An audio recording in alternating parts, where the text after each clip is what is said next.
Shalom, Israel, Shalom, peace and blessings, Godspeed to the nation worldwide. Brother Yatazar coming back to you guys with another powerful one, no less in the spirit. Peace and blessings, Godspeed. Happy Sabbath to everybody. Shalom, shalom, shalom. Come in, come in, come in, come in. So I'm going to be waiting for my beloved brother, Charlotte will walk to enter into the chat so we can get started on today's lesson. Salaki for the slight delay. But we're here now. We're here now. Peace and blessings, Godspeed to everybody tapping in. Shalom, shalom.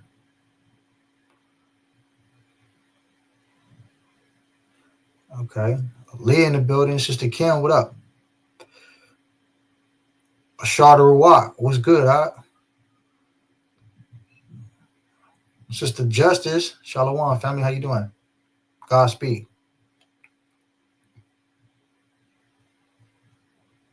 Princess E, Shalom, family. And Pete, Ashara did let me know about your situation. Let me know about the GoFundMe. Don't let me forget. Towards the end, where there's more people in the chat, all right? If you can hear me, E, let me know, all right?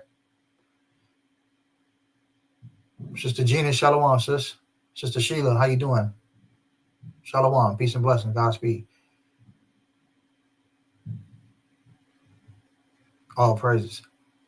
I don't know if you heard me, Princess E. Let me know. Let me know. I am familiar with your situation, brother. Let me know. Keep me on point. Sister Faith, Yasharala. All praises. Okay. Okay. Yeah. Okay. Con. All praises. All right. So look, as I wait for my brother to get in the chat, we're gonna go into another installment of micronutrients and just going into the scientific aspect of our body and our anatomy. It's supposed to work and function how the Most High God said it to be. But before we do that, we're going to talk a little bit about this celebration. I'm sure worldwide, everybody's celebrating 4th of July, popping fireworks, with everything else. Angel Age, Shalom, family. How you doing? Peace and blessing, Godspeed. I want to show y'all this just happened in LA not too long ago. It's crazy. Let me see. Look at this. This brother right here. 4 extras, man. I don't know if y'all ever seen him. He's an internet personality. Off the back, he want to fight everybody. He's a super crip. Blase this and that, right? He has so much admiration for his gang, whatnot. But the Most High made him eat his own words today through the Spirit. Look at his fingers, family.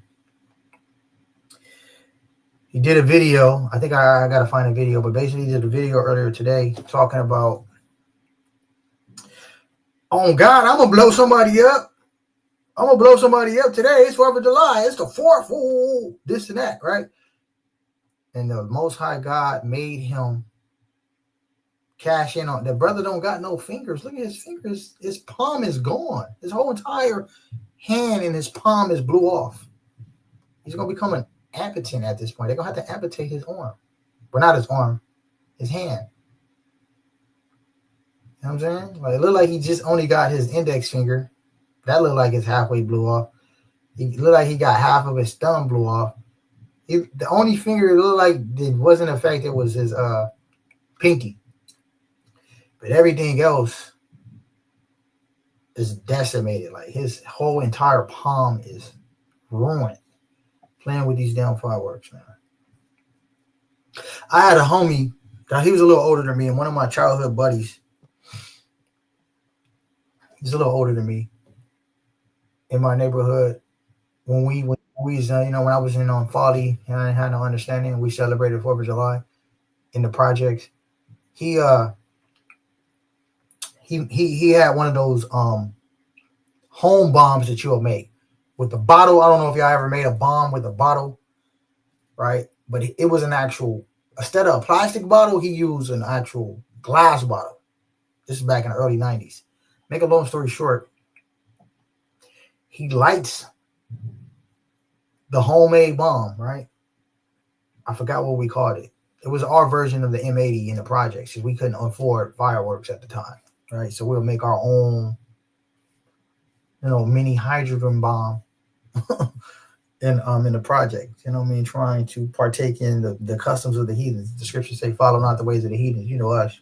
We so lost as Israelites. We just want to celebrate something, right? So we celebrate. We take the customs of the heathens because we don't know no better. So the brother lights this homemade bomb, right? He lights it, and I believe the stem was a slow light, right? And it looked like it went out, from my understanding. Mind you, this is the 90s. I'm a kid. I'm probably like 6, 7 at the oldest. So he goes back up to the bottle because he don't believe it's lit all the way. But it was a slow, kind of like a slow stem, right? Where it was still lit, but it looked like it misfired, but it didn't. So he goes back up to try to light it again, and then it exploded. And he had to get about 200 to 300 stitches. All kind of lacerations on his chest. All kind of lacerations on his face. Like down there killed him. If I was like 6 or 7, he had to be like 10 or 11. Yeah, he's a little older than me. One of my bigger bros. But I said all that to say, man, stop following the ways of the heathens, man. Look at this, man. This is what they're going to get you, man. Destruction. It's going to get you destruction following the damn ways of the heathens, bro. Our people just, instead of just coming back to, I get it. On one half of me, I get it. I understand because we don't know who we are. We don't have knowledge and wisdom and understanding of our Heavenly Father and what He gave us, which is the commandments, our heritage, our true ethnicity, and our customs of the Bible is ours and only ours. So we tend, because we don't know that, the ox know what it's own, but Israel do not know. Because we don't know that, we tend to cleave to the heathen. And when we cleave to the heathen, we cleave onto their customs because for the lack of identity or the lack of knowing who we are, we're searching. So we don't have any reason to celebrate. So they, anytime there's a heathen holiday, we're going to partake in it because we don't know who we are. So we identify with these pagan rituals and these ideas, and, we end up celebrating them, which is really rooted in foolishness and wickedness. And then these type of things happen. That's judgment from the Most High God, unfortunately. And I'm looking at the brother face, man. This reality setting in, like, damn, bro. He know his life is never going to be the same. Life as he knew it, or once was, is never, ever going to be the same. He lost all of his palm. It looked like he don't have a palm of his hand no more. Just crazy, man. And just reality setting in. I wish I could find a video. Let me see if I can find a video where the Most High made him eat his words. Because before this video right here, or the picture, oh, here it is right here.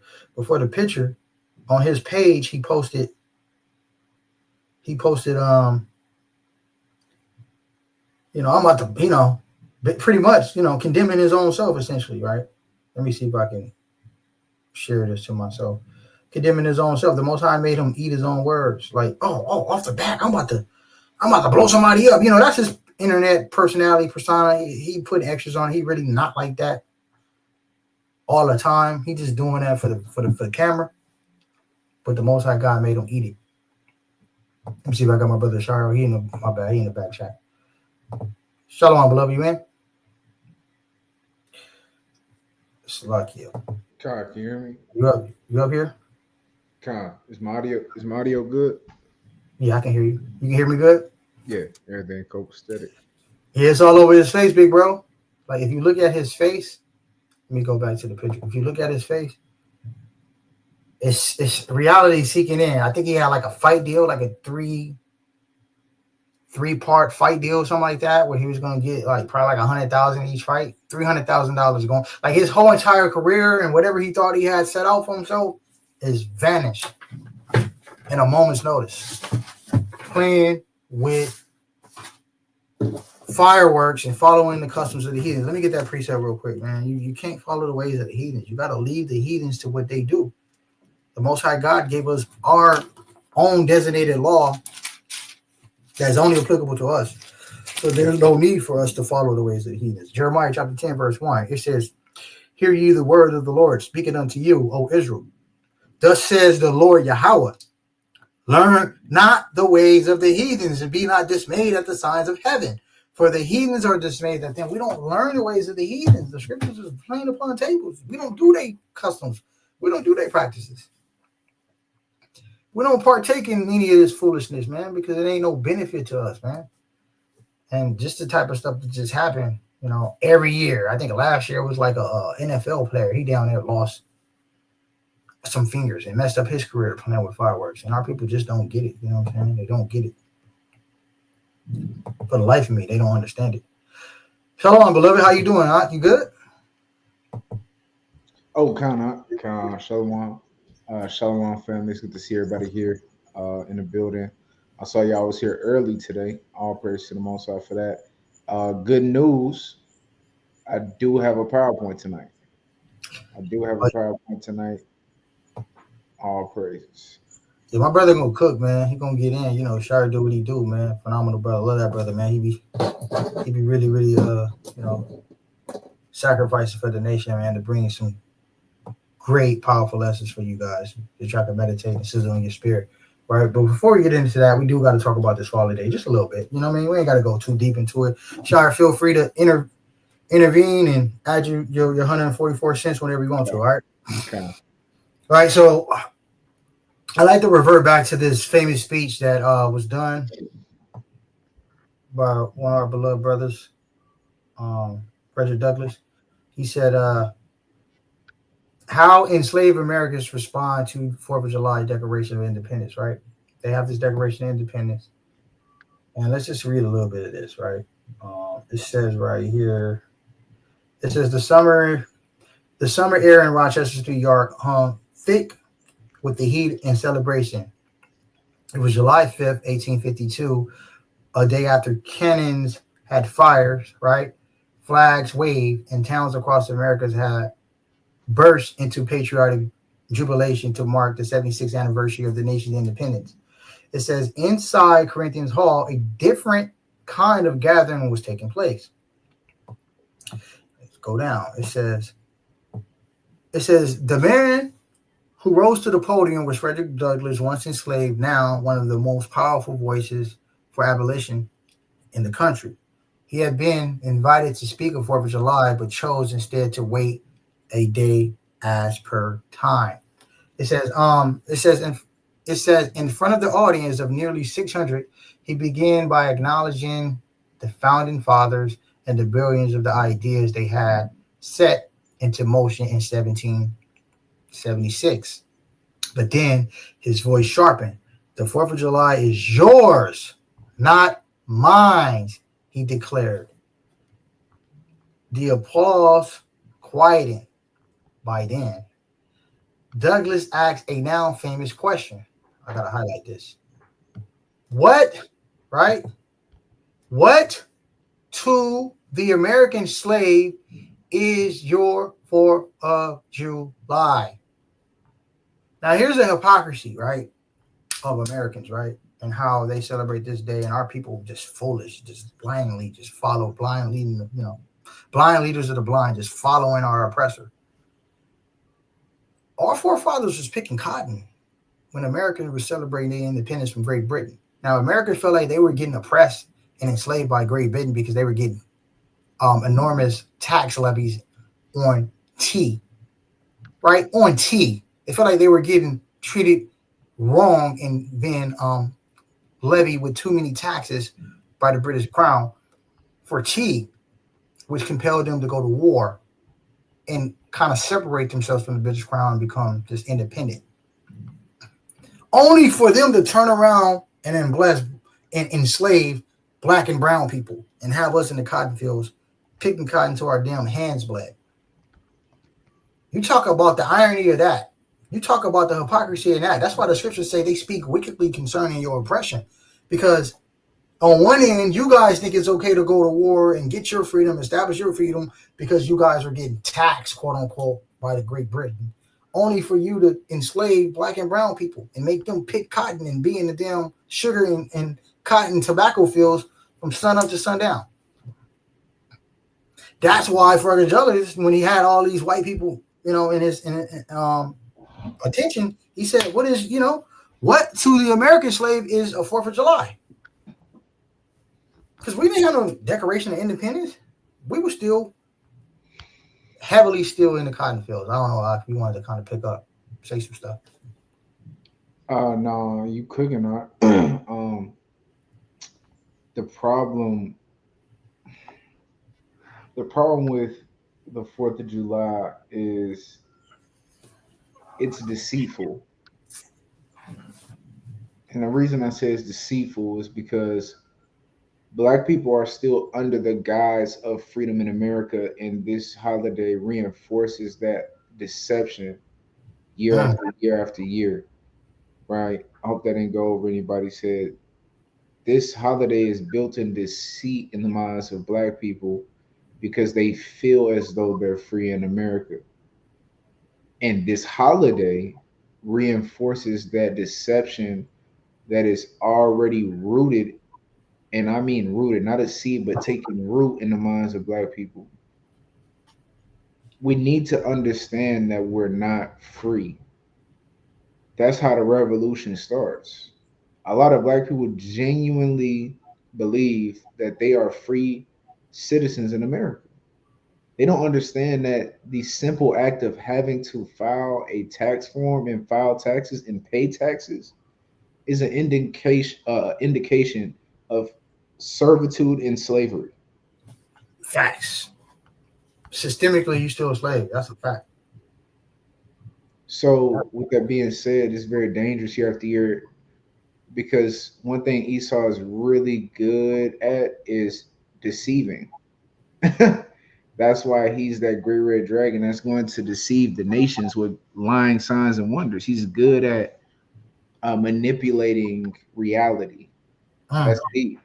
He's good at that. He's skilled at manipulating reality, right? That's why he rewrites history. That's why he pushes legislation that pulls certain histories out of school. I don't know if y'all know for race theory, right? Right now. Read it out. So Esau is skilled at, again, manipulating reality. So one of the ways he manipulates, of course, Black people, because that's the audience that we're speaking about, is Black and brown people in the Black and brown community, is by making it festive. Esau knows that we're a festive people. Esau knows that we love parties. Esau knows that we love theatrics, antics, right? All of the things involving entertainment. So he gives us what? Fireworks. Hey, give these niggas some fireworks to pop in the sky and at each other. They already like sparking at each other with guns. Hey, give them a day where it's a little less lethal, right? So he gives us fireworks and then the cookouts, and he gives us a federally reserved day of no labor. That just adds the icing to the cake. You mean to tell me I get discounted fireworks, I get to see a nice show, and I get to be off with my family, right? And I'm American, so I'm free. Let me go get my red, white, and blue outfit. Let me get my G Fazos, my blue shorts, my red shirt. I might have an American flag shirt on, if you meet the right Negro. You know what I mean? So again, this holiday is deceptive and it's full of deception, and it's dangerous because it keeps you asleep. And that goes directly against the scriptures. It keeps you away from God. Sin separates us from God. You want to get that, James? What's that, 4:4? Is that what you want? I had a precept before that, though. Oh, go ahead. I'm sorry.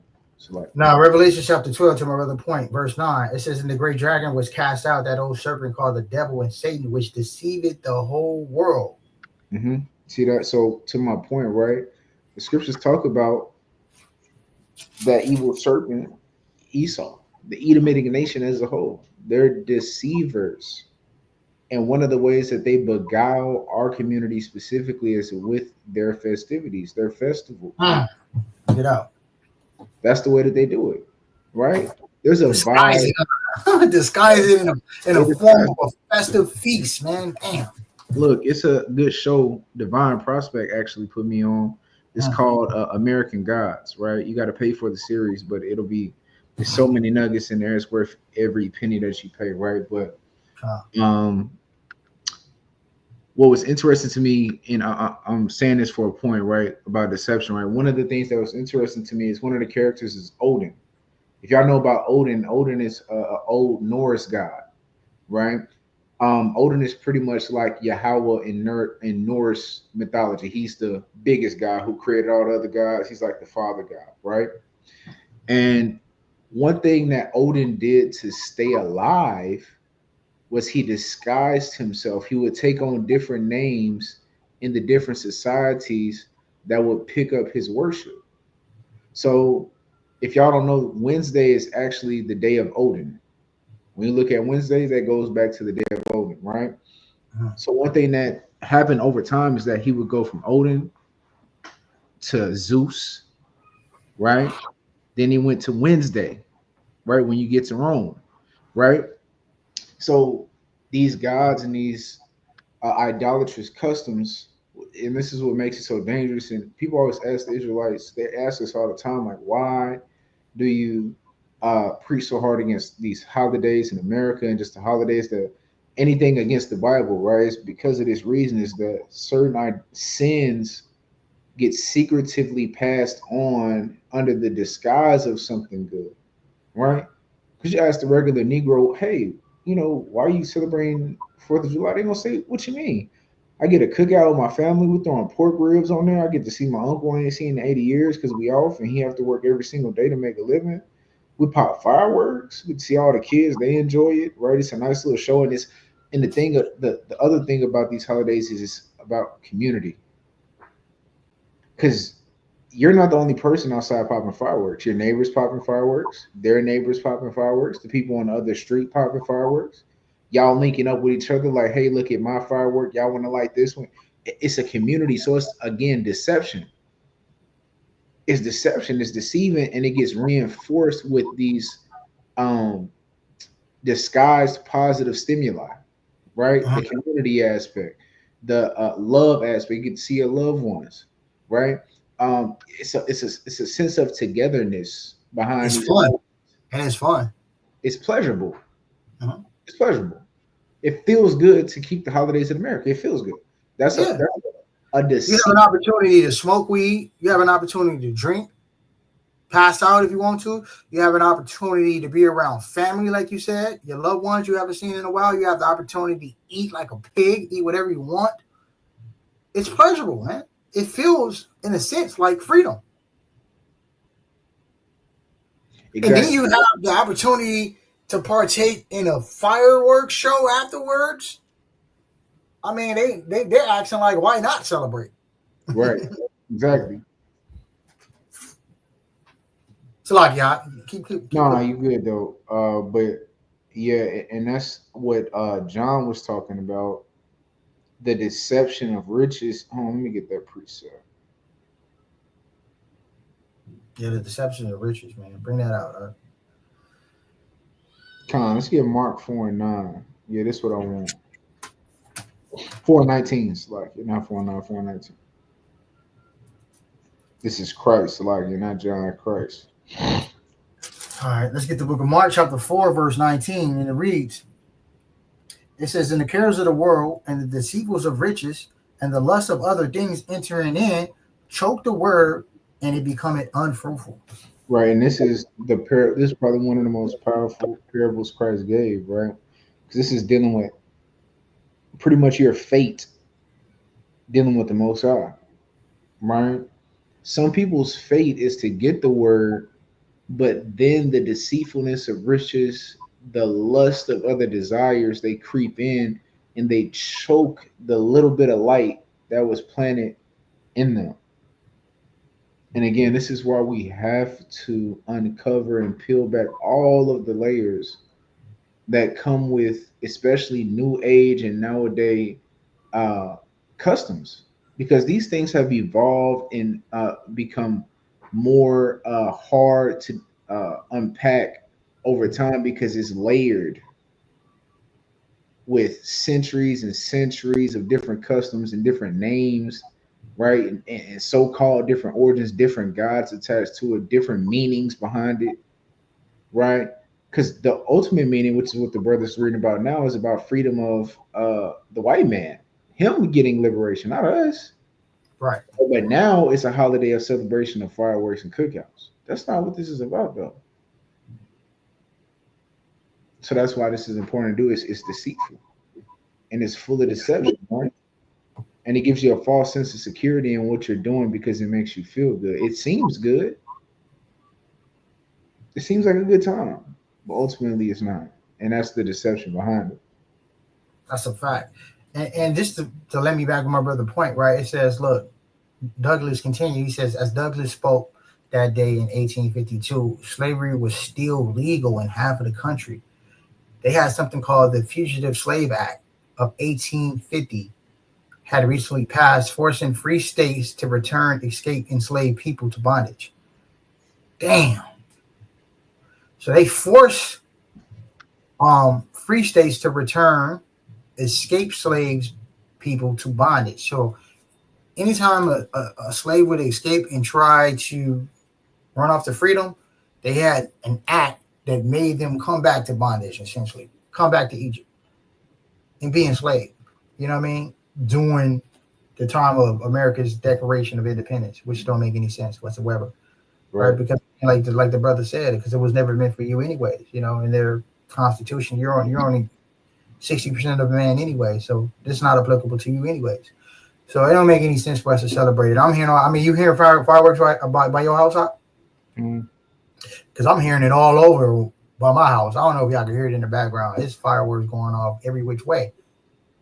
It's crazy to say, you know what I mean, that our people, and I get it to a certain degree because I understand it's ignorance. They don't know. Give me that an ox know his owner, but Israel don't know. Isaiah 1 and 3. Yeah. Our people don't know. We don't have any clue who our God is, what to celebrate, how to celebrate our Heavenly Father. We don't have any understanding of that, right? So naturally, we're going to cleave to the ways of our oppressor because that's all we know. That's all we know. That's generally all we know.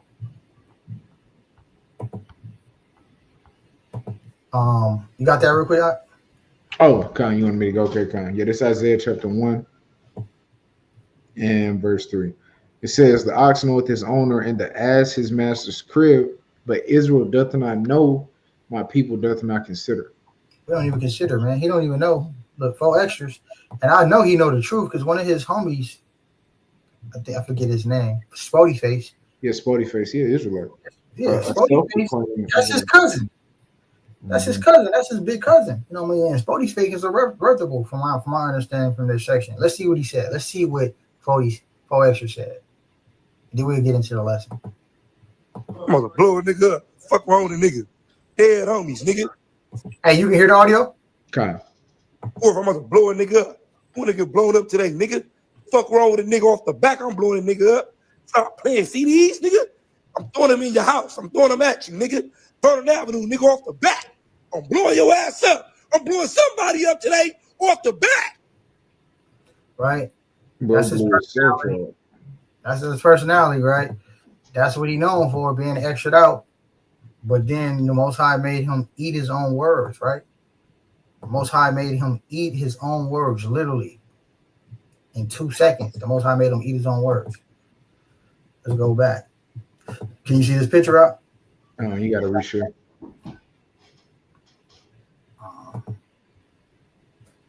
Is it showing it? Oh, yeah, it is. Okay. Damn. Yeah, you did blow somebody up. You blew your own goddamn self up, man. By thy words, right? You're condemned. Give me that real quick. And Joe, I'm showing you how nasty this picture is, family. I know it looks disgusting. It's cringing. But look, the brother don't got no palm. The palm of his hand is gone. The palm of his hand is gone, man. Damn. You still not sharing, King? Oh, it's not sharing? Okay, my bad. Look at the palm of this brother's hand, man. The whole palm of this brother hand is gone. I can't see it. Oh, my bad, family. I didn't know. My bad. My bad. Hopefully it's sharing now. Bring that up. Yeah. That one in Job, 15 and 7 or something like that. The book of Job 15, verse 6 and 7, something like that. Yeah. Yeah, it look all bad. Yeah, you right, I'm on off this. Bro. Con, this is Job chapter 15 and verse 6. Thine own mouth condemneth thee, and not I. Yea, thine own lips testify against thee. Your own lips testified against you, man. Didn't he just say a second ago, I'm about to blow something up off the back on me? I'm tripping. I'm about to blow somebody playing around. You know, it's 4 days to live wolf. Your own words condemned you. And look, this is reality setting in that his whole entire life. Part of me is sad looking at the brother, like, you know what I'm saying? I'm like, damn, bro. He looking at his hand like, I know it's painful, but in addition to the pain, he probably thinking in his head like, bro, my whole entire livelihood, the persona that I created on YouTube is over. This is over. It's over with. I can't fight no more. I'm going to become an impotent. I'm not going to be able to, these fight deals they had lined up for me and all this stuff is about to go out the window. I'm about to become disabled, permanently disabled. Reality setting in for the brother. So, I don't know, man. Stay away from them fireworks. It's all over, man. Stay away from them fireworks. Get back to the scriptures, family. Damn. We follow everything with the Bible. We follow everything but the scriptures, man. And when we try to follow that, we get vilified for just calling ourselves who we really are. Sad. I don't see why people still playing with them fireworks. I remember it was a NFL defensive end for the Giants a few years back who blew his whole hand off. Yeah, you see that? Yep, I see that. And he was cold too. I can't remember the brother's name. He was nice, but blew his whole hand off. Had to wear a glove. Let me find that. Yeah, you're right. I remember that. Giants player blowing her down hand. Yeah, it was a defensive man. Bro had to wear a club for the rest of his career because he blew his hand off playing with fireworks. Insane. Jason Pierre-Paul. Yeah, Jason Pierre-Paul. Yeah. And this nigga was good, like Pro Bowl. Yeah, nice. Yeah. Pro Bowler. He blew his hand off playing with fireworks, bro. Yeah, man. Playing with them damn fireworks, man. Playing with them fireworks. Yeah, but I digress, family. We stay away from all this foolishness. Yeah, he was really good in my life. He really was. He was really good. Like Pro Bowl, perennial Pro Bowl, went to Pro Bowl every year. Was arguably one of the best DNs at the time. Yeah, he was good, bro. He was athletic. He had everything. He had all the amenities, but they'll celebrate everything but Purim. They'll celebrate everything but Passover. They'll celebrate everything but Memorial Simon. They won't observe the Feast of Dedication. They won't keep, tabernacles. They don't care about trumpets. They don't care about the weekly Sabbath. Sadly enough, you know what I mean? This is just the nature of our people. The ox know his owner, but Israel do not know. Israel do not even consider that they can be the people. Sadly enough. But I'll digress. I'll let my brother get into it on what he wanted to get. I did want to talk about that first, though. I did want to talk about 4th of July before we have to talk about it. And sadly enough, I'm hearing all these damn fireworks in my little man cave. I'm like, bro, it's sad, bro. It's sad that our people are so ignorant. They celebrate the day that people are their oppressors. It's crazy. Bro, and black people would just be, man. Negroes just be doing stuff, man. I ain't gonna lie to you. Just to do it. I just want to be a part of something. I mean, bro, how do you blow your hand off? I know. I'm still like confounded. I'm like, bro, he blew off his whole damn palm. Bro, all of this cooked. It's gone. Yeah. If bro does recover one, he would be a thumb. bro would be this for the rest of his life, man. A thumb. So that means he was holding it. That's what I'm saying. Like, how do you blow? I don't know. I can't wrap my mind around it. Man, I stopped playing with fireworks, man, a long time ago, way before the truth, bro. I was I've like, bro. never played with fireworks, bro. That shit just never sat right with me. Like, I ain't gonna lie. We were some little bad kids in the projects playing with jumping jacks, firecrackers, making our own little 180s, M80s. So we did that. Like I had the block that I live on. We was rebels, man. We would play with fireworks. But like I said, when I got a little older, I remember the story. But when I got a little older and I seen the scars on one of my big bros from playing with that bottle, that M80 that he made from a glass bottle. Mm-hmm. Man, I say, man, hell no, bro. Hell no, man. I'm talking about the lacerations was big. He had like 300 stitches. Cuts all on his face, lacerations all on his chest. I said, oh, yeah, man, that's all I needed to see, bro. I'm cool. And I started wising up, after that. Because when it's close to home, somebody that you really know get blew up, you start being really, really cautious about partaking in such a dangerous holiday, so to speak. But I'll go ahead and turn it over to my beloved brother Shire and let him cook, man. Cook. All right, come. All right, Shabbat Shalom, one family. We're back. Like I said, I do have a PowerPoint for y'all. I did promise y'all that, man of my word, right? So I do have a PowerPoint presentation put together for the family, right? Getting back, picking up where we left off at, right? So last week we went over micronutrients. I wanted to build off of that lesson. Got a lot of great feedback in the comments from that lesson last week. Didn't realize it was that edifying. Like I said, I've been studying this information for about going on 6 years now. So if it does feel good, I can't lie to be, just stepping into I feel like it's one of my God-given purposes. One of them, right?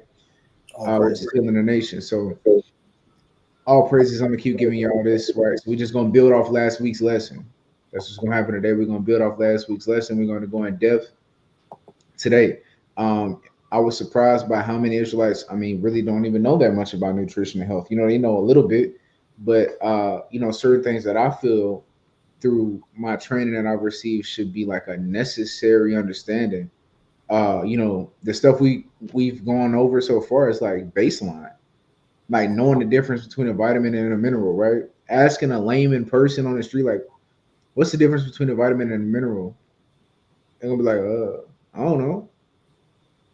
I guess a vitamin and mineral, same thing, right?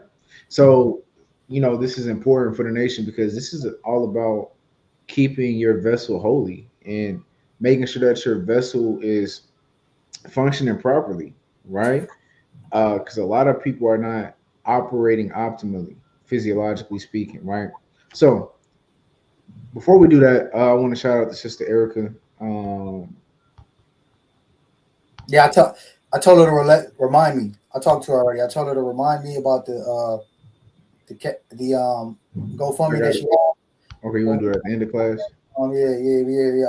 I guess we'll put the disclaimer in right now. Sister Erica, our sister. Let me put it on the screen. Princess E. Yeah, and I dropped the link for the. Here go the link right here. Y'all can help out, man. Her sister, man, she's been suffering some health issues as of late. You know what I mean? It caused her to be in the hospital, which lessen her work hours, and as a result, is affecting her financially. You know what I mean? It's affecting her financially. So as a result of her not being able to work as much due to her sickness, you know what I mean, and she's carrying the brunt of all the bills by herself. She needs the nation to kind of like help her a little bit, man. So make sure that when y'all get a chance, when the Sabbath is over, of course, save her the GoFundMe and make sure that y'all look out for our sister, man, because she needs a helping hand right now because she's doing it by herself. It's not like she begged or anything. She was sick. You know what I mean? She was sick, so she wasn't able to work. She's in the hospital, in and out the hospital. So look out for our sister, man. Make sure if y'all can give her anything, $1, $2, $3, whatever you could do for the sister. Look out for her, man. It'll be gracious. You can support the sister in her cash app. She only needs a small donation. I think she's trying to raise like 5,000 just to kind of accommodate that lost time in the hospital. If once I put on your heart to help the sister, please, man, look out for the sister, Princess D, sweetheart, good sister. Just suffering some bad times. You know how it go, man, financially. When you out of work, and she the breadwinner for her family. So when stuff don't happen for the breadwinner, things get bad. So if family got some little extra reserves, make sure y'all can look out for the sister. Of course, when the Sabbath is done. But I'll yield out. Count all praises. All right. So yeah, I dropped the link for her GoFundMe in the chat. So after the Sabbath, of course, please, whatever you have, anything helps. With what's going on with the sister, it's an unfortunate situation, and this is why we have a nation and we have a community to pick us up when things like this is happening in our lives. And I mean, this is the gospel, right? Reaching out to the fatherless, the widows, right, and helping them when they need help. It's actually a commandment. Not to your point, not to cut you off, not to cut your wisdom off. It actually is a commandment when you have a sister. Because I believe Princess E' husband passed away.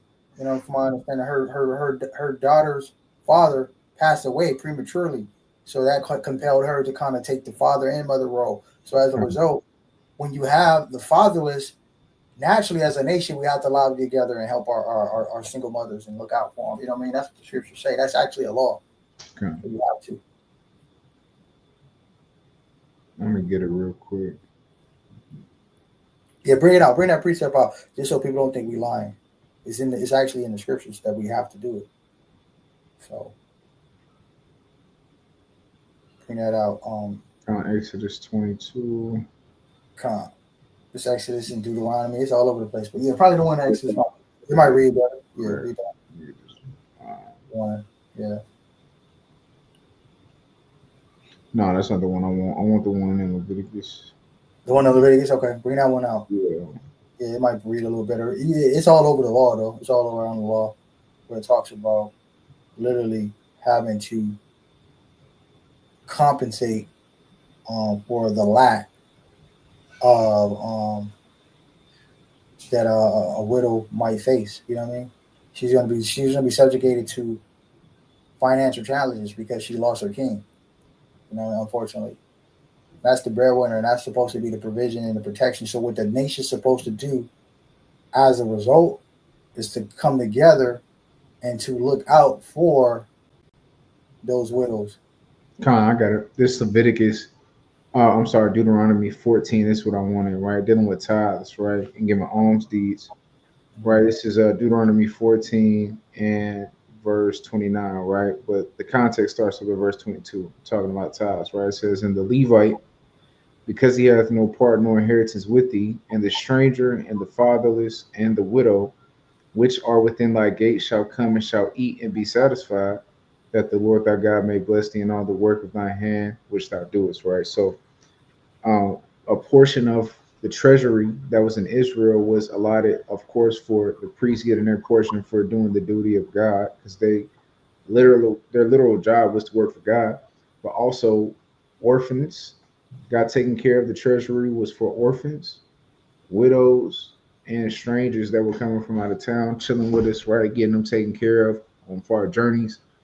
The treasury is for them as well, right? So again, whatever is in your power, whatever the Most High put on your spirit to do, right? The Lord also loves a cheerful giver. Thus saith the Holy Scripture. So whatever you can do for the sister, please do. That's what we ask. Whatever you can do, please do. She needs help. As an Israelite, it is your religion to help the sister out. So, without further ado, let's get to it, Art. Finish my sweet. Hey, look like you slimming down a little bit, Art. Oh yeah, man. I've been doing my little fasting thing, and you give me, making some improvements. I have to be an example of what I'm teaching. I can't. Yeah, them shoulders get broad. I see them. Huh? You trying? Okay. It's a little, Trying it's to a little talk something, about you that know what shirt. I'm I saying? got you. I got you. Yeah, Okay. you know, the finished product ain't here yet, but we working on it, right? That's what, That shirt is fitting. I like it. I like it. and it's the new one. I like the new ones, man. You know what? I just need to call the shine. You know, tell them maybe some more, or as a I need a couple more. I'm like, bro, I need a new one, bro. I'm like, man, come on, man. I was supposed to be captain, man. I need to have a new one every now and then. God, I need to get with the brothers, man. Get some more merch, man. Because I like these shirts. These are good shirts. These are good.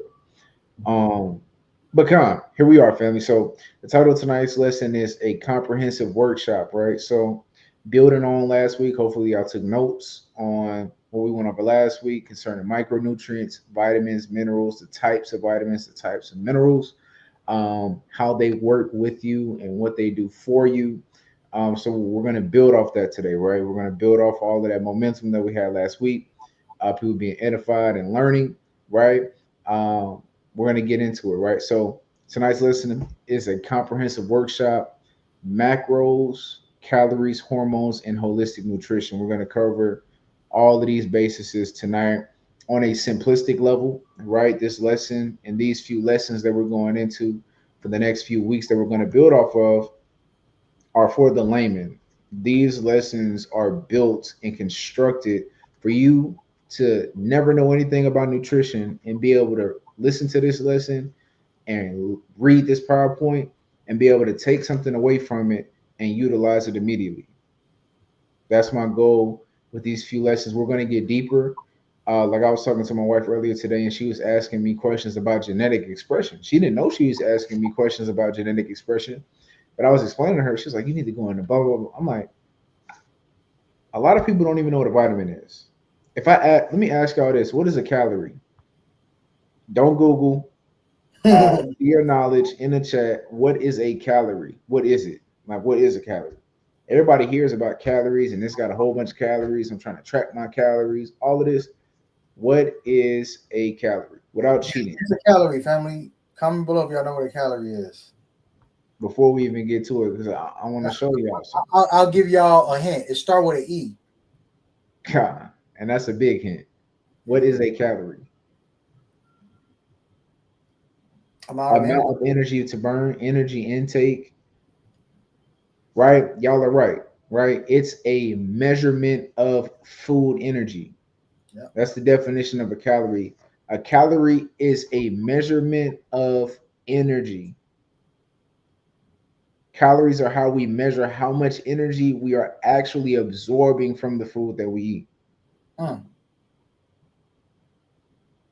So it's more than just calories, how we loosely use it. No, calories are literally units of energy that are measured by the atoms that form the food that we intake. So, anyways, point being, I was having this conversation with my wife, and I was telling her, like, I can't talk about genetic expression and the way that the food and the external stimuli that you absorb can actually change the way that your genes express themselves. I can't explain that right now. I mean, that would be like rocket science right now. Like I'm setting a foundation for the family right now so that hopefully this inspires someone and take the work on even further, right? Which we'll get to by the end of this lesson, right? Because this is meant to inspire as well for you to change your life, because it's my belief that health is not selective. Everybody should be healthy. Children, senior citizens, everybody should be healthy, right? So there's a way to obtain that, and it's by removing ignorance. And that's what these PowerPoints and the information I'm giving you is aiming to do. So without further ado, let's go. Right, let's start with lesson objectives. Slacky, lesson objectives to set the tone for this presentation. So by the end of this workshop, hopefully you will learn what macronutrients are and their functions in the body. Also understanding calories and energy balance. Learning how food quality influences hormones, right? Recognizing why metabolism is more complex than calories alone, and gain practical skills to design kosher, nutrient dense meals, right? So these are some of the key objectives that I want you to think about, right? And for the note takers, you can take these notes. And just keep these things in the back of your mind as we go through this presentation, right? Introduction. I want to welcome everyone today to class, right? We're going to peel back the curtain on how food really fuels our bodies, right? Not just calories, but how what you eat acts like signals to your hormones, telling your body to burn fat, store fat, build muscle, or rest. Think of this like learning how to drive and maintain your car properly. You can have a full tank, but if the wiring or sensors are off, your car still won't run right. Right. So I'm going to be building off the car analogy because I think the car analogy is really, really immediate to everybody. And it makes it very simple to grasp the concepts when it comes to your body because everybody has a car or knows somebody who has a car for the most part. Right. By and large, everyone has either owns a car, has driven a car, or knows someone who has a car. Right. Or you see cars on a day-to-day basis so you can kind of identify and digest the points I'm trying to make with these biological terms, right? So I'm going to use a lot of car analogies today when explaining these physiological processes that happen within our body. Right. So reflection before we get started, right?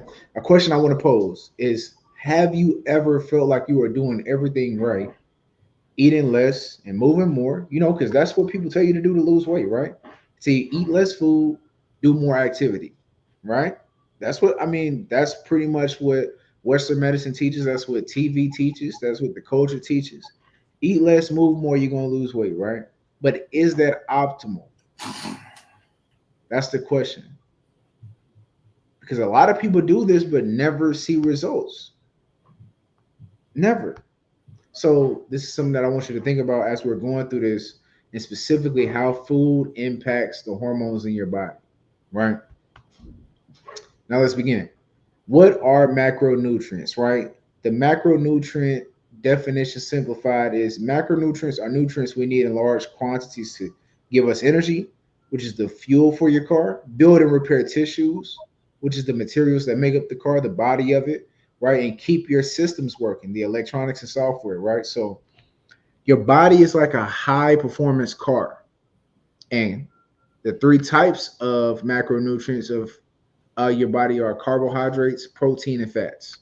So carbohydrates are your main fuel source. Again, that's like the gasoline. Your protein is the frame and parts, so the metal parts and bolts that make up the car. And the fats are your premium oil and stabilizers, like the lubrication for a car or electrical insulation for some of the computer processes in the engine, right? So carbs' main purpose is to energize and fuel the body. Proteins are to build and repair your body, and the fats are your fuel reserves, your hormone builders, and protectors, right? So this is a baseline, simplified, what's the word I'm looking for? I'm drawing a blank. Resource that you can go back and look at, right? When you want to know, well, what is a macronutrient? What are these macronutrients doing? What are they, right? There's three different types: carbs, proteins, and fats. And this is a way that you can look at it. This is a way that you can visualize what you're eating. Right. So when your car is low on oil, what happens? It locks up and breaks down, sometimes permanently. I've had that happen to me. I was on the highway going to Nashville. My transmission blew out. Damn. Guess what? If your transmission goes out, your car's not moving, and you're going to have to either get a brand new engine or you're going to have to get a new car. That's pretty much, what it boils down to when it comes to black people. Of course, you can get a new transmission, but most of the time, black people are driving what? Used cars. Anybody buying nothing brand new off the lot, for the most part. So it's better to just get a whole nother new used car instead of paying $2,500 to $3,000 for a new transmission. Yeah. That don't even make sense. That's not a logical decision at all. For something that's got 150,000 miles on it and transmission blowout, think I'm going to give you $3,000? Absolutely not. So it's just better to get another car, right? But this is what happens when you're not taking care of the fuel or something is going wrong within the engine, right? You may be low on transmission fuel, oil, the stuff that lubricates the transmission for you to shift into park, neutral, drive, reverse, right? When those things are off, it causes the breakdown of the engine. So when your body has inadequate nutrients, this is the same fate you subject yourself to. possibly never functioning the way Yahweh intended you to ever again. What does that look like? Terminal cancer, stage 4 cancer. You're pretty much out of here, right? Sepsis. You go septic and you get toxicity in your blood. If you get toxicity in your blood, you're pretty much cooked. Blood literally transports every nutrient to the body in every single limb, your fingernails, your skin. If that gets contaminated, you're pretty much dead, right? And when you do not have the proper nutrients in your body, you can subject yourself to falling within these ailments, Alzheimer's, schizophrenia, right? A lot of these things come from not taking preventable steps to avoid those diseases that come from, majority of the time, lifestyle choices, right? Gotta break that down, man. Lifestyle choices. I don't think our people understand that our livelihood and our lifestyle contribute to a lot of these illnesses, man. Mm-hmm. Your environment, stress. Black and brown people deal with the most stress on the planet, right? We have stressful lives just by proxy of our skin color. You come out the womb with your life on automatic as a black and brown individual. Your life's already hard because you live in a society that hates your guts and built the society off the hate for you and building themselves up by making your life disadvantageous.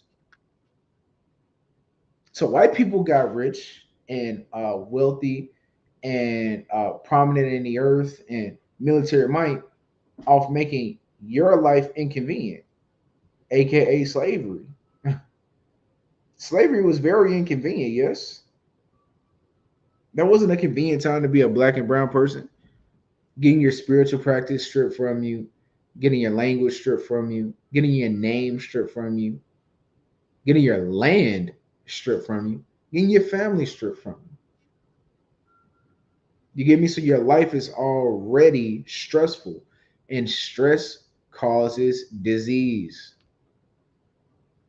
So hundreds of years of systemic racism is going to already give you a genetically encoded stressor with you. This is why when you have little black children, sometimes little black children are born and they get to like 2 and 3 years old and they know to stay away from certain things that you didn't even teach them to. Why? Because there's genes get transformed and mutated based on external stimuli. This is some, that's a later on kind of concept, but it's deep. This is why you're born and you know certain things already and have certain instincts that nobody has ever taught you, as black people specifically. We have certain instincts that nobody has to teach us. Precept. Go ahead, bring it up. It's book of Deuteronomy, chapter 28, verse 59. It says, Then the Lord will make thy plague wonderful, and thy plagues of thy seed, even great plagues of a long continuance, and sore sickness of a long continuance. Moreover, he will bring upon thee all the diseases of Egypt, which thou was afraid of, and they shall cleave unto thee. Also every sickness and every plague, which is not written in the book of the law, them will the Lord bring up upon thee, until thou be destroyed. AKA, this is known as generational curses and hereditary disease.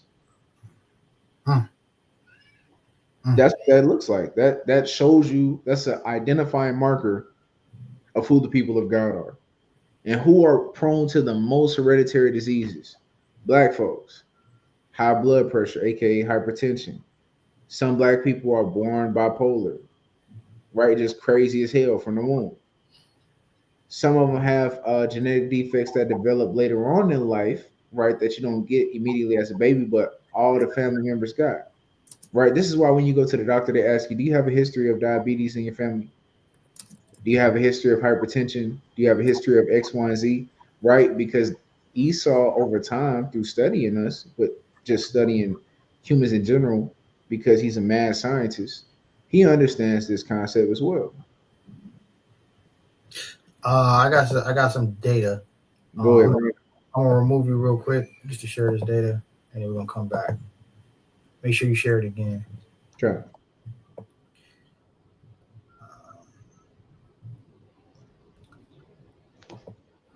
I asked my little Google who has the most high blood, who got the most blood pressure, Yeah. blood pressure by race. It says black people. Bingo. 66. It says 60%. So 58 rounded up to 60%. 60%. So that means out of every 10 black people that you run across, almost 60 of them, or 6 out of 10, 6 of them have hypertension. And you know what that's from? Diet and stress. Diet and stress cause hypertension, because you can have somebody that's shredded, look like a Greek god, but their lives are stressful. What is that? That's your average game banger. Yeah. He's constantly over his shoulder.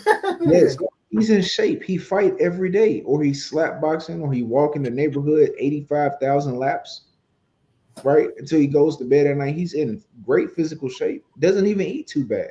He's probably fasting most of the day outside with the homies. But guess what? He has hypertension. And he like, what's wrong? How did this brother die from a heart attack? And he was built like an ox. External factors, always looking over his shoulder, right? Always angry, right? Always being reactionary. His adrenal glands are worn out. He's always stressed. His heart, the brother has severe anxiety, but can't tell anybody because it makes him look weak. He's been suffering for heart palpitations for the past 7 years of his life. He just felt like that was the butterflies that come from being a game banger. No, brother, it's because you're stressed. And you just died from a heart attack at 22 years old because of stress. And these are all things that directly impact our community. Directly. Yeah, Latino second, right behind black. Yeah, Latino too, man. It's bad out here for our people, man. It's bad, bro.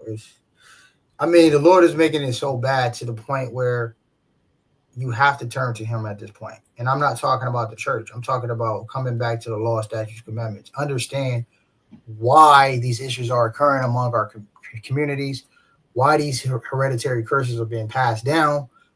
What can we do to fix it? We have to educate ourselves, but we got to find the source of the problem. And it's sin, as the brother went into. That's the issue. All this can be nullified if we just get back to the commandments and follow the blueprint the Most High God set out. But because we don't know who we are, we don't come back to our ethnicity, which is the scriptures and our heritage.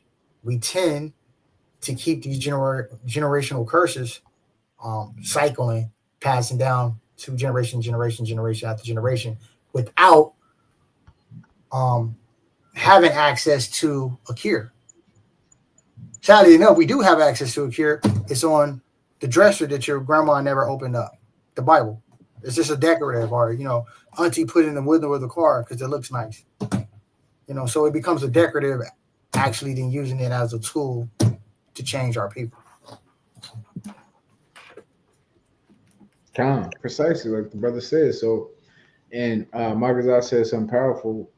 Just look at the community difference. Look at the infrastructure within the black and brown community as opposed to the white community. In your whatever city you in, go to a ghetto and then go to downtown and see the difference. Right? Go to a white suburb. Night and day difference. Night and day, You got a juicing joint on one corner in the white neighborhood where you can get fresh pressed juice. You got the Whole Foods market out there. You got the farmers market out there every single Sunday in the white neighborhood. You probably not going to, you might have a Popeyes, right? Because Popeyes is getting real gentrified now, and it's going to be real nice in there. But for the most part, you're going to have a lot of healthy options in the white suburb. But when you go to the ghetto, what you going to see? A chicken, a Popeyes, it's going to be 5 gas stations, 3 of them sell 3 of them. Fried gizzards, whatever you need, fried catfish, right? You're going to have your JJ's fish and chicken, right? All the chicken spots where you can get whatever fried food and fast food your heart and soul desires, you can get it in the black community. Hey, the brother cooking because, our church is, right, not too far from our headquarters in Bow, right? I live like right there in that area. And Me and my wife was observing. We took the kids to the park the other day, and we were just like noticing driving down the street, 5 liquor stores on the same street. Yep. 5 liquor stores. This is when you know you're in a black or brown community, right? When you see liquor Wow. stores, you see hella gas stations, you see laundromats, and you see check cashing places. These are all identifiers that you're in a very poor community. You don't see banks, you see check cashing places. You know what I'm saying? This is how you know that you are in a black or brown community. You know? You're not going to find any of that in Beverly Hills at all. That's so, bro. That's so real. That's so real. You're not gonna find a bank. You're not gonna find a credit union.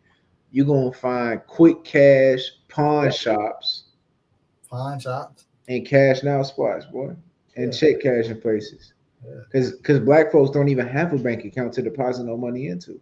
Right. This black folks still getting pay now cards and check stubs in 2025. Yeah. Yeah. That's right. problematic, family. That's problematic. Con in the smoke shops. Smoke shops as well, yeah. To my big bro, Marcus point. That's all you're gonna find in this community. Smoke shops, bro. Laundromats, check cashing place, liquor stores, catfish, donuts. That's it.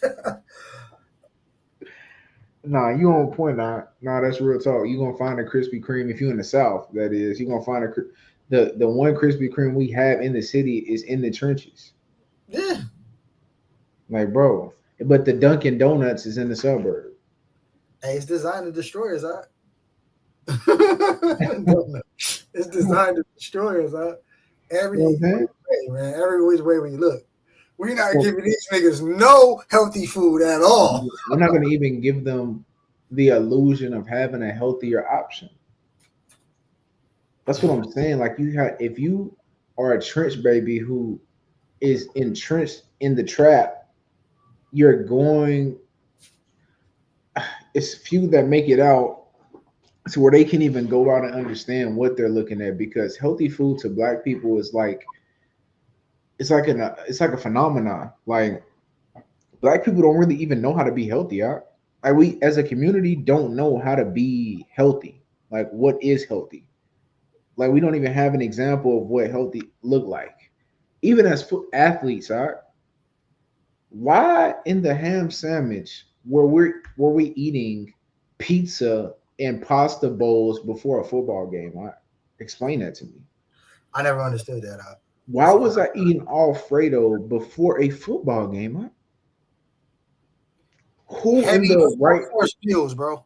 Heavy full course meals, you know what I mean? With an excessive amount of carbs before a football game. It's crazy, bro. And it's heavy. Like who in their right mind is doing? But this is what I'm saying. Like black people don't know how to be healthy. Like that's a part of our community that's ignorant, because we never really had access to the resources.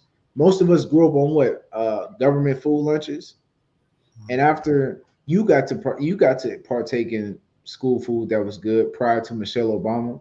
But when Michelle Obama got in office, bro, the food went to shit. It was horrible. From when did Obama get in office? 2008.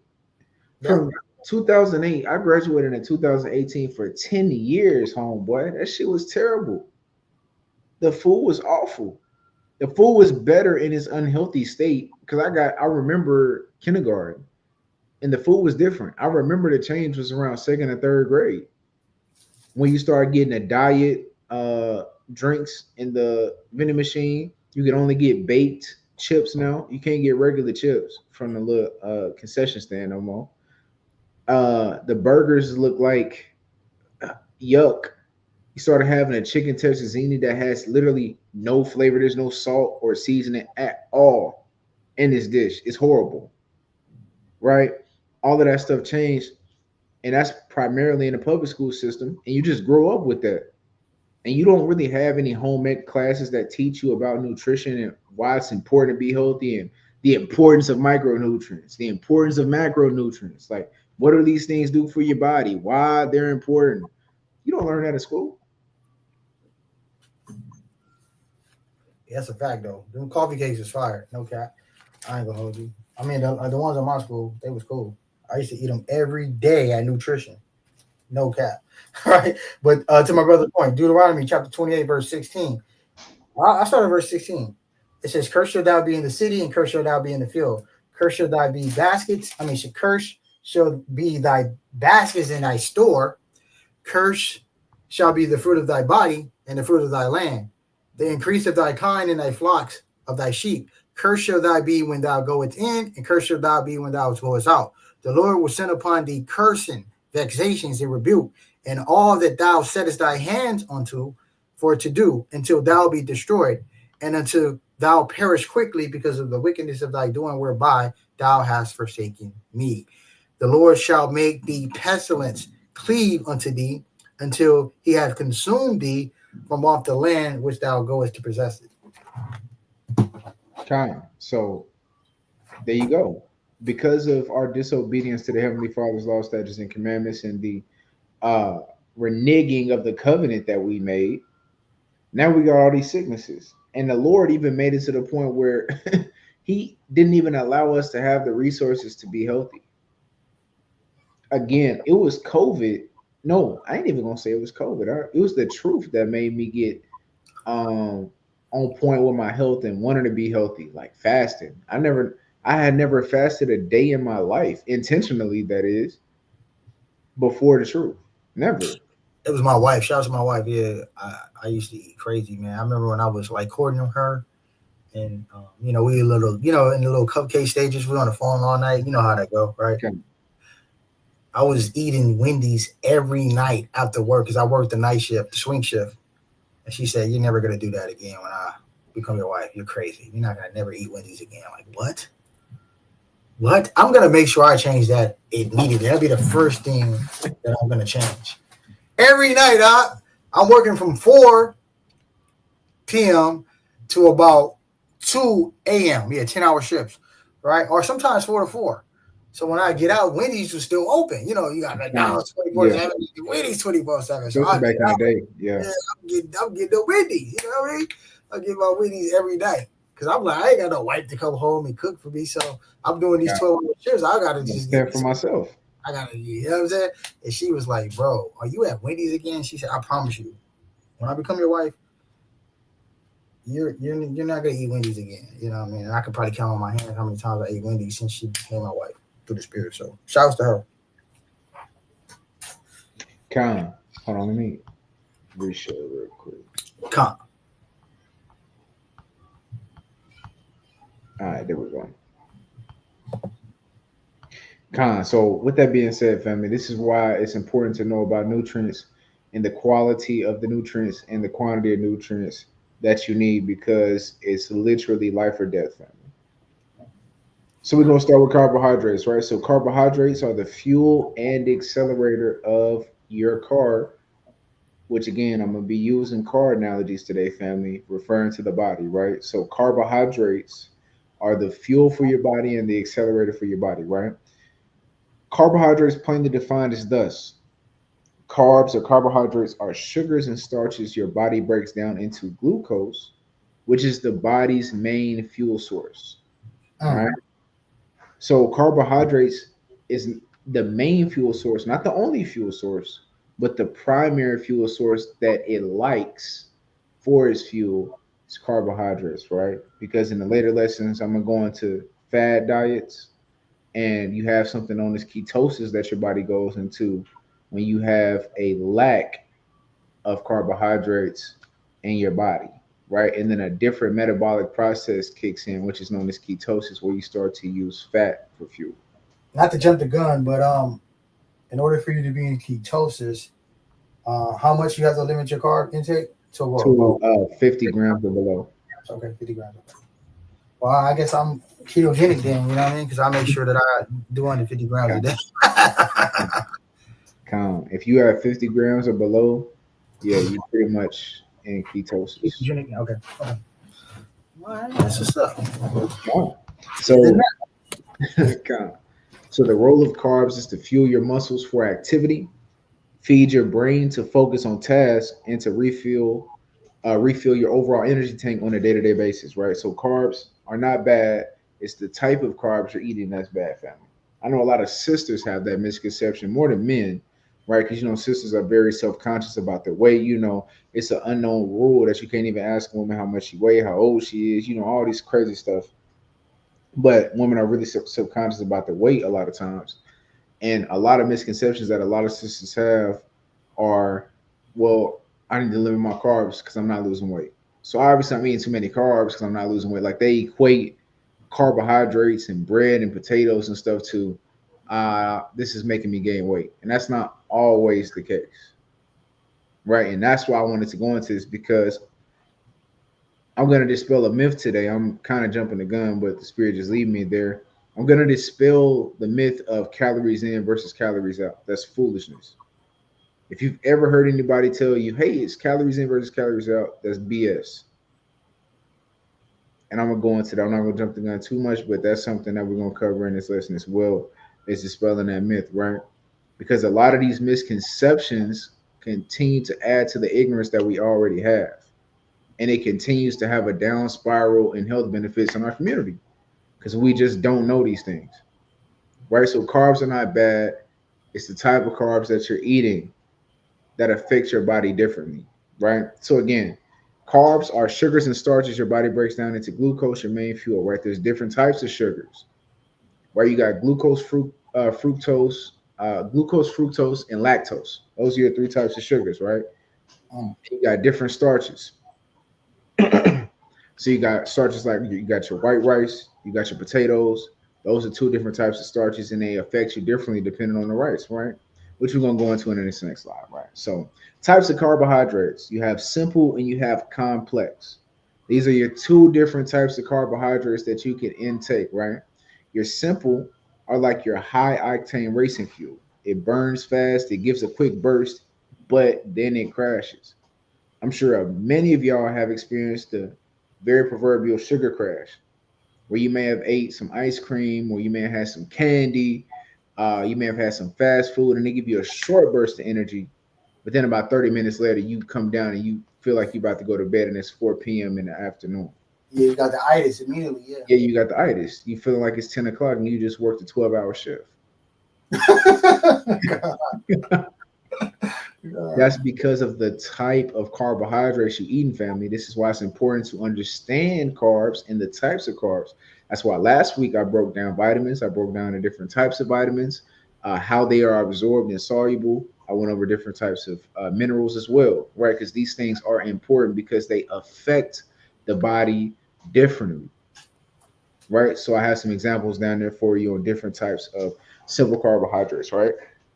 So then you have what I like to call the good carbs, but I don't like to say good or bad because simple and complex carbs both have a purpose that can be beneficial if used properly.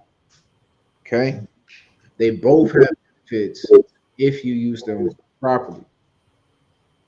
So complex carbohydrates are like steady burning diesel, right? It releases energy slowly over time, right? So some examples of complex carbohydrates I have down there: whole grains, beans, vegetables, your root vegetables like your sweet potato. These things are all good for you, and they're complex carbohydrates. And they're complex because of the fiber that's attached to the carbohydrate. That's the difference between simple and complex, right? Refined sugars are going to be your simple, meaning they're lacking fiber.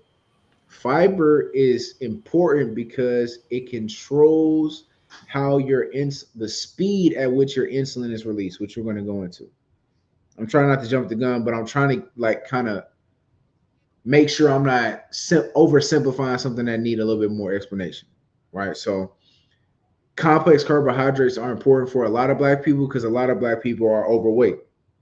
The majority of our community is overweight. We struggle with obesity as a community. Why? Because the food tastes good, but also it's because of the type of food that we eat. So let's go. And y'all just slow me down. I look at the comments as we go just to make sure nobody's getting lost in the sauce. But nevertheless, I'm gonna cook until then because I'm not really looking at it. So the hormonal impact of carbohydrates. The first hormone we're gonna look at is insulin. You may have heard insulin. A lot of Black people have dealt with diabetes at some point in their life, and a doctor is trying to explain to them about insulin, right? Insulin is a hormone. Insulin is probably one of the most important hormones in the human body. Insulin out of whack can kill you. If your hormone insulin is out of whack, it can literally kill you. But let's go. Insulin is the storage key. So when you eat carbs, your pancreas, which is an organ in your body, it's in the gut area, right below it. When you eat carbs, your pancreas creates the hormone called insulin. So this is important to understand. Your organ, the pancreas, creates the hormone called insulin. That's the production site of insulin, the pancreas. So when you eat, your pancreas immediately creates insulin because insulin is what takes the nutrients from the food that you just digested and takes it to where it needs to go within your body. That's why it's known as the storage key. Insulin is like the key that unlocks your cell's fuel tank so glucose can enter, right? So again, fast burning carbs are your simple carbs or your refined carbs. These carbs create big insulin spikes. And because the insulin spikes uncontrollably fast, there's nothing slowing down the descent of it either. So then you have that energy rush, then crash, right? Because there's nothing helping that insulin travel. So this leads to chronic high insulin, which signals your body to store fat instead of use it for energy, right? This is what you call obesity, or when you start to accumulate fat around your stomach, which is called visceral fat. And this fat is dangerous because not only is it in your stomach, but if you have fat around your stomach, it's covering your organs as well and making it harder for the organs to work. So this is why you have high blood pressure with obese people, because they have excess fatty tissue around their actual heart, which is causing the heart to restrict slower and less efficient. Am I losing y'all? Hey, repeat that. Go with the visceral fat one more time. One more time. So visceral fat accumulates when your insulin is out of order. So when your insulin is out of order, it signals your body to store fat instead of use it for energy. So when your body stores fat, normally it stores around the hip and abdomen area. This is known as visceral fat. Visceral fat is dangerous because it's not just on the outside. That fat is also covering the organs up underneath it, which or inhibit their ability to function properly. Damn. So what you're saying is visceral fat covering your heart, covering your intestines. I mean, just different aspects of different organs to make your body function correctly.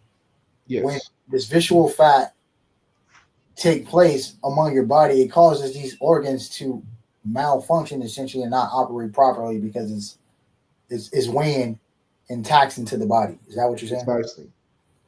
Damn. A lot of black and brown people suffer from that.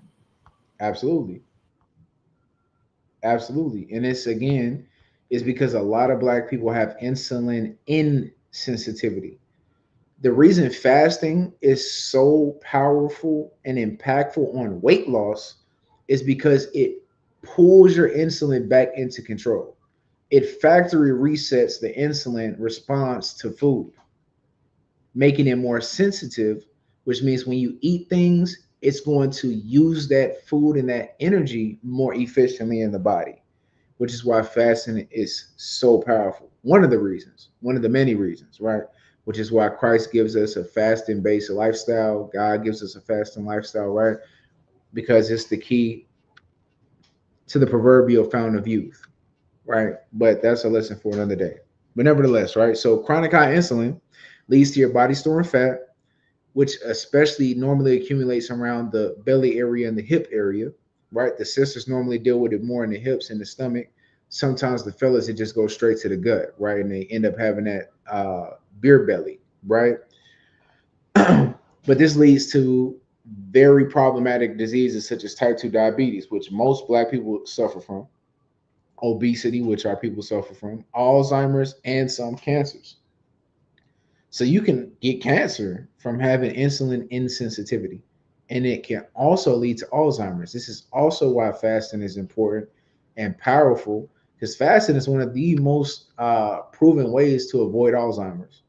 If you fast 48 to 72 hours a month, that mitigates your chance of getting Alzheimer's by like 500%. And that's just 3 days, three different 24-hour periods in a month. Out of 30 days, you fast 3 days out of 30 days, and you just uh, dropped your chance of getting Alzheimer's by like 500%. That's crazy you say that through the spirit, bro. I've been implementing this new regimen um in my diet where I would fast every Wednesday. Mm-hmm. I'm trying to extend it every Wednesday, like up until however long I want to do it, but at least one time a week fast. Come. Try fast, no nothing. You know what I mean? The whole entire day, and it's usually like a 36-hour fast or something like that. Or because I'll start before the sunset the day before, Right. but that whole entire Wednesday, and then that Thursday I won't eat until about 11 or 12. Whenever my wife feel like cooking the first meal, because we rarely skip. We don't eat breakfast. We might eat they might eat breakfast, but our breakfast would be at 12 p.m. and not early in the morning. To your point. Come. Moving on. Another hormone, leptin. So leptin is the hormone that is essentially the body's fullness gauge. So leptin is the signal that goes to your brain that makes you feel full, right? But what's important to understand is that leptin is made in fat cells, right? These cells, or this hormone that is released by these cells, tells your brain you have enough energy. Again, energy is equal calories. Calories come from food. So leptin tells the brain that you've eaten enough food. You have enough energy to sustain your body for that present time, right? But if you eat too many carbs over time, this can cause leptin resistance. This is how you get on the show My 600-Pound Life that Gina is referring to. Because over time, your body gets so accumulated to having carbs in excess that it stops sending signals to your brain telling it you're full. This is how you can look at these people on My 600-Pound Life, and they order 7 large pizzas, 5 pans of fettuccine alfredo, and 6 2-liter Diet Cokes. And they down it all within an hour and 30 minutes because there's a malfunction in their hormones. They're malfunctioning on a hormonal level, which is Damn, so they're not getting the signal up? No, they're not getting the signal lock. That's crazy. Damn. That's what I'm saying. Obesity is mental. Family, one thing I discovered in my studies, just in nutrition and exercise, is that it's spiritual. The lesson I did on renewing the mind, right? Solomon equates the mind to the soul. Your soul is connected directly to your spirit. If you're not getting signals to your brain, that means your soul is not receiving that signal either, which means your spirit has been weakened to a point now where it can't even fight back because you're not even getting the signal. It doesn't even know it's being attacked. So it's like a little alarm system that doesn't work. Yes. Damn. Yes. Exactly. That is the alarm to your brain saying, hey, stop eating now. You're full. You're good. You ate enough. When that's off, that's how you can eat so much and do it so quickly and just continuously do it over time because you just stop getting the signals. That's why I like the car analogy, because if you don't ever take care of that gas light, eventually you just not going to have no gas no more. Your car's just going to stop working. Now you got to get a brand new part, right? What this symbolizes that you have to change the entire environment to completely alter your schema. See, that renewing your mind lesson go deeper than just what we wouldn't, but I ain't gonna. That's too much cooking for the night. I'm keeping it to 1 course meal tonight. Okay, King? We're not doing 3. We're just doing 1 tonight. We're only doing 1, right? So, like a broken gas gauge, your brain thinks you're running on empty, even when your tank is full. Y'all understand that? Leptin is like a broken gas gauge. Your brain thinks you're running on empty because it's not getting the signal. Leptin signals the brain you're full. It's not getting that anymore. So even though your body is full, your stomach is expanding still, your brain is not saying, hey, brother, you're satiated, you're full, stop. It's not telling it that. So you just keep going. That's how you get on my 600-pound life and my 1,000-pound life. It's dangerous. And this is why it's important to understand how the food you eat is affecting your body.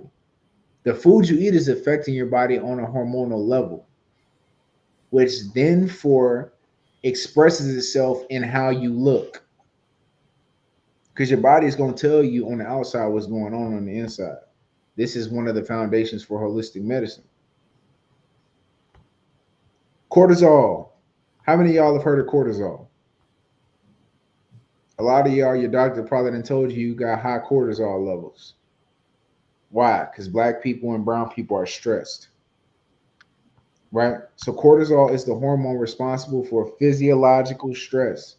When you feel stressed from having an argument with your spouse, or you feel stressed from work, or you've been working really hard on some kind of project, and then on the fourth and fifth day, you just feel stressed, like, oh my God, what's going on? It ain't working out in your favor. Finance is not looking good, and you feel stressed. That feeling is actually a hormonal response to whatever stimuli you're given, and whether it be external or internal.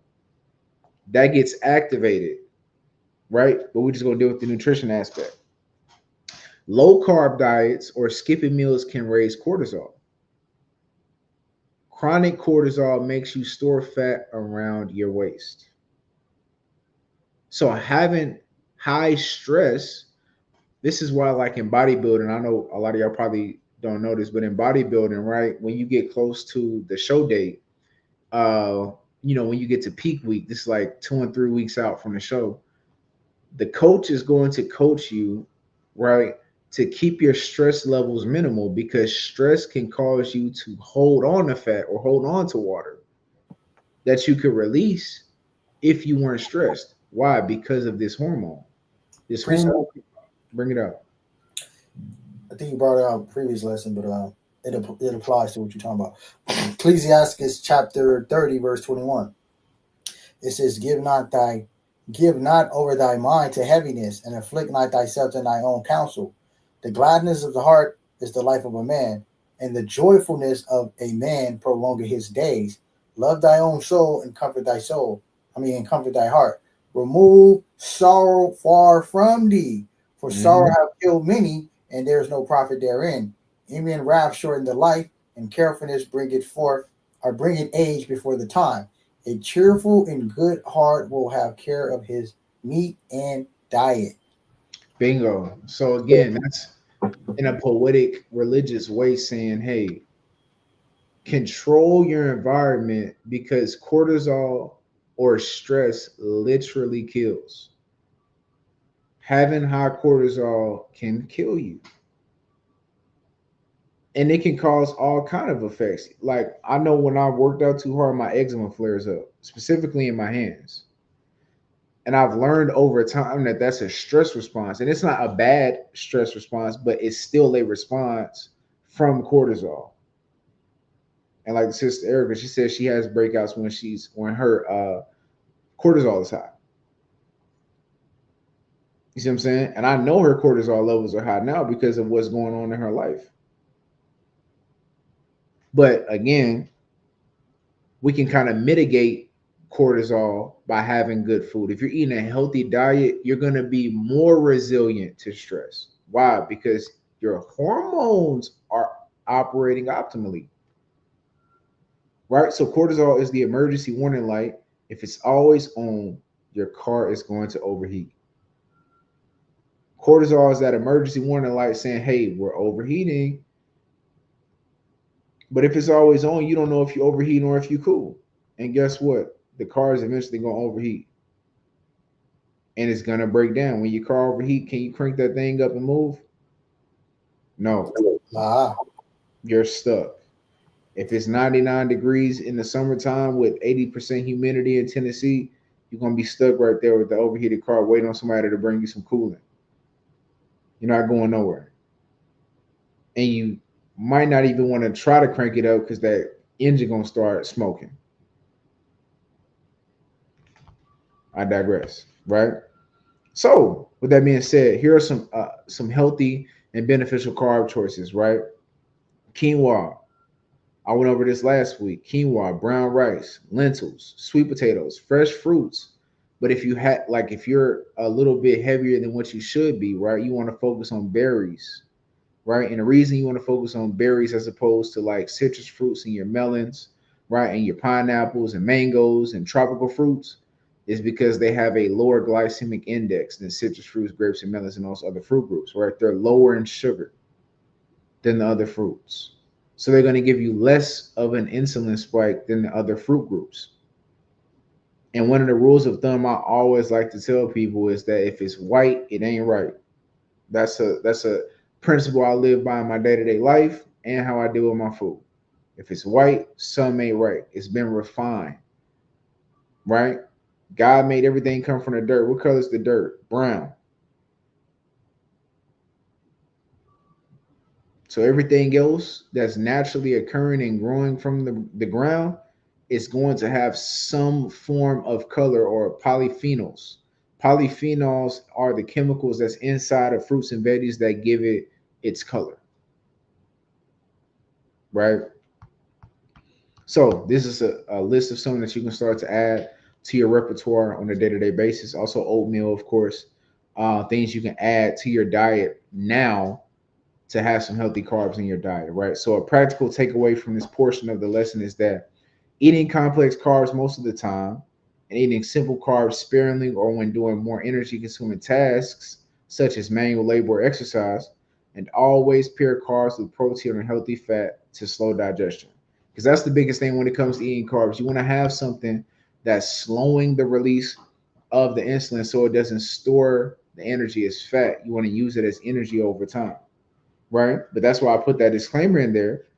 And what I said earlier, simple carbs and complex carbs both have their place in your diet, right? You don't have to completely remove one or completely remove the other. You need both in certain capacities, right? When you're exercising or you're in the gym, you need simple carbs when you're in there because you need immediate fuel source to get through the endurance portion of your exercises, right? When you're trying to hit that 12 reps on the bench press or on a squat or curls or whatever you're doing, you need energy to pull from immediately at that moment. You don't need it to take about 10 to 20 minutes. No, you need it right now. So you need something that digests fast so that you can use fast because of the type of exercise you're doing. But in the morning when you wake up and you got to go to work or you got to do activities with the children, you got to clean the house, you got tasks you want to do, you want to have carbohydrates that release slowly so that you have an even amount of energy throughout the task that you need to get done. Is everybody following me? Drop a 7 in the chat.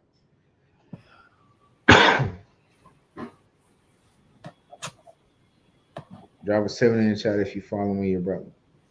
a slow digesting carb.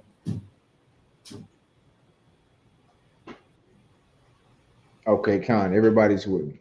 Con, right? So this is important. This is a practical takeaway you can take away right now, right? So different tasks require different types of carbs. And again, this is why last week I was very adamant about letting everyone know that health is not a one size fit all mode. It's individual to the individual. That's what makes us individuals, right? God made every single human with a different fingerprint. How is that possible? I don't know. But nevertheless, that's a testament to the individuality of humanity. So if we're individual, even in the slightest things like a fingerprint, of course, the foods that we eat are going to affect each of us individually different. And you have to tailor your nutrition to your individual needs. Now we're going to transition into proteins, right? Proteins are the building blocks and maintenance crew of the body. Now I know everybody done heard about protein, right? Especially if you get in the gym or you're trying to exercise, right? Or you're trying to lose weight. You know, we throw these terms around incorrectly and ignorantly, right? Because I'm not gonna say it's from a place of stupidity, because nutrition is honestly one of the most least studied realms of science there is. So even the scientists and the experts on this are just now starting to discover things within nutrition, right? So a lot of our people don't know much and they're ignorant of nutrition as a whole, right? So proteins. Protein, plainly defined, is proteins are made of amino acids that build and repair every cell in your body. So proteins have a very, very, very important role in the body and the bodily processes.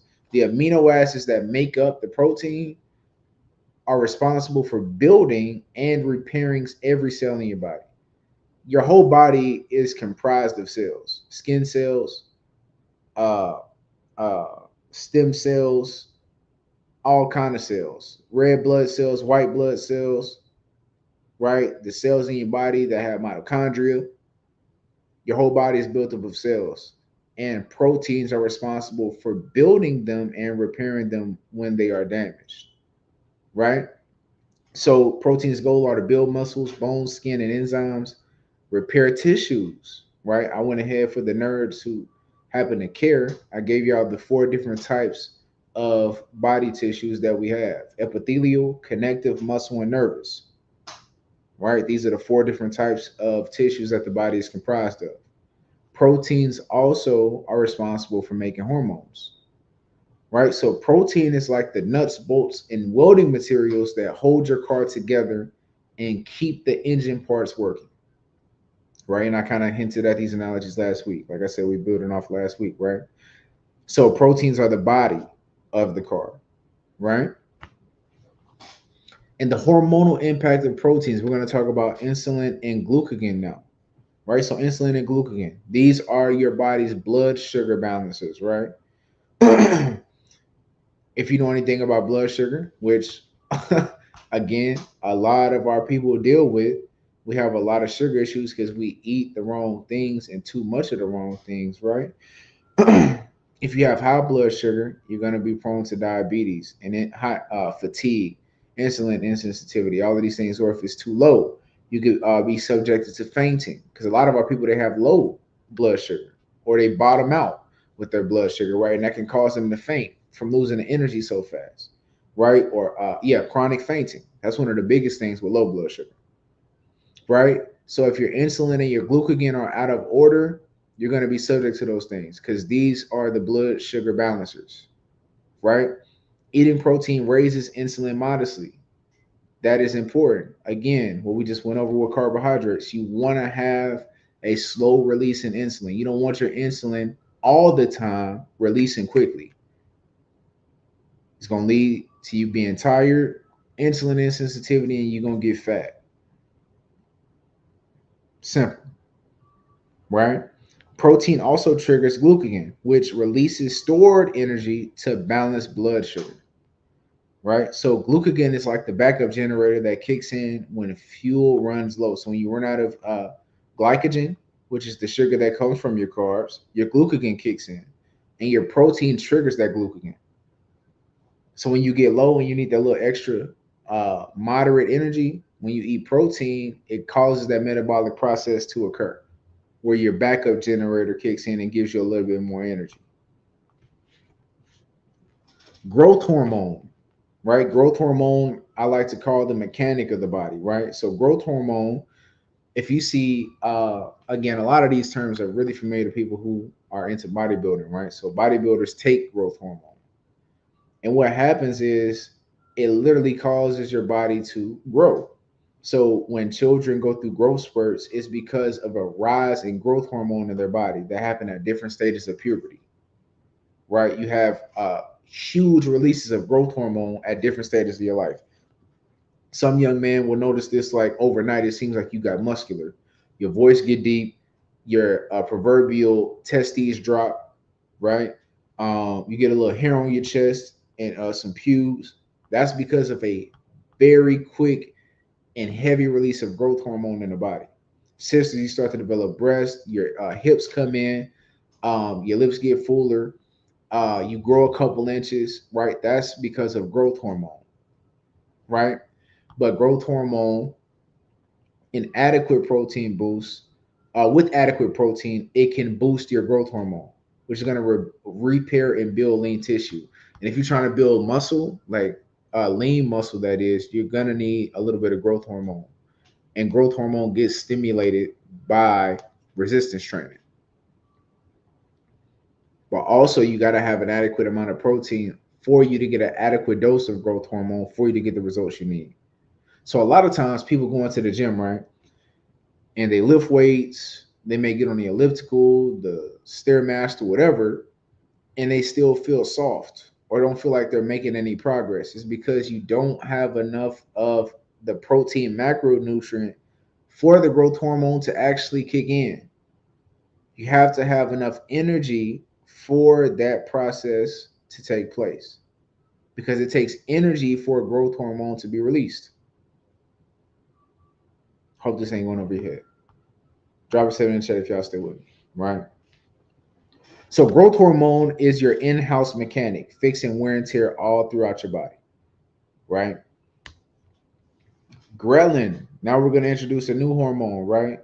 Many of y'all may not know that the feeling of hunger is actually a response to a hormone being released in the body, and that hormone is known as ghrelin, right?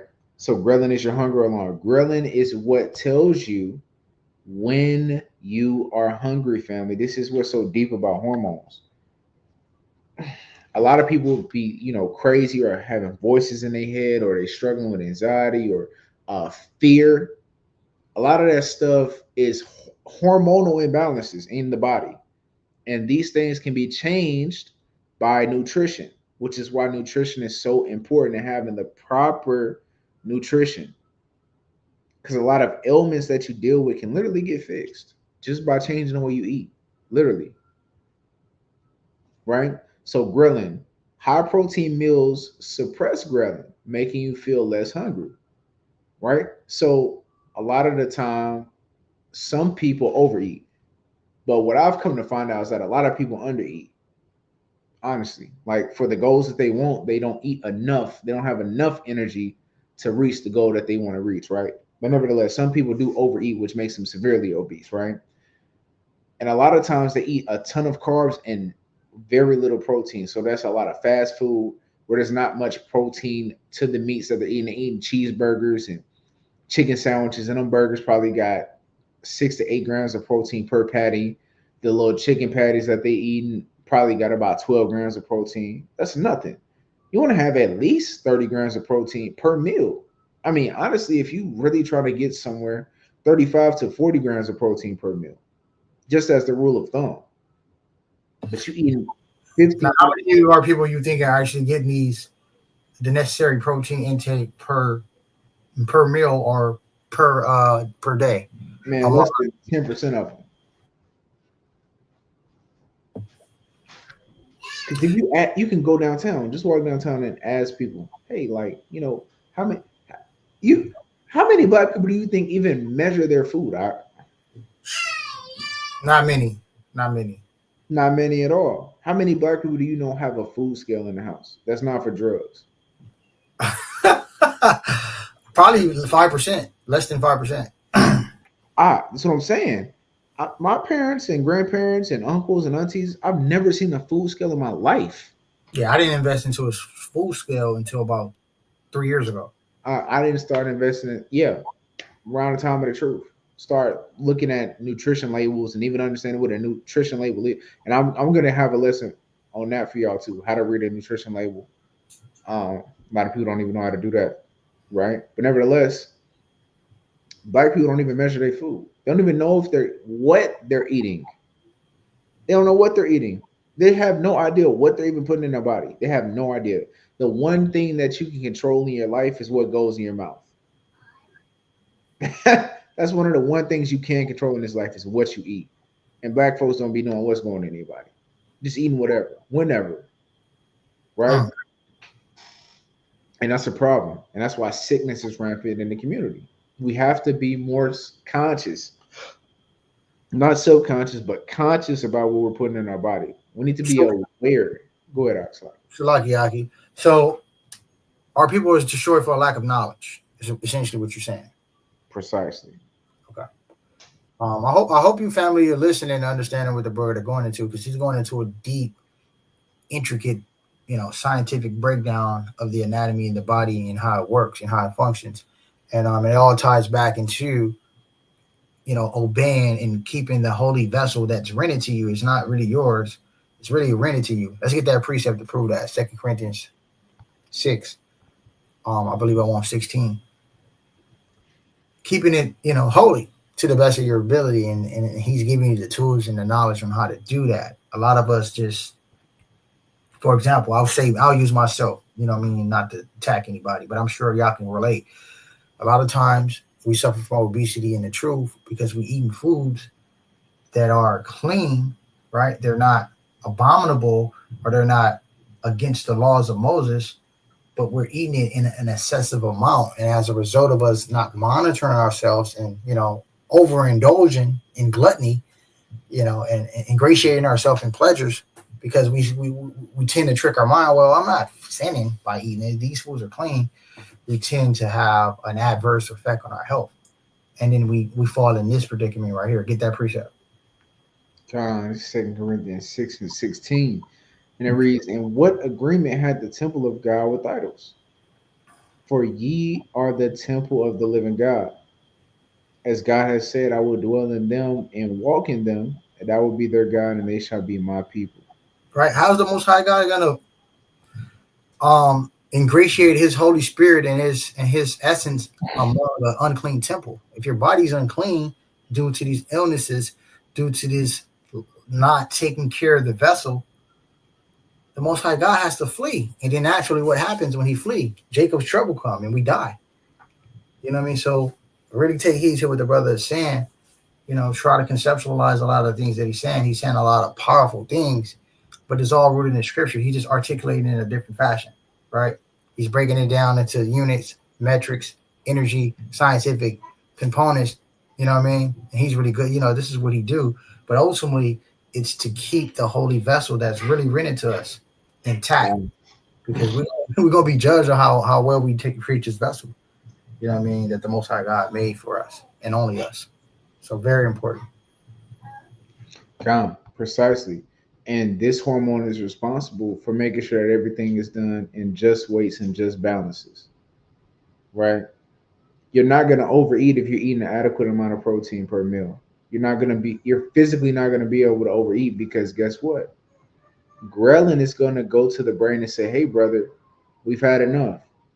And you didn't have an excess in insulin spikage. So your body's going to be more liable to have high metabolism and use your food as energy as opposed to storing it as fat, just based on adding protein to your meals.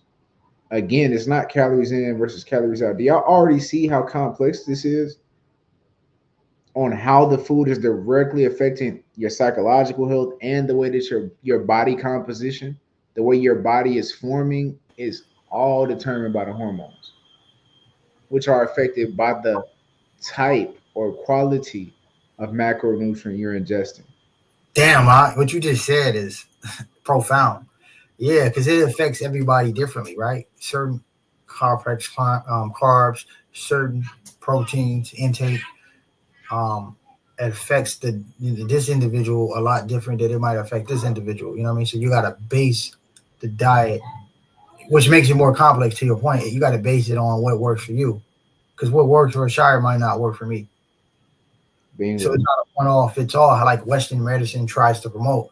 It's actually through trial and error, fixing and tweaking and experimenting and finding out what works for you and what makes your body feel the most optimal, that it could possibly could. And it's crazy because sometimes you just gotta go with your body and how it feels. Mm-hmm. Shire, he's indicative of that. Sometimes he'd be like, you know what, I gotta throw out some of these scientific concepts and just go off what my body tells me and what makes me feel the best.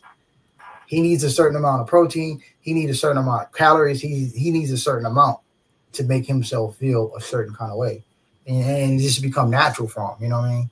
But then the other brother, he might need to be on a ketogenic diet, which I don't want to jump the gun. I know he's gonna get into that, but it's trial and error. It's a lot. It's a lot of stuff he's saying. You might have to go watch this tape back again. Okay. Honestly.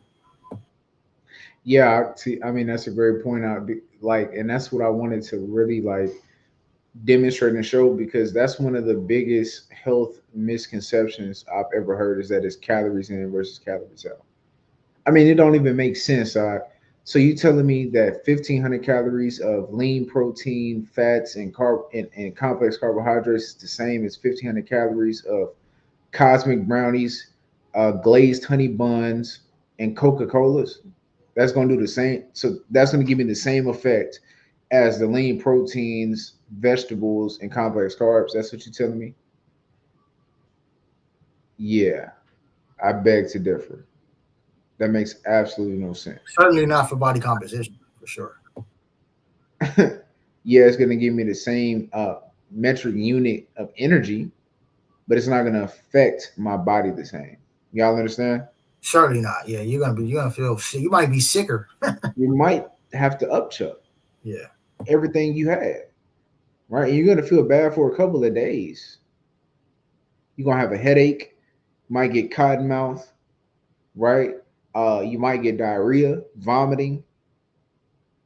Again, all calories are not built the same. They're not, right? So now, thyroid hormones. Thyroid hormones are your metabolism's regulator. How many of y'all have heard of a metabolism before? Most of y'all say I got a low metabolism because you storing fat, or or Ever since I turned 30, you said my metabolism slow down. see that? So everybody is familiar to some extent with metabolism, right? You see a young lady who is a little bit more fit, a little bit tired. You say, "Oh, I'm sure she got a high metabolism," right? Or you have a brother or a sister who just can seem like a bottomless pit, right? You're like, "Man, your metabolism is crazy, bro. Like, you don't gain a single pound and you just ate 10 times what I ate, bro." Again, it's because of hormonal differences, hormonal health, right? So amino acids like tyrosine help produce thyroid hormones. This is, remember, amino acids are what proteins are made of. So some amino acids are directly responsible for the production of hormones that are responsible for the way you store fat. You understand? This is important, right? So amino acids like tyrosine, which you get from proteins, help produce thyroid hormones. A healthy thyroid simply equals an efficient metabolism. The thyroid is your car's engine computer. Protein keeps the software updated. One thing I want y'all to think about too, family, right, is I'm literally giving you skills to troubleshoot what could possibly be going wrong with you.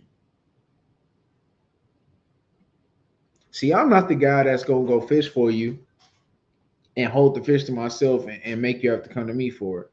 No, I like to teach people how to fish. I like to give you your own rod, teach you how to put the bait on the hook, how to cast your rod, and then reel that bad boy in. So as we going through this, I'm giving you knowledge that can assist you with troubleshooting your own self on a day-to-day basis. This is when you start becoming conscious, and then you can start intuitively eating. Something my brother kind of mentioned earlier about what I do now. After I've measured like my caloric intake and types of food for so long, I know what I feel like when I've had enough food in my body. I'm familiar with how that feels. I'm familiar with how my muscles feel, my brain feels, my body when I've had enough food. So now I can kind of pull away sometimes from tracking all the time and just intuitively eat, because I've had the experience with already tracking it though, and the feeling that comes from the different food. So 9 times out of 10, if you're looking at somebody who's in shape, ain't really gaining away from what they eat. I just feel like analogies help. They help you understand, right? Christ gave many analogies in the scriptures. You understand? So the thyroid is your car's engine computer, and protein keeps the software updated. You understand? So 9 times out of 10, when you see somebody who is in shape and eats a lot, they have a healthy thyroid. They don't have hormonal issues. Right? Let's keep going. Here's some healthy kosher protein sources, right? Salmon, cod, eggs. Eggs are a powerhouse protein, right? Because of the micronutrients that eggs possess. Look into the micronutrients that eggs possess. They're a powerhouse, right? Poultry, chicken, turkey, quail, your fasting in a day family.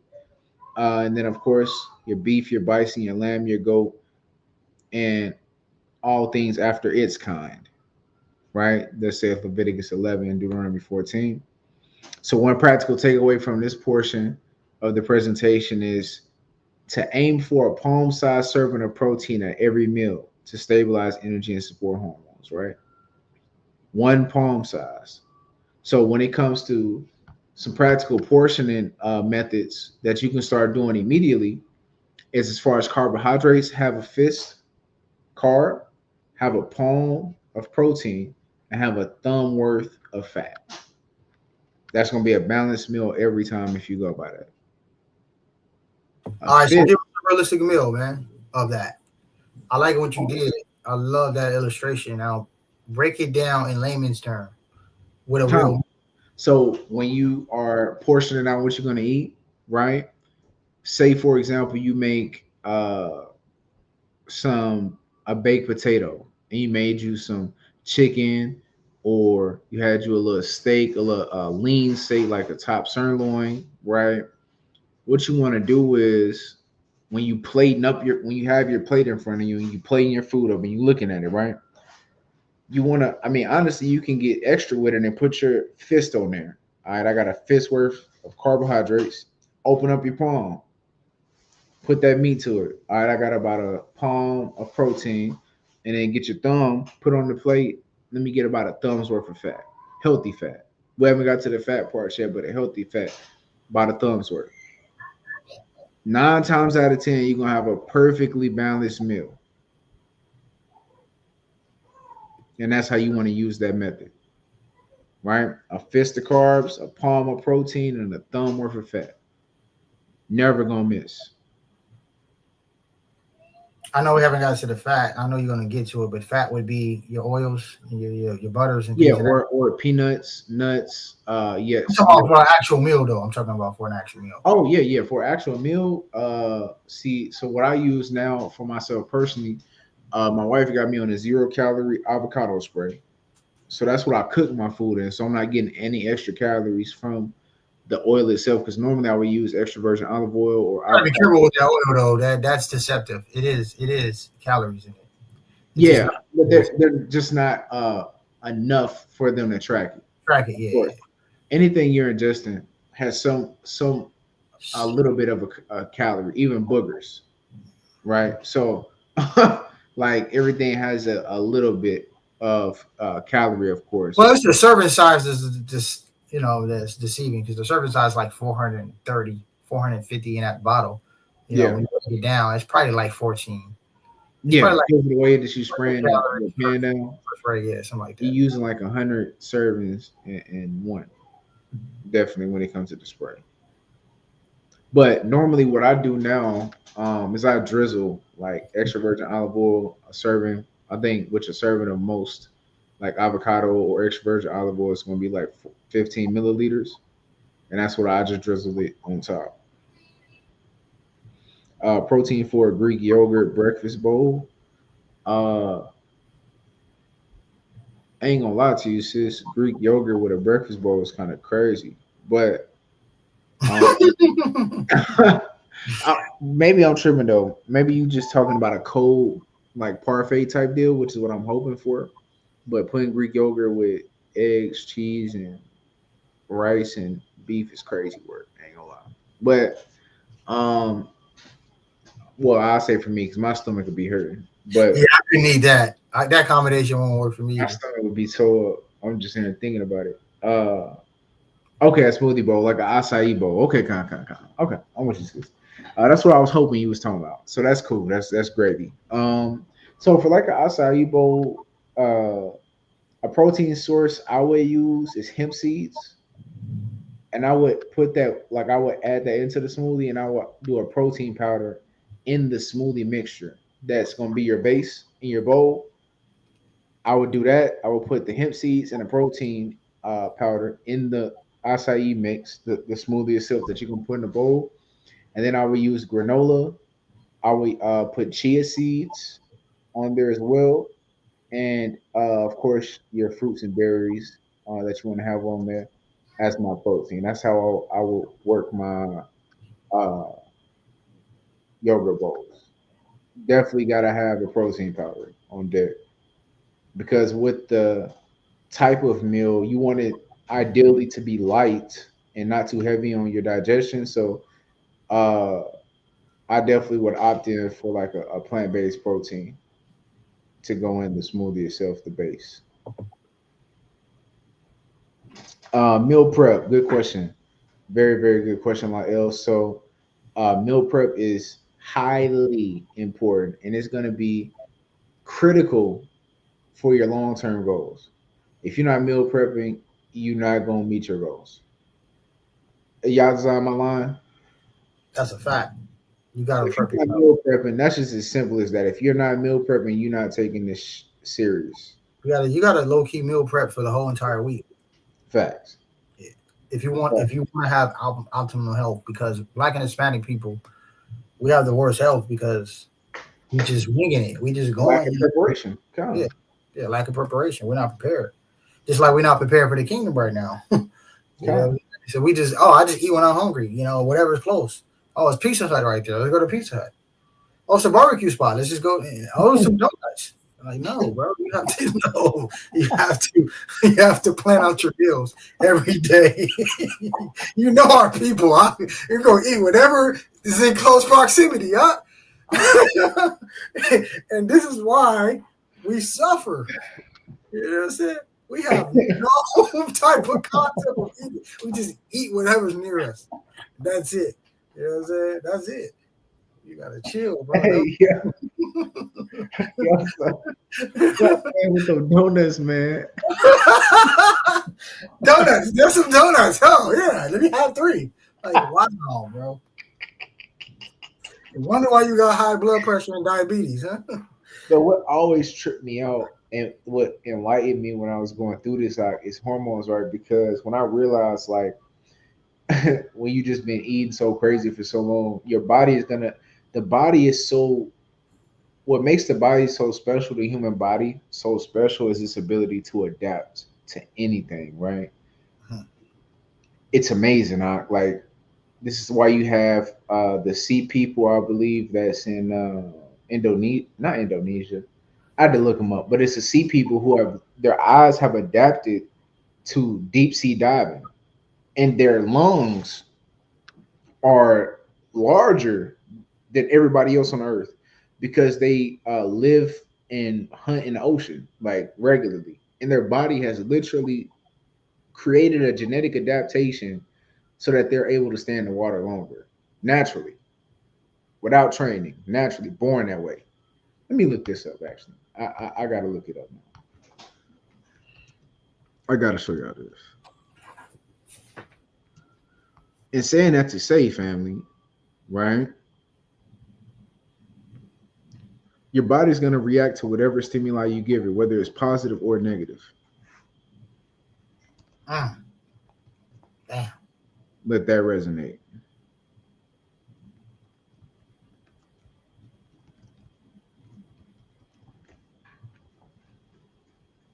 Yes, here we go. The Bajau, also known as sea nomads. Let me share this tab, right?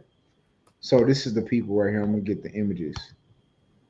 You see how their eyes are wide open. This is no goggles, family. You see these guys are comfortable underwater though, Yes. bro. Let me see if I can find the documentary, bro, because they showed how long it was underwater, bro. It was like mind blowing to me, bro.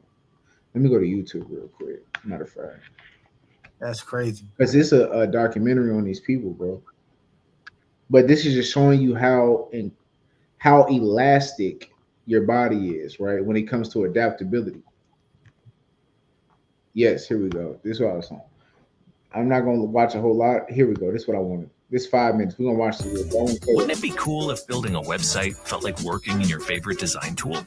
With Framer,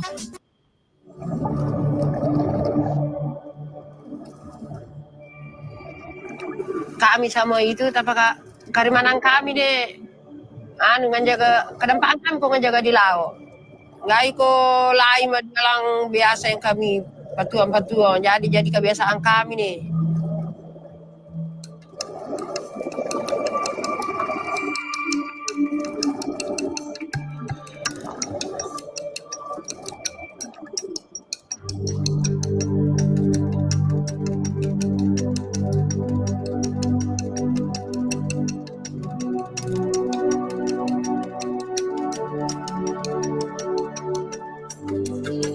Okay, I was right. I'd be down my brain. Indonesia, Philippines, and Malaysia.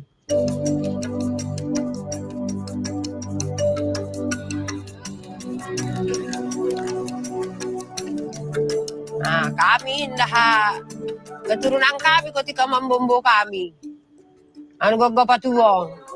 Memang kami danakang mau lillo mau dindo. Gogo patuong.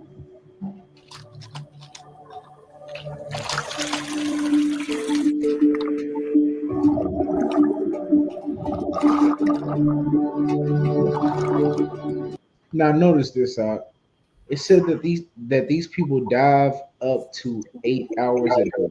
How many of y'all have been to an outside pool in the summer for 30 minutes to an hour? How do you feel when you get out? Drained. You don't have no energy. You feel like your whole life force has been stripped from you after being at the pool all day. Dehydrated, head probably hurting, ready to go straight to sleep. Heavy. Yes, no breathing tanks. And they dive 8 hours a day. And you notice bro hopped right back in and went straight down to go deep sea dive. Bro don't look like he's broken a sweat today. Let's keep going. Let's get through. I just want y'all like really realize what you're looking at. This is no oxygen tank. They just diving. And bro, by this point, I'm trying to look back up to get back to the above water. I'm sure. I feel like I'm about to die right now. Yeah, I'm scared at this point. Drowning, bro. Bro, I'm gonna show y'all. Let's keep watching. Bro, look how comfortable and relaxed he is. Kita Look at this. nahampak kami nahampak kita baraga kanilaw das puluhan muli biasa. That's been at least 30 seconds to a minute. A lot of y'all can't even hold your breath for 30 seconds above water. Bro's been underneath. He's at least like 10 kilometers deep, huh? And look, his body is comfortable. He's comfy right now. He's not even thinking about coming up right now, huh? At all. He's not thinking about that. All right, let's go. Kita dimana itu bakal biasa 5 kilo biasa benda. If you would have came up from diving like that, would you not be having a breathe attack? You spitting out water, you got snot coming out your nose. You tripping. Look at how comfortable, bro. Look how comfortable bro's face is. Kita 10 kilo memang masih ngula 15 lupa masih ngula. Aku bawa umarku 12 lupa.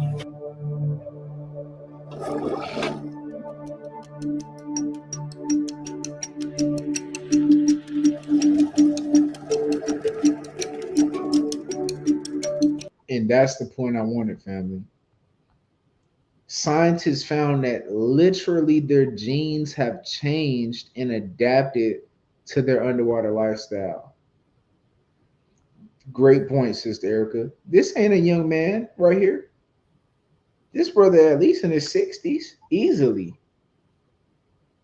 Well, he might be a little bit less because the Asian races do not age well like Esau. They don't age well. Moabites, Ammonites, they don't age well either. So brother could be he's at least 40 though, at least. How many 40-year-olds diving 20 meters deep in this comfortable for 30 seconds to 3 minutes underwater on average?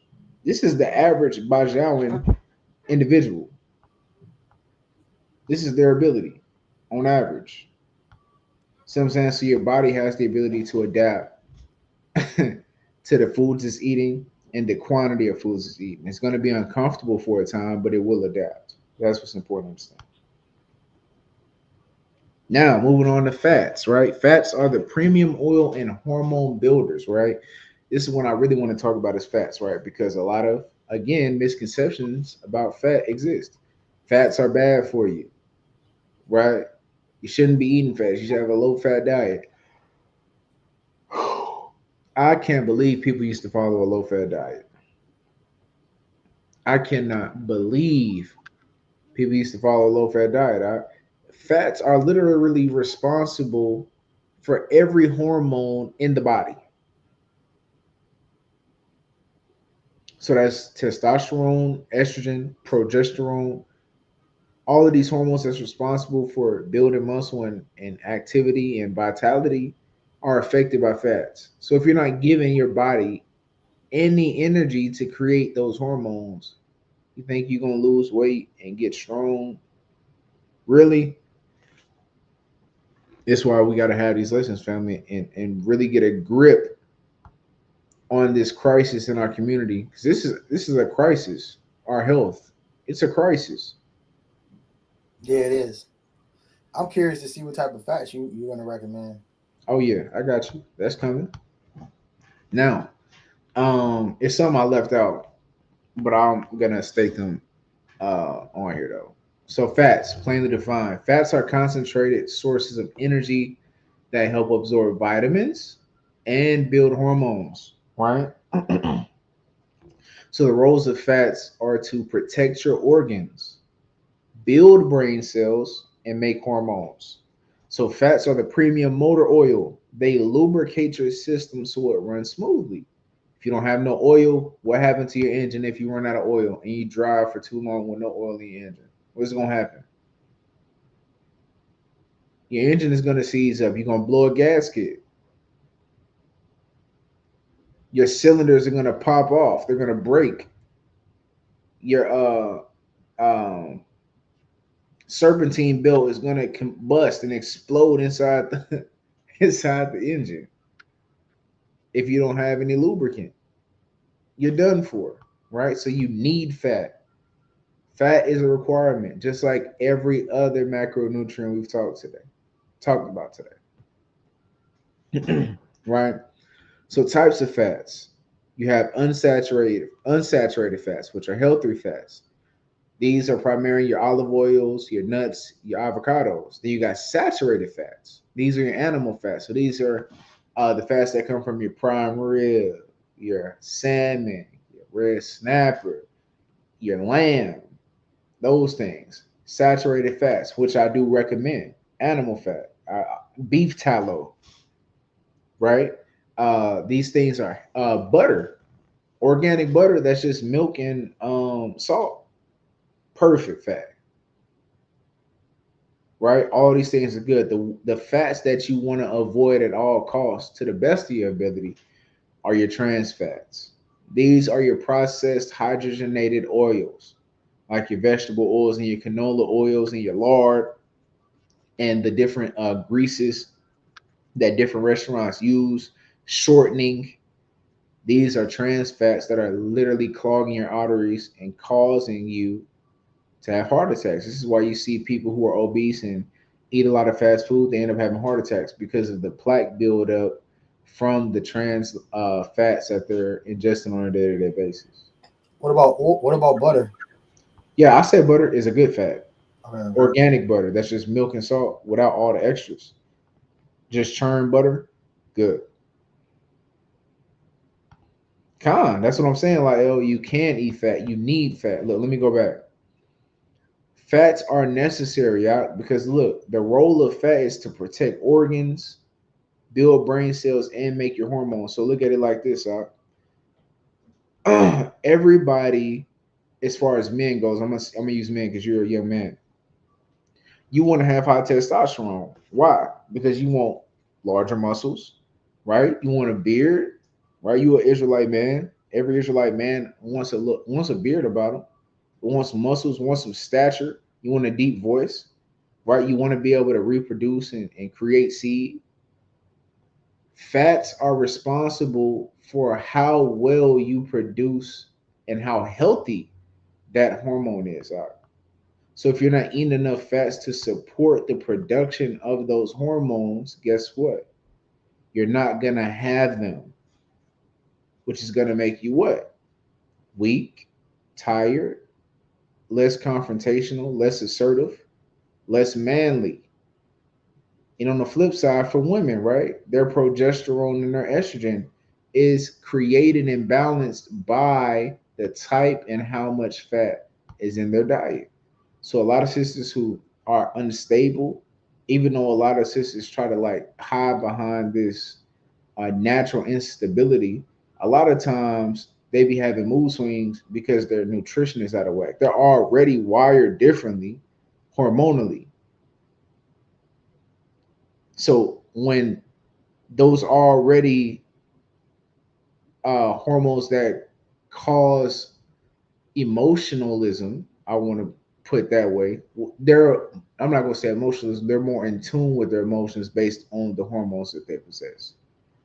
When their hormones are out of balance by their nutrition being off, it causes them to swing.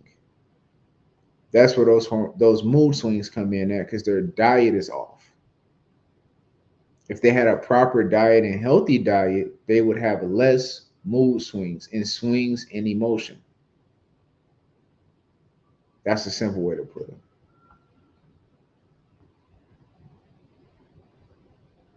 Oh, you talking about something totally different, Lyle, as far as eating the fat from off meat. That was in regards to sacrifices, King. But we can, I can give you a whole breakdown on that. But anyways, moving on. So the hormonal impact of fat, right? Sex hormones. These are the builders of your vitality. Fats are directly responsible for the production of testosterone, estrogen, and progesterone, right? Fats and cholesterol. All cholesterol is not bad, right?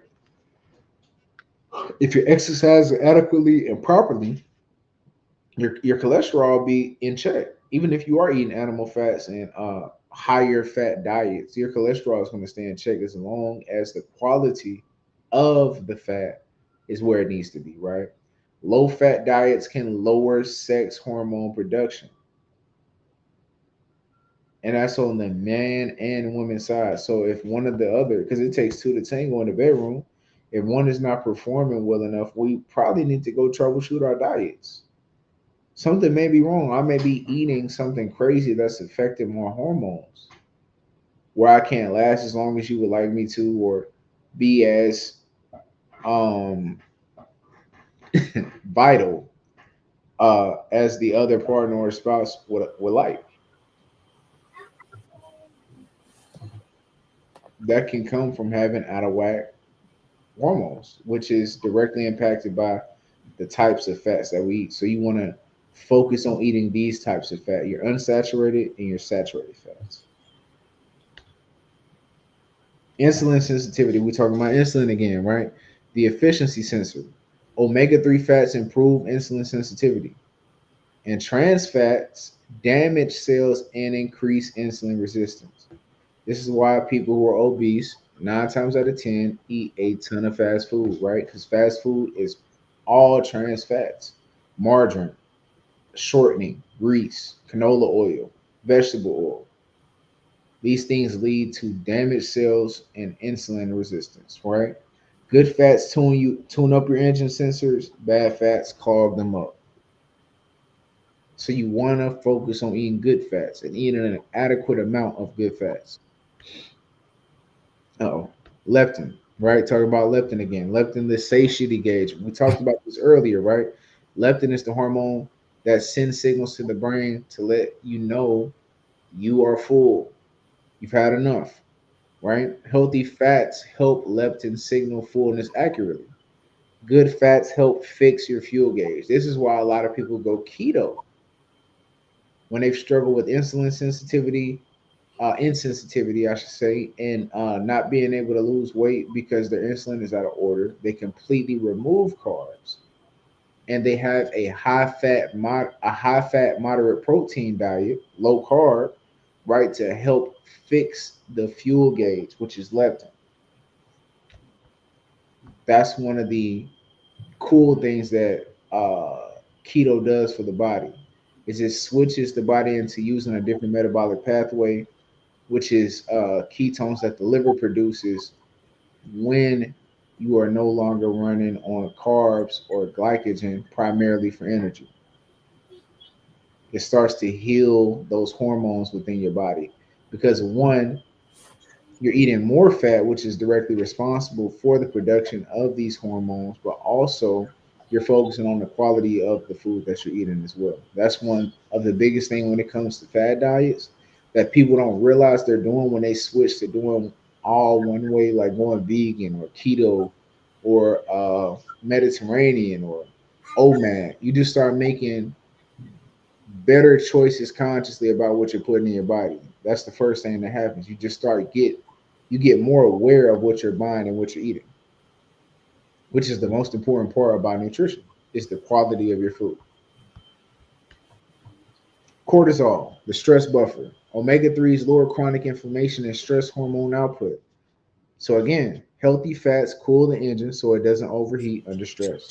And omega-3s is a fat that primarily comes from fish in the most available source or easily absorbable source, but you can also get it from algae if you are plant-based.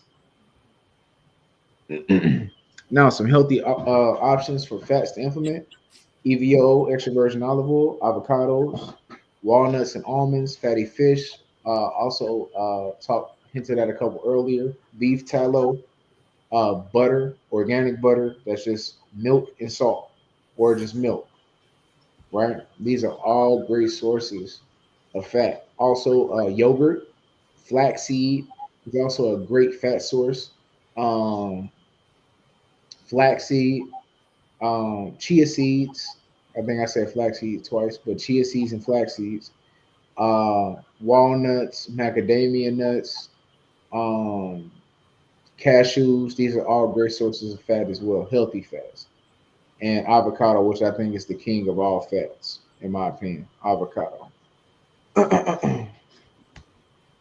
Right. So a practical takeaway from this is include a thumb-sized portion of healthy fats in every meal. Right. Remember, when it comes to having a plate in the portion sizes of what goes on your plate, a fist of carbohydrates, a palm of protein, and a thumb of fat at every meal.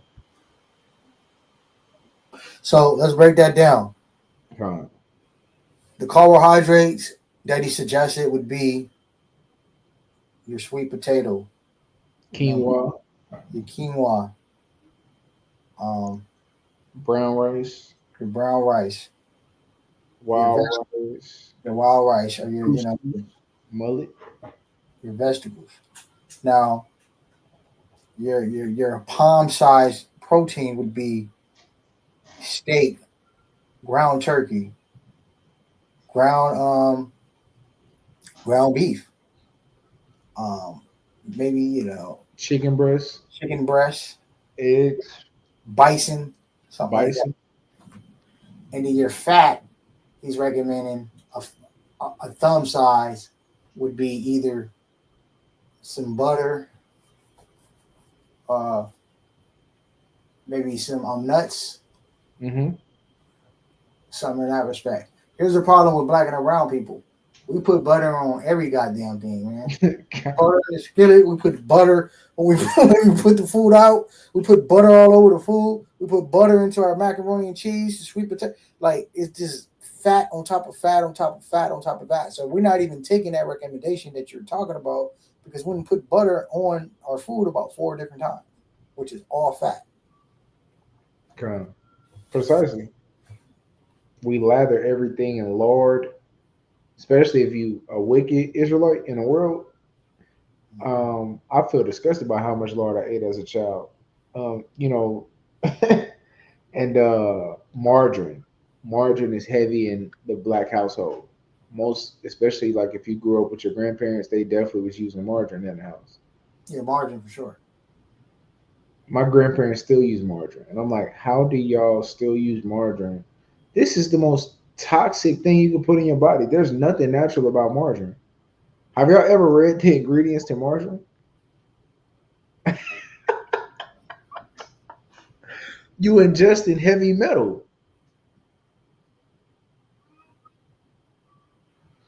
But this goes into, something I'm going to teach on is that nutrition label. Black folks don't read ingredient lists and nutrition labels. Half of y'all Israelites don't even be reading y'all nutrition labels until Passover come around. We had a question. Like I said, when meal prepping, are we only allowed to meal prep for the next couple of days? If I'm not mistaken, I don't know where it is. There a law that says once food has been cooked, we have 3 days to eat it, or no?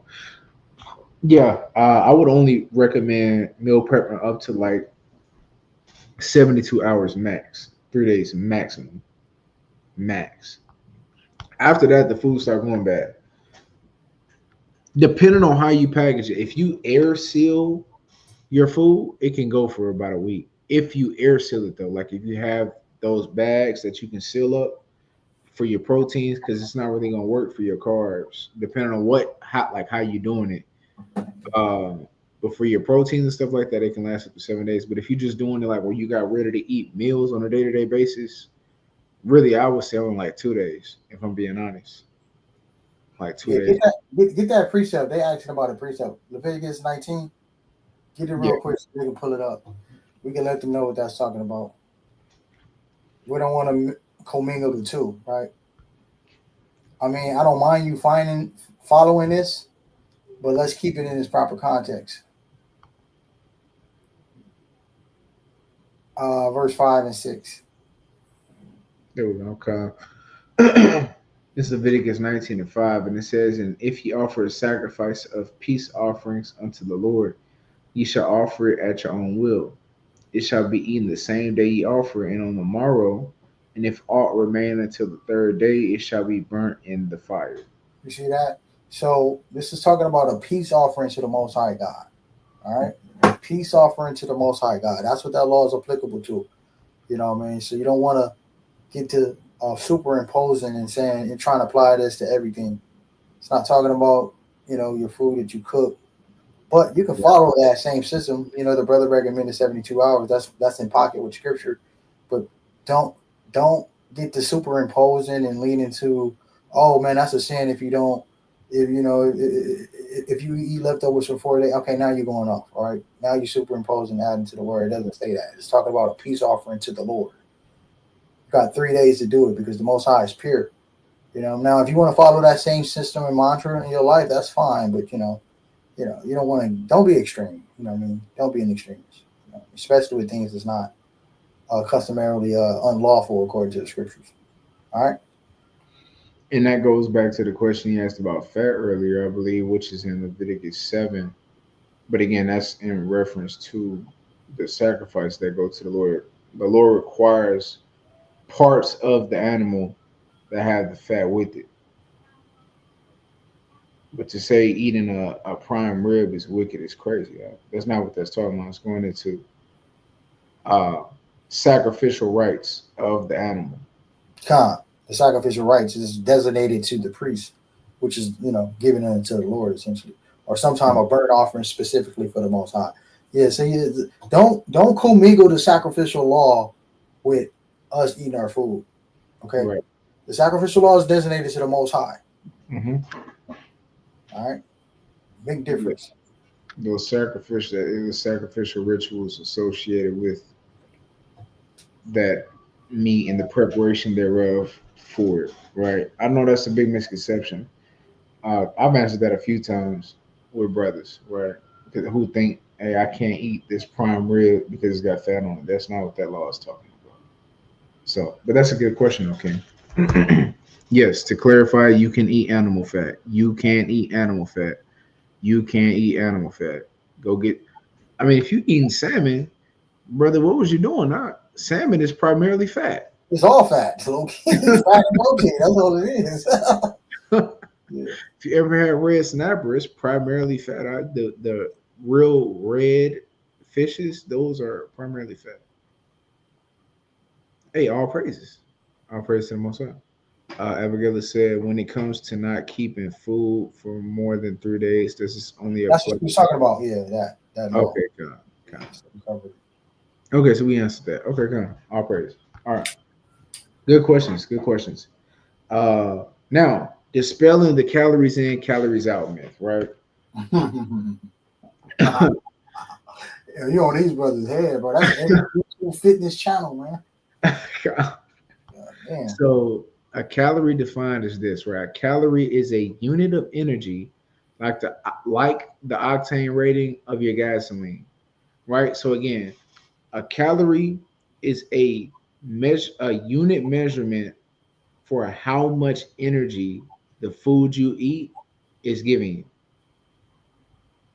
So it's a way to measure how much food energy you are digesting and ingesting on a day-to-day basis, meal by meal. So here's a caloric scale of energy for each macronutrient, right? Because each macronutrient has a certain amount of calories per gram. So for every gram of protein, there's 4 calories attached to that gram. The same for carbs. But fats are much more calorically dense, right? There's 9 calories per gram of fat. 2 times more. So look, check this out. When you start becoming experienced, right, with looking at food labels, and you may be looking at the same product, but one has more calories than the other, right? And it may be a different flavor. 9 times out of 10, and I called it every single time, I said, hey, that product has more fat in it. Because it's pretty much the same thing. They got the same amount of protein, because when it comes to food labels and nutrition labels and things like that, and marketing of food, which is also a very, very good lesson. That's later on down the line, though. With the marketing, normally protein snacks aren't going to have its carb value and its fat value. It's only going to tell you how much protein is in it and the calories.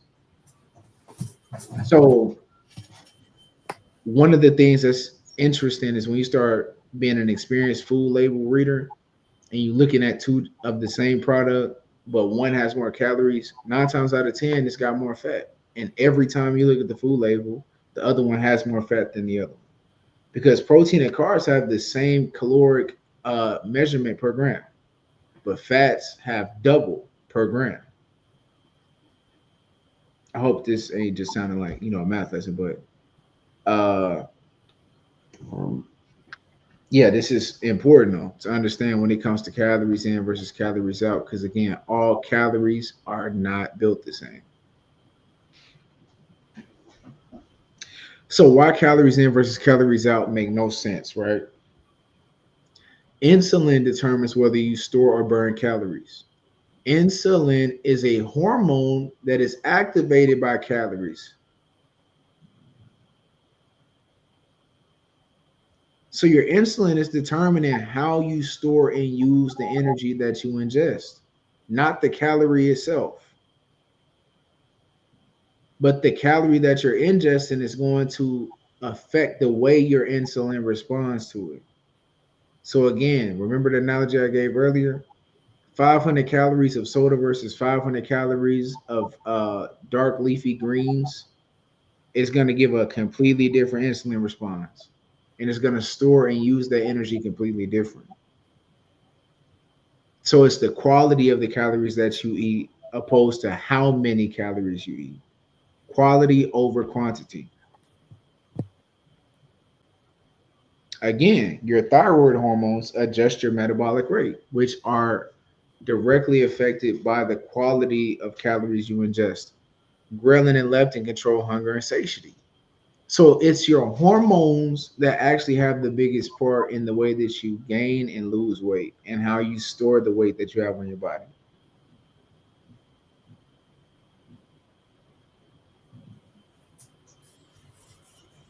Hopefully that's making sense. Imagine you fill your car's tank. This represents the calories in what you eat.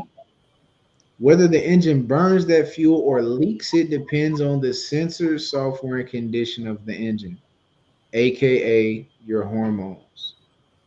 So it's not necessarily the food that you're, how much of food you're ingesting, but the quality of the food, the type of fuel you're taking in is going to affect the sensor, software, and condition of your engine, your hormones. So your hormones are responsible for whether you're overweight or whether you're in shape. Yes. In other words, hormones control everything. So you want to eat a diet that is conducive for optimal hormone usage. That's what I've learned. You want to eat whole foods because they are the best foods for your hormones. Right? So again, quality affects hormones. 500 calories of soda equal insulin spike and fat storage, as opposed to 500 calories of fish and veggies are going to equal stable hormones and a state of fat burning in your body. Two different responses from your hormones. Same amount of calories, though. So the practical takeaway from this section is to focus on food quality and hormonal response, not just calorie counts. I'm not completely ruling out that the amount of calories you ingest don't matter, but what you should focus on is chiefly the quality of the food and the way that that food quality is affecting your hormones and the way that you feel after you eat. That should be the primary focus. So But measuring is still just as important. Go ahead, Al. yeah, so the brother's trying to say, family, 1,000 calories that's coming from protein sources like lean turkey or lean ground beef, as opposed to eating a same 1,000 calories from donuts, cakes, ice cream. I think it's going to be different, right? Optimally and for how your body functions, and also aesthetically, you're going to look different. You know what I mean? Your body composition is going to look different. So there's a kind of a misnomer out there that it's about calories in and calorie out. Well, let's go with that concept. Let's say I got a 2,000 calorie intake each day, and I decide to eat McDonald's every day as long as I don't go over 2,000 calories. Well, that's really not going to help me in the long term. Although I'm meeting my caloric intake requirement each day, yet and still I'm eating it in a fashion that's unhealthy, so my body's going to respond accordingly.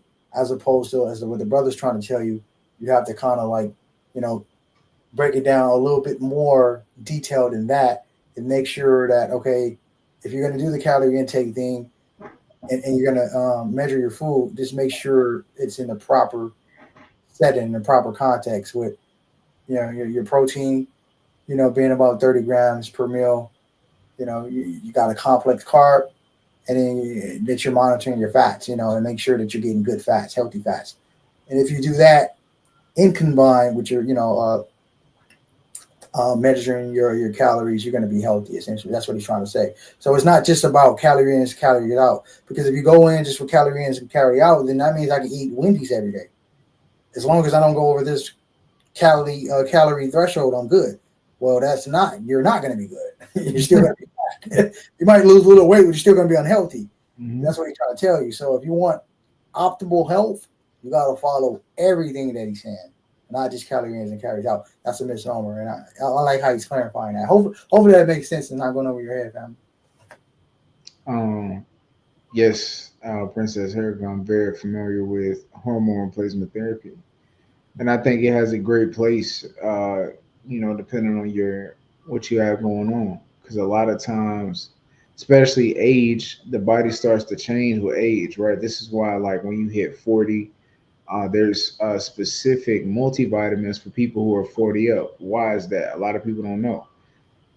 As you age, your stomach acid gets weaker. This is why your diet and the type of foods that you have a taste for change as you age, right? This is also known as your taste bud maturity that a lot of parents talk to their kids about, right? My mom always told me, "Hey, you don't eat so pick." I was a picky eater as a kid. Now I eat pretty much anything as long as tastes good, has a nice texture. Like I would have never. I did not eat a bean when I was a kid. I never ate beans. Never. Now I eat baked beans, black beans, red kidney beans, white beans, garbanzo beans. You know what I'm saying? I eat all the beans, all the legumes, but I never ate it when I. But that's because your stomach changes, which sends different messages to your body as you get older. And this is why you see elderly people. What do they mostly eat on? Less solid foods. They eat softer foods as they get older because it's easier to digest because your stomach acid naturally changes and gets weaker as you get older. So it gets harder for you to digest certain nutrients, which is why they have multivitamins for like 40 plus and then you have 50 plus. Why? Because the vitamins are specifically gauged to be the most absorbable as you get older for those different types of products, right? So, um, exactly. You see what I mean? Applesauce. What's the other one? What else do they? Pudding cups, mashed potatoes, everything mashed up and smoothified, right? Because it's easier on the digestion, right?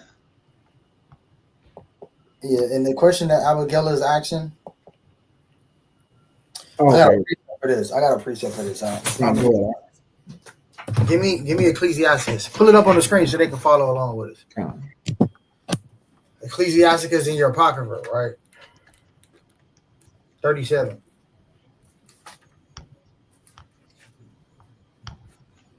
I mean, it's actually a fair question, but here's the problem with westernized medicine and suggestions, right? We can start at verse 27 all the way down. Read that out.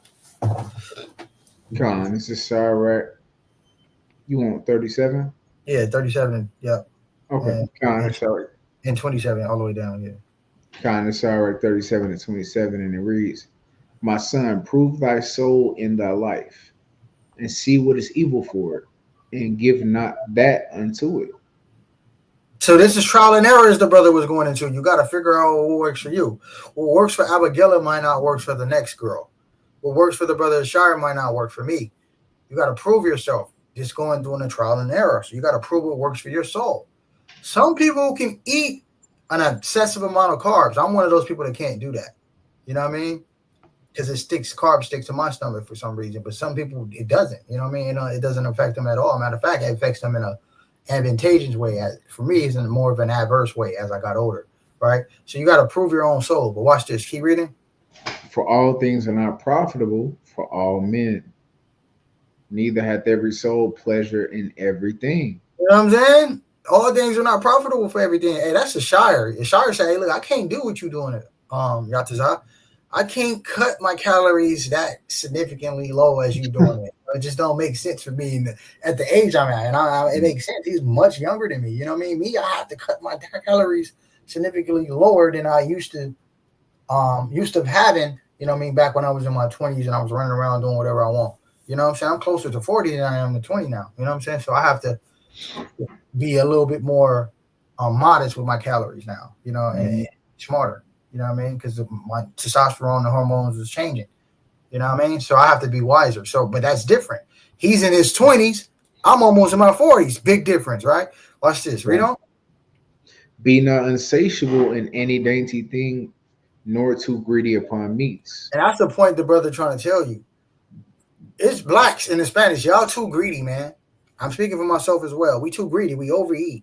We overeating way too much. We're not monitoring our food. We're eating whenever we want to, and we're not eating. And I forget the word he used, but it's what's the leptin? What was the word? Leptin. Yep. Leptin, right? We getting to the point where we're overeating to the point and our leptin sensors are not working, and now we're just eating, and our leptin sensors not let us know, hey, you're full, chill. So then we overeat.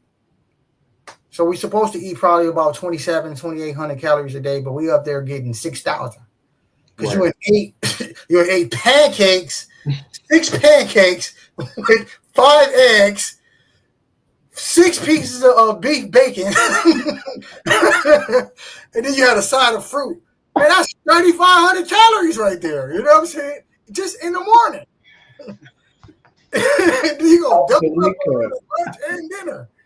And then you wonder why you're overweight. You wonder why you got all these illnesses and you obesity. And then throughout the day, you're snacking, you eating, chips and candy, gum. You're doing all types of, you're doing everything wrong. You know what I'm saying? That's why the scriptures say, be not overly satiated with too many dainty things. These things taste good. They're pleasurable. But the scriptures say, hey, don't overindulge in pleasures, because overindulging in pleasure leads to sickness. That's why it says don't be greedy. We greedy. Brother has 7 pieces of chicken. Brother, eat 1 piece or you good. You don't need 7 pieces. It's not going nowhere. It's not going nowhere, bro. You ate a whole goddamn tribe of chicken, man. Chill, brother. Relax. That's what we like doing as black and brown people. Brother order a whole 20 piece to himself. Like, you do not need a 20 piece for yourself, brother. You going off, brother, right? It's like 7,000 calories up. 7,000 calories, man. I'm hungry. I got the munchies.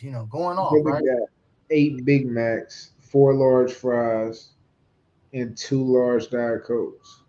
Facts, right? And then got the nerve to get a Diet Coke, right? That's us, right? But it says don't be too greedy, man, upon meats, right? Read on. God. For excess of meats brings sickness, and surfeiting will turn into choler. So that's what the brother pointing to, man. You got to figure out what works for you, what's optimal for you, because you might pass that threshold and then you start getting sick. You start noticing your body changes. You start feeling, the high blood pressure, your eyes is twinkling, and, you're not as alert. These are the kind of signals that your blood pressure is too high. You're feeling hyper. You're feeling like you want to pass out. All these different things, right? That's because you're overeating. That's what just because you're eating too much. Excessive eating. You got to know. You have to have boundaries. But how are you going to know what you're putting in your vessel if you're not monitoring those things? Exactly. Right? So you're just eating, and then like the brother went into, your leptin sensors are not working because you're overeating. This is why you get to that point. You're 300 pounds, 400 pounds, because you're not eating in a I guess this is within moderation, I guess, for lack of a better word, right? Read on. By surfeiting have many perished, but he that taketh heed prolongeth his life. And that's why he's doing this lesson, because he wants y'all to live a long life. By surfeiting, a lot of our people are dying at a young age because we're surfeiting. But he that taketh heed and actually listen to the physician, Brother Shai is a physician of our count. Hey, listen, you prolong your life, right? So this is the purpose. We're trying to get one thing Israelites don't have is healthy eating. We're pretty good. It's good. We're hard body on the law. We're really, really good on that. But we don't take care of our vessels. Facts. At all. It's a lot of unhealthy Israelites, in our community. We should be looking the most healthy, but we don't. And most of them on the street corner. Yeah. Yeah, we soldiers out there looking crazy. You know what I'm saying? I'm speaking for myself as well. It's like, bro, we looking crazy. How you look like that and you're supposed to be a soldier for God? No. You have to really, really, you got to start changing yourself, self-improving, and making sure that you're eating optimal, and being the example that you want your people to be. So, we got to stop surfeiting, man, and take heed so we can prolong our life. And he's giving you the instruments and the tools to do that. So everything he said is biblical. We can find precepts to do it. We didn't want to beat you over here with too many precepts. We didn't need that many for today, but it's all biblical. If you read the book of Ecclesiastes, I think 38, it talks about honoring a physician in which the knowledge the Most High gave him. So you got to listen to the brother, man. He the Lord put the spirit on him. This is one of his passions, and it's not by coincidence to help the nation. So the nation is one of the things we suffer with, because I mean, this is what I've done. This I know I can speak to it because it's what it's not a sin. It's not a sin for me to eat chips. It's a habit. I just go eat some chips. You know what? After this, I'm gonna go get some cereal. I have to monitor myself. Right? That's why the scripture says, do not be, where is it at? A little up. Be not unsatiable in any dainty things. John 20. You know what I'm saying? Look, cereal fire, it tastes good. Cookies fire, it tastes good. But look, bro, that in the long run, is that really optimal? Is that really conducive for good health? No, it's not. Right? Not in large amounts, it's not. Certainly not, right? You could probably, in moderation. So you have to be mindful of what you're doing, man. Start counting your calories. As the brother get more and more situated, I think he will start having consultations and being able to help brothers and sisters out. But we need this stuff, right? Right now, he just offering this to the family so you guys can have these things and we can live a longer life. You know, Lord willing, we not dying at 40. A lot of our brothers is dying at 40. A lot of our brothers dying at 35. It's like, nah, man, we can do better with that, man. We got to, knowledge increasing. We got to take advantage of the tools that the Most High gave us and information. And brothers like this who are sharp, so write these things down and what he telling you, you know what I mean? Take heed to them because it's important. And it all ties within the biblical narrative. Not you. So moving towards the conclusion, family, right? Some key takeaways again is macronutrients are fuel, building blocks, and regulators. Hormones decide whether calories are stored or whether they're burned. And food quality matters more than calorie numbers, right? Let's get the temples in order, like the Sister Angel said. Here are some immediate applicable action steps to improve your nutrition and overall life. Swap refined carbs for whole grains. Rule of thumb, if it's white, it ain't right. Facts. Eat protein at every meal and include healthy fats daily, right? These are some immediate applicable action steps to improve your nutrition and overall life off the back. Remember, screenshot this, family. If I was y'all, I would screenshot this. Don't let it go over your head. He's telling you, swap the white starchy carbs, right, for whole grains. So that means put down the white rice, pick up the black rice or the brown rice. Put down, give me something else, some unhealthy carbs. Put down the French fries and get you some sweet potatoes. Put the instant grits down and go get you the yellow cornmeal that's 3 sections down that they hiding over there. That's actually the organic grits. Uh-huh. A lot of people don't know that grits are actually yellow. They're not supposed to be white. That's refined. Yeah, grits are yellow. And they actually have a porridge-like texture, but they have that clumpy, but also grainy texture when you remove the outer bran from the grit. But they're actually yellow. So again, if it's white, not 10 times out of 10, it ain't right. Unless it's not. Even with that, the white plants and veggies that are white, they still have brown exteriors like yucca. They're brown, but when you cut it open, it's white.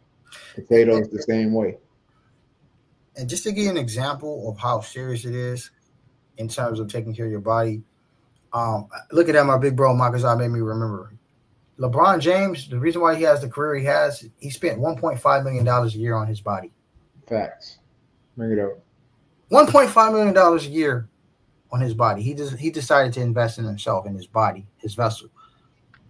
Since he became a professional, back in whenever it was like 2003 or 4, something like that, that's how long he's been in the league. He's been spending $1.5 million a year on his holy vessel. Some people might say that's excessive. I would say no, because you got other rappers and other ball players, and entertainers. They'll spend 1.5 on Gucci, Facts, Louis. But LeBron says, "The hell with that! I'm going to put 1.5 into my vessel, And I think that's something that needs to be highlighted. That's Agreed. something we need to make popular. That's something we need to make popping. You know what I mean? Taking care of the heavenly vessel, because we the anointed people, and we're supposed to be the representation of the Most High God. So if you got the money and the opportunity, and you have the opportunity cost to do it, why not? Why not? You get what I'm saying? So yeah, man, take heed what the brothers giving y'all right now. This is some real good stuff. I'm not gonna lie, some real good stuff. Kind of. Now even the men getting BBLs, like BBL Drizzy. Oh yeah, you see your boy with them fake abs? It's crazy. I mean, Big Sean, Charles. What's wrong with these brothers, man? Like Drake, you're Drake. You don't need to do that. The women are already gonna come because you're Drake.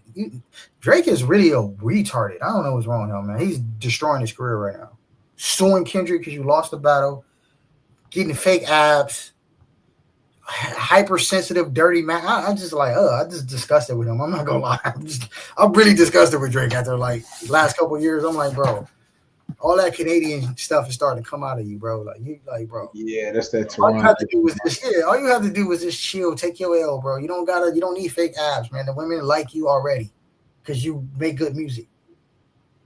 That's the Ontario one of mine. Yeah, man. That's that Edomite in them, huh? Yeah. That's his mom, Dukes. That's why the Lord said, sow your seed in good soil. That way you can have trust in the stock of your race so that your race is superior. A lot of y'all watch those TV shows where, you had those characters like Vegeta, like in Dragon Ball Z, where he was so obsessed with his Saiyan race, right?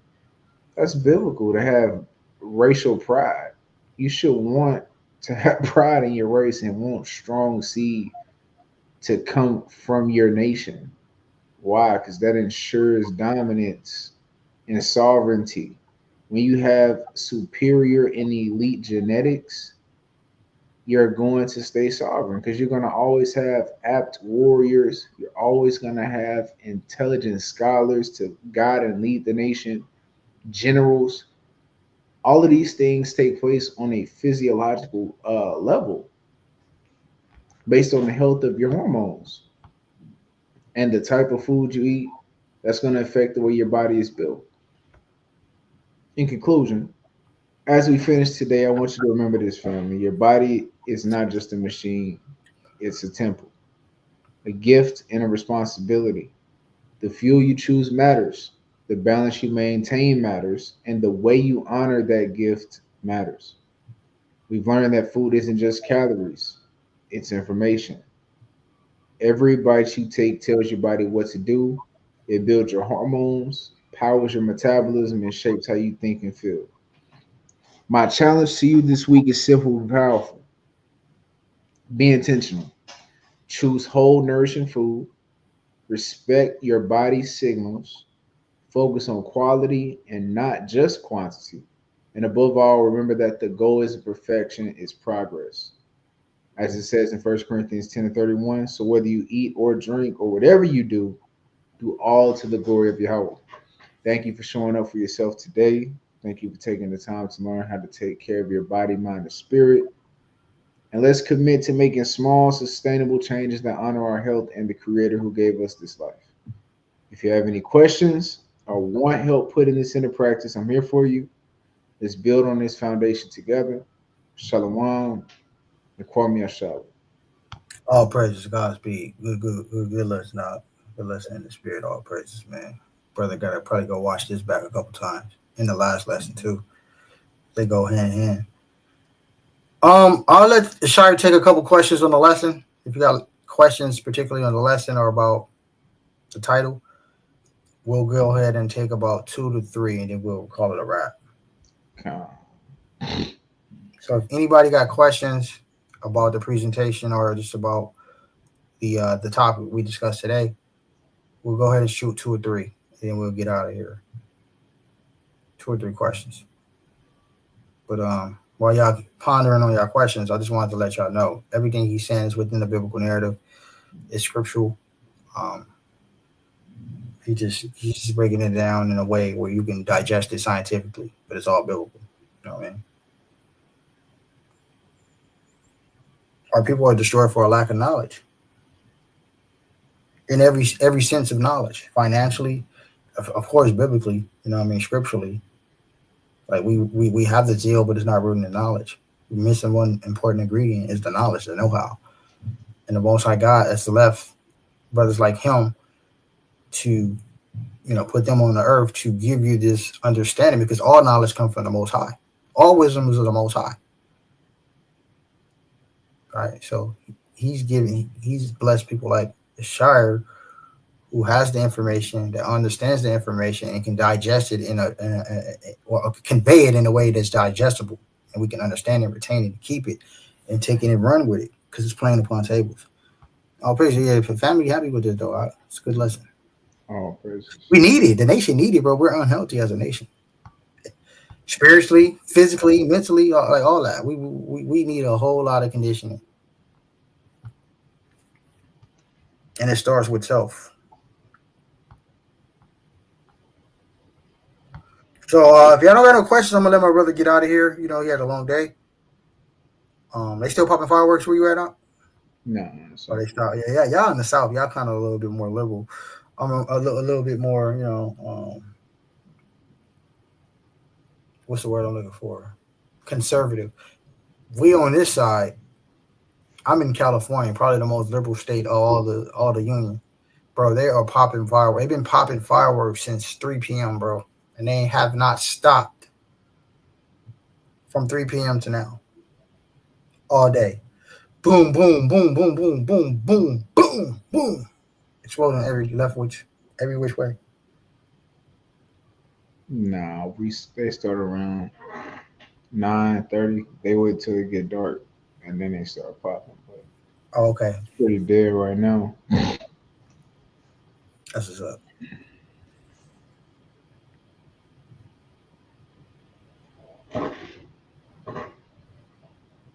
It sounds like a war right now. Everything, sorry. Kind. Yeah, they're gonna be going all week. That's a fact, man. No sweat, family. All praise. All right, well, look, man, I'll go ahead and close it out. If y'all don't got no questions, everything is been addressed already through the Spirit. So yeah, it's probably not gonna start till 3:00, especially dealing with 10 tribe. 10 tribe not gonna stop till about 5 in the morning. And they're gonna wake up early in the morning, top of the morning, and do some more. Well, if that's all y'all got no questions for the brothers, we'll go ahead and close out here, okay? Next week, family, for those online, we will be having a discussion with Genesis, Brother Deacon. Look out for that. We will have a discussion with him next week, most I permit, about the Sabbath. Okay, we're going to find out, is the lunar Sabbath doctrine, is it scriptural? This lunar Sabbath doctrine, I know a lot of people are confused. Is it biblical? We're going to find out. We're going to see. I want y'all to tune in for that. That's going to be a very important lesson in the spirit. They like to say the Gregorian calendar straw man. We're gonna find out if it's really about that next week. Okay. So I want y'all to tap in, family. Tap in for that. Most people keep the Friday sunset to Saturday sunset Sabbath anyways, but there's a lot of people that's keeping this lunar Sabbath doctrine, and we're gonna see. We're gonna put this doctrine to the test and see if it holds up biblically next week. So I want y'all to tap in, family. Okay. Go ahead, Jade. Yeah, sure. Shoot it. Shoot the question.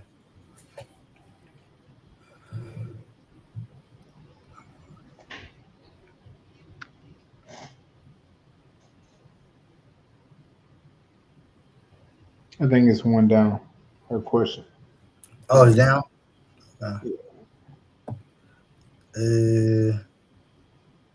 She said she did it already. Okay. Yeah, she asked, what does the husband of one wife mean in 1 Timothy?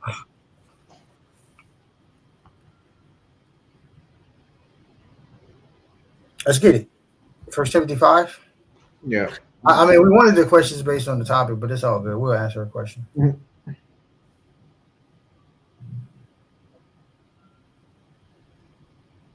No, I think chapter 3. It's 5. 1 Timothy 5. Or is it 3? Thought it was it's 3 or 5. One of them.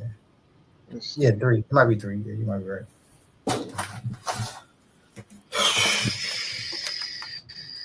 Yeah. Yeah, this is 1 Timothy chapter 3. I'll start at verse 1. It says, "This is a true saying. If a man desire the office of a bishop, he desireth a good work. A bishop then must be blameless, the husband of one wife, vigilant, sober, of good behavior, given to hospitality, apt to teach." All right. So Paul is giving advice right here. If you're going to be a bishop, you need to be able to rule your household. Before you can lead God's church, you have to be able to have authority over your house. So he's giving you quality, and it's an epistle, and he's the bishop over these churches. He didn't. Yahweh Shai, right? Mm-hmm. The ultimate bishop, Israel, his wife, right? So we don't want to take it out of context. Let's keep it in context. Advice. I think he wrote this to the church of Ephesus. Timothy, but who's an overseer of the church of Ephesus, have to be a leader of the church. Keep reading. Come. Verse 3. Not given to wine, no striker, not greedy of filthy lucre. Oh, you breaking up bad. I'm working perfect the whole time. Hold on. Now. Your internet was working perfect the whole time.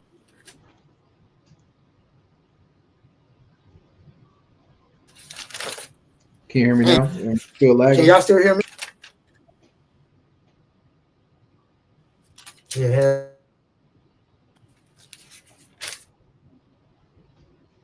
I'll pick up from where you left. It's crazy. You was working good the whole day, guy, to the end. Wow. All right, verse 2, it says, "A bishop then must be blameless, the husband of one wife, vigilant, sober, of good behavior, given to hospitality, apt to teach."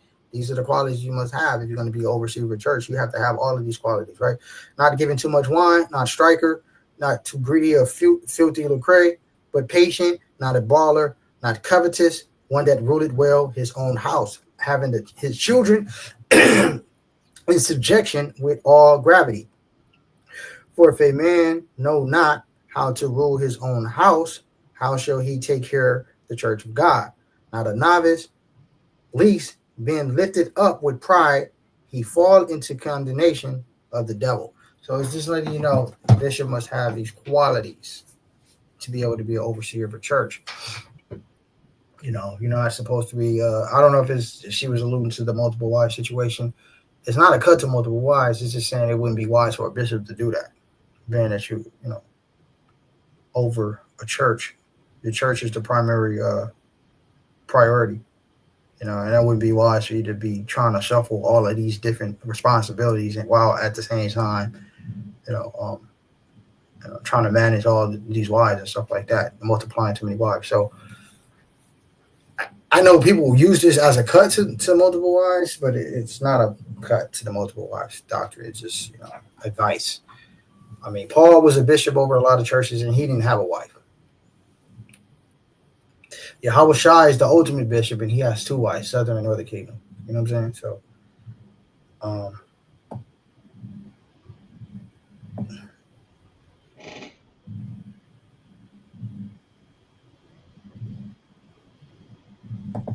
that's the advice that is given. You know what I mean?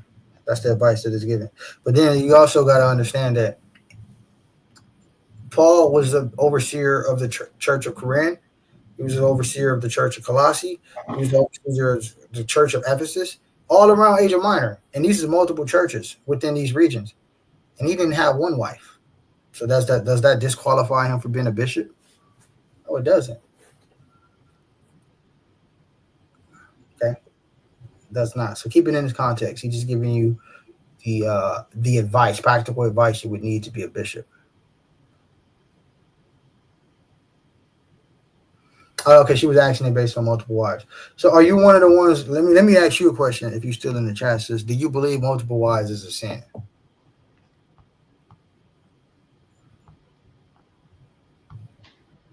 Are you one of the people that believe multiple wives is sin? Yes or no?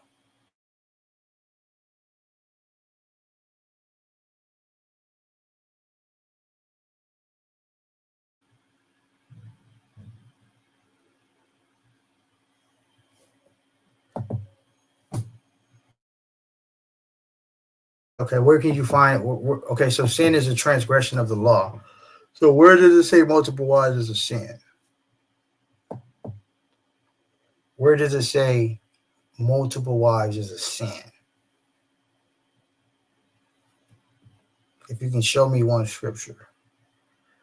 Remember, sin is transgressing the law. Yeah, in the New Testament, Christ had a parable. It's a good one coming up, talking about 10 virgins. Allegorical, but he's talking about 10 virgins marrying one man. All right, he wouldn't use that analogy if it was wicked. So, what scripture do you have to support multiple wives being a sin? Unprofitable, I'm with you. A sin, you superimposing.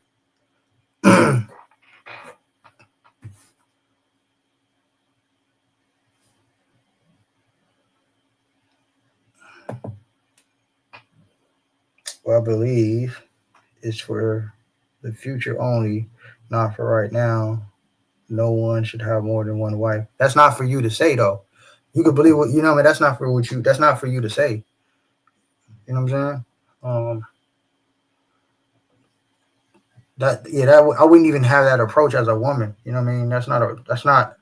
That wouldn't be even righteous for you as a woman to think like that. You know what I mean? It's the man and his prerogative. You know what I mean? You're subjected to your husband, and what he wants, and he's subjected to the church. All right. Now, if the church would I authorize it? Probably not. As a leader in my congregation, I'm not authorizing that. You know what I mean? I'm not authorizing just any and everybody to have multiple wives. But that's not your position. You got to stay in compliance as a subject. You subject it to your husband. You don't want to get to talking like that because now you out of order. You got to stay in order, sis.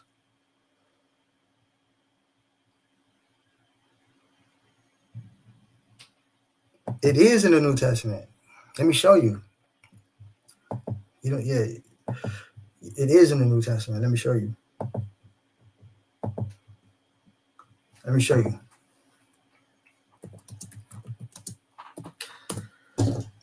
So look, this is the book of 1 Corinthians, right? We're going to go back to chapter 5. This is proof that there's multiple wives in the New Testament. It's our culture. You got to understand, this is our culture. Our culture never changed. Having multiple wives is within the culture. All right? And it's lawful. The Jews, this is what they do. Okay? 1 Corinthians chapter 5, verse 1. It is reported commonly that there is fornication among you, and such fornication as it is not so much as named among the Gentiles, that one should have his father's wife. One should have his father's wife. So it's talking about in the church of Corinth that there were men sleeping with their father's second wife. It's not talking about their father's mother. Their father's first wife, which will be their mom, which is incest. It's like Reuben when he slept with his father's concubine. That was going on in the church of Corinth. You know how Reuben slept with his father's concubine in Genesis? That type of behavior was still kind of prevalent in 1 Corinthians chapter 5, right? So Paul is writing this epistle to the church of Corinth. He's like, I heard about y'all, and y'all doing wickedness as even the Gentiles not doing. That one should have his father's wife. Right? So we know that's not talking about his mom, because that would be incest, and he would be stoned and put to death. So what is this talking about? His father's second wife. So this is proof right here that the church of Corinth, there's a lot of that going on in that church. That's why it said in subsequent chapters right here, it says, 1 Corinthians chapter 7, verse 1, now concerning the things whereof ye wrote unto me, it is good for a man not to touch a woman. That word touch more in a sexual manner. Nevertheless, to avoid fornication, let every man have his own wife. So to avoid it, go ahead and just marry her and get your own wife and stop sleeping with your father's wife. Okay.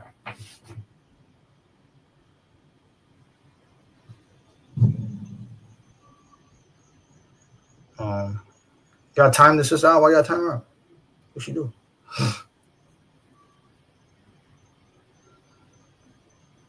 Don't time her out. She cool. She just asking questions. She asks questions. Yeah, but I don't know, sis. Yeah, don't let your emotions get in the way of the scriptures. You know what I mean? Just logically. So the laws of God are forever. Are you gonna say it's lawful? It was lawful back then. It's unlawful now. But then it's gonna be lawful again in the heavens. That don't make any sense. It'll be wiser for you to say it's not profitable. It's not profitable. You know what I mean? If it's gonna be a future law, then it's applicable.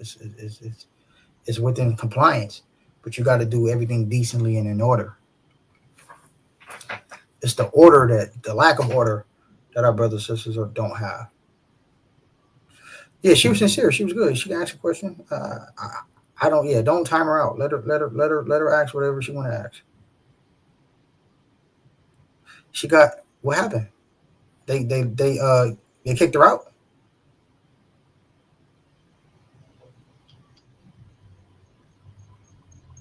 She got kicked out. Why? What happened?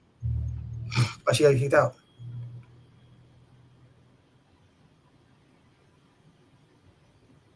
Okay, so Allison has the same question. She said, I have a question too. Basically the same question she asked. What if she leaves him for getting multiple wives? I mean, what if she leaves him for getting multiple wives?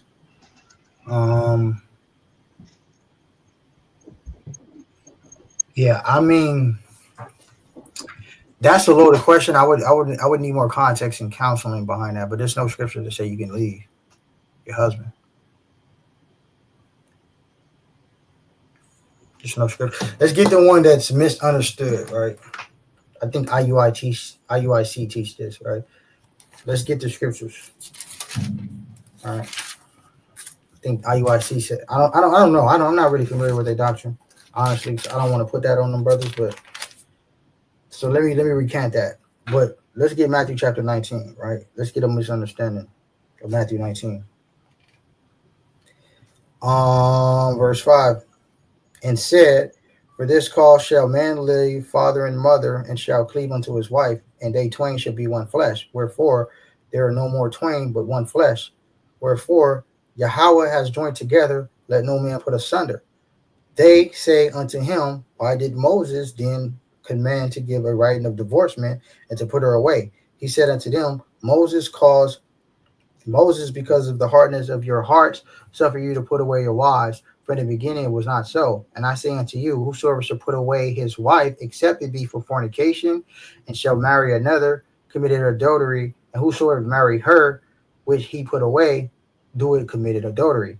His disciples say unto him, if the case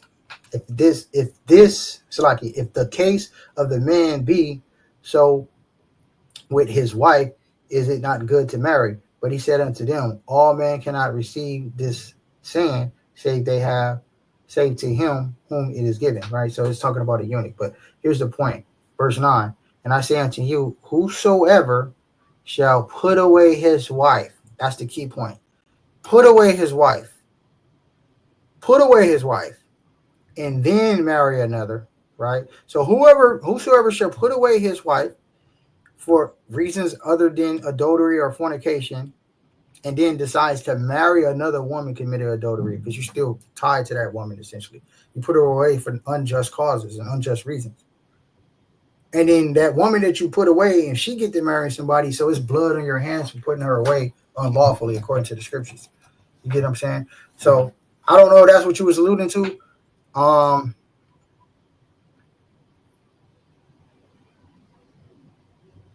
I know that scripture is misunderstood a lot. If you read it in Mark, it gives it even more understanding. He committed adultery against his wife because he violated his duties in marriage by putting her away unjustly.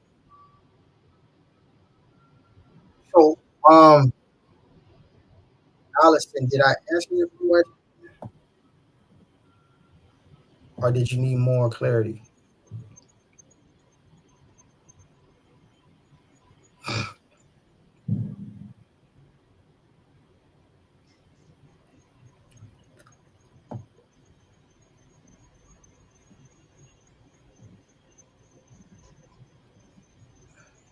Well, yeah, kick her out. What happened?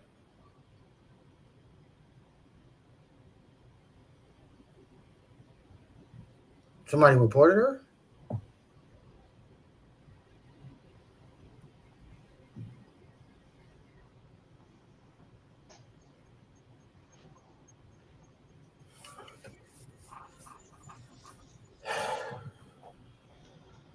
Do we have any more questions?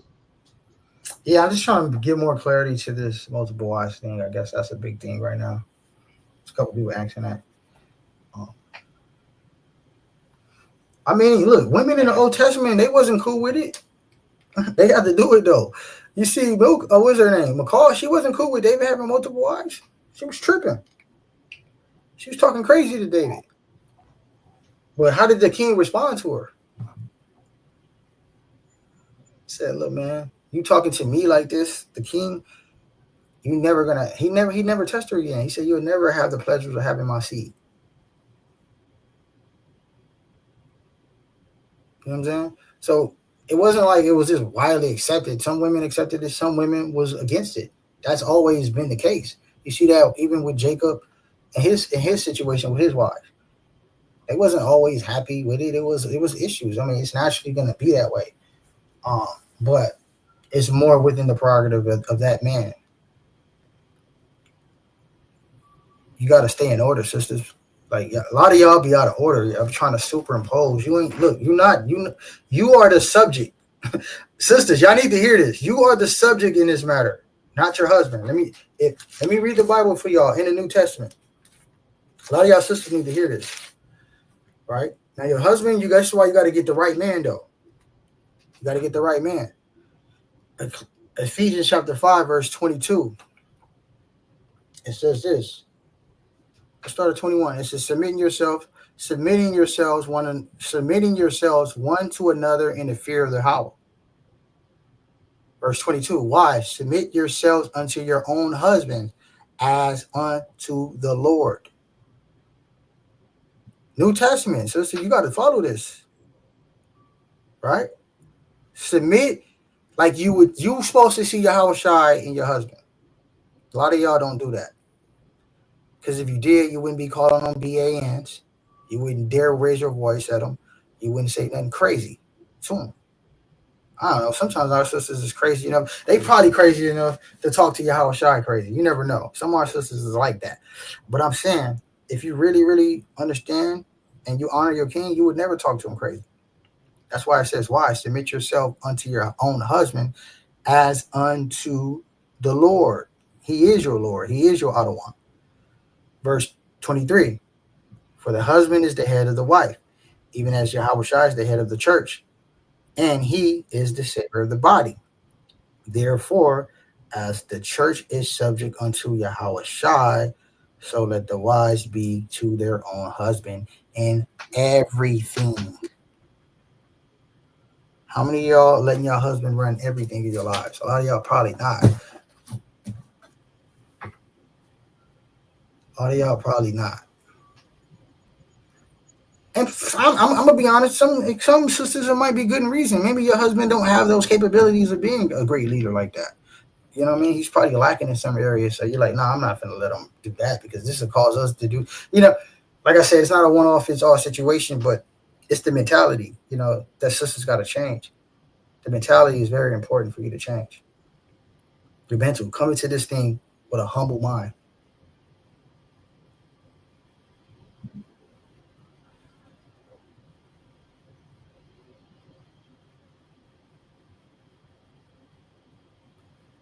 So okay, Sister Allison, I think she might have a husband that wants another husband. I mean, another wife. So if I get a husband and he tells me he wants one wife before he gets married, but later says he sincerely changed his mind, what am I supposed to do? Damn, we got to get some counseling, sis. That's what I suggest to you.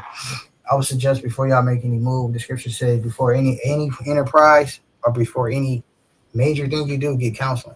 So I would say get counseling, some marriage counseling. If you was under our banner bow, we wouldn't even, we would have a conversation with you and your husband. And we'll have like a panel of like 4 or 5 brothers, and we'll have a conversation with you and your husband. You know what I mean? Before y'all make any decision like that.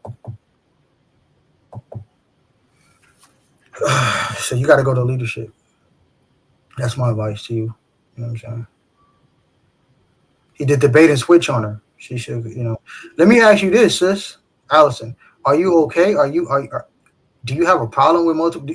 Like, you can't have a problem with multiple wives. I can understand why you might be mad at it and upset, and I feel you. But you do know if you're going to go to heaven, that's going to be normal, right? You do know that, right?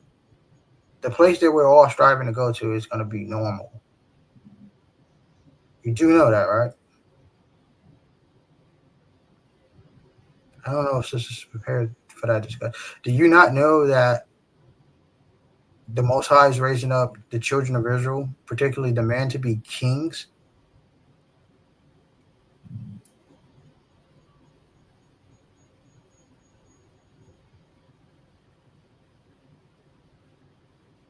No, that's how you think, sister. Yeah, that's how you think. You can't put the way you think on him. That doesn't mean he loves you less.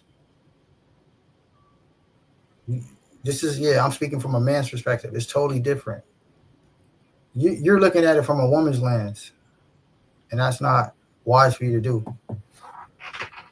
That's how you think.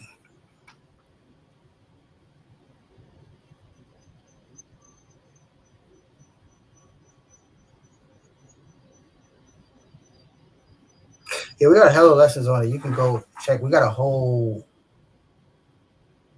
plethora of lessons on marriage and things of that nature. But look, to the sisters that hate this concept of multiple wives, right? I have to let y'all know, in the kingdom of heaven, are y'all prepared? Are y'all mentally prepared to deal with your husband having multiple wives?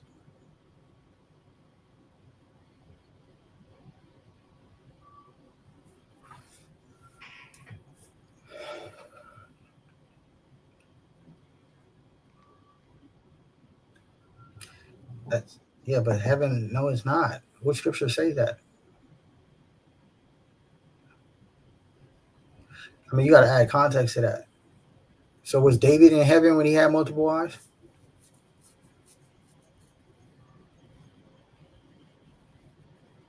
Was Jacob in heaven when he had multiple wives?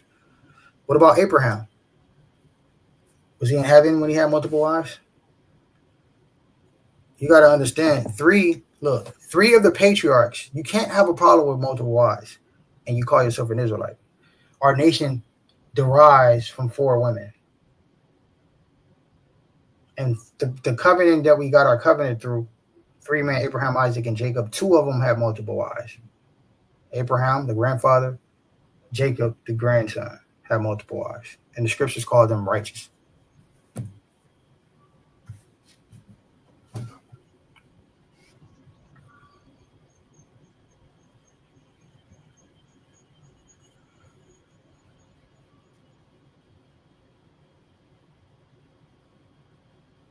Yeah, but sister, it's Old Testament, but Isaiah 41, has that been fulfilled yet? That hasn't been fulfilled. So you saying New Testament? This is an Old Testament prophecy that hasn't came to pass yet. Do you feel like Isaiah 4:1 has been fulfilled already?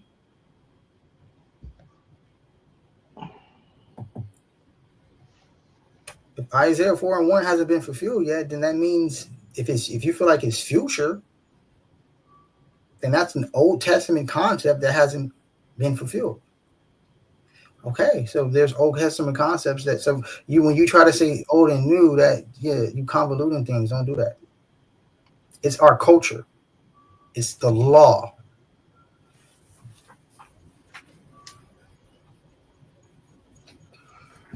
I think she's more so in the timing. I get what she's trying. I do understand what she's saying. It's the timing. It's not time for all of that. But you got to shift your mindset, sis. If you're gonna go to the kingdom, you need to be okay with it.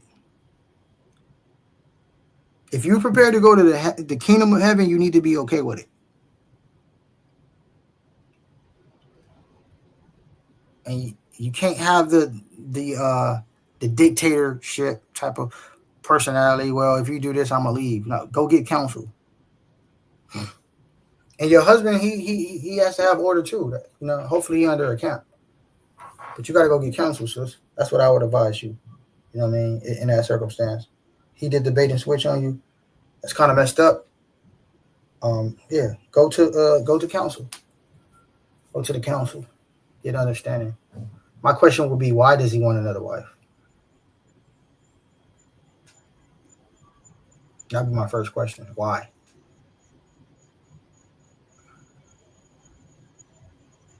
It's the time and place of everything.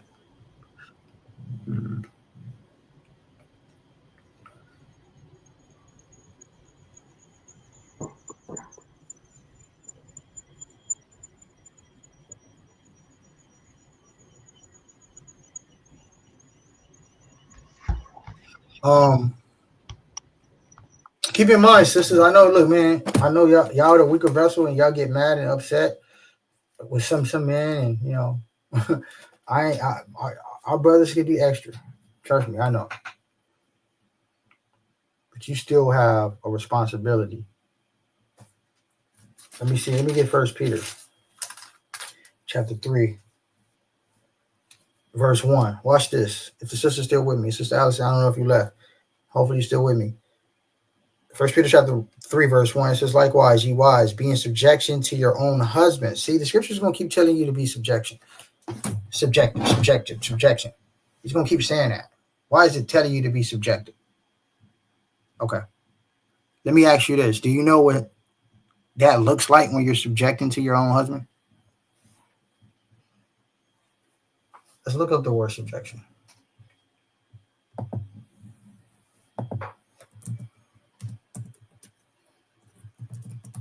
Let me share my screen.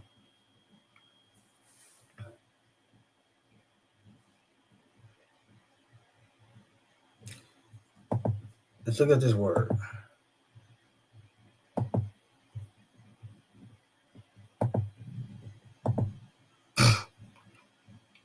The action of subjecting a country or person to one's control. So that means your husband has control over you, right? He becomes your master. Hence, Lord, which is Adawan, right? Now, if he's a righteous man, right, you're not going to have to deal with any of these words. Sometimes you might feel like you're in bondage and stuff like that, depending on what kind of man you got. That's why the scriptures, because it can seem like it's mental abuse. And that's probably what you're feeling right now. Like, hold on, bro, I didn't sign up for this. You did the bait and switch on me. You told me it was just going to be me and you. And then you switched up. That's why I said go to counsel. But that don't give you the license to start trying to use, what's the word I'm looking for? It don't give you the license to try to dictate things, essentially. That's what I'm saying. Or use sex as a weapon, or not giving sex as a weapon, or I'm gonna leave and all these different. That's not how you operate as a righteous woman. You still got to stay in compliance and blameless, right? As hard as it may be, you got to make sure that you're blameless too, because you're gonna be judged on what you do and say as well, sis. 1 Peter chapter 3, verse 1, likewise, ye wives, be in subjection to your own husbands, that if any obey not the word, they also may without the word be won by the conversation of their wives. Let's say your husband going off and you staying in compliance and you staying righteous and blameless, you probably can win your husband over. Not talking to him crazy by saying, you know what, baby, I understand you might have a change of heart.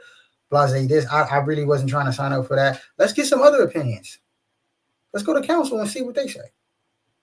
You know what I mean? I personally don't want to do that. I don't think that's cool. That's not what I signed up for.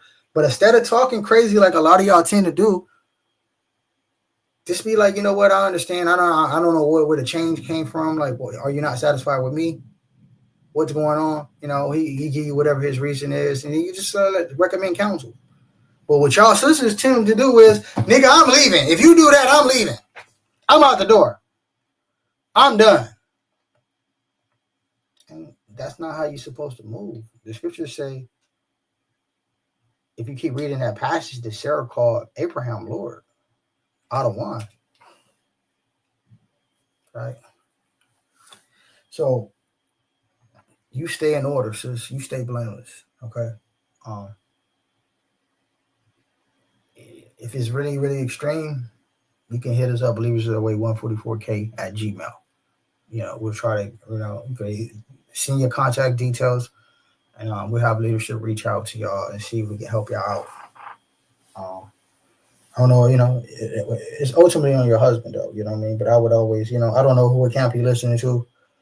I don't know who camp or who he's under. I don't know if y'all not in a camp or whoever y'all watch primarily. That's who I would recommend you go get the counseling from.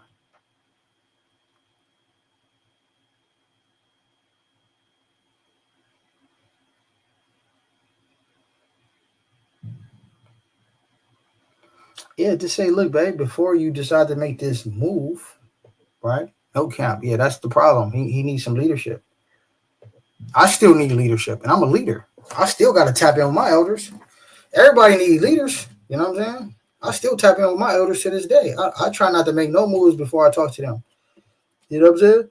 And I've been in the truth like almost, 9 years now? 8, something like that? Yeah, it don't change. You know what I mean? The scriptures, let me get that one in Sirach. You supposed to, let me see. We're supposed to all follow a protocol. I think Sister Angel brought it out earlier. Everything must be done decently in order. All right. It's Sirach, chapter 32, verse 18. It says, a man of counsel would be considerate, but a strange and proud man is not daunted with fear, even when of himself he have done without counsel. Do nothing without counsel or advice. And when thou hast once done, repent not. So the scripture is saying, don't make any moves without counseling. And when you do get the counsel, don't change it. Keep following that system. So something as big as adding an addition to your family, you know what I mean? Because we got to find out, is it just lust-based, or is it something about really building? Because the times we're in. Does he has the economic power to even to be able to support? A lot of brothers don't even have the economic capacity to support 2 women, because the law said you have to have the money to be able to do both.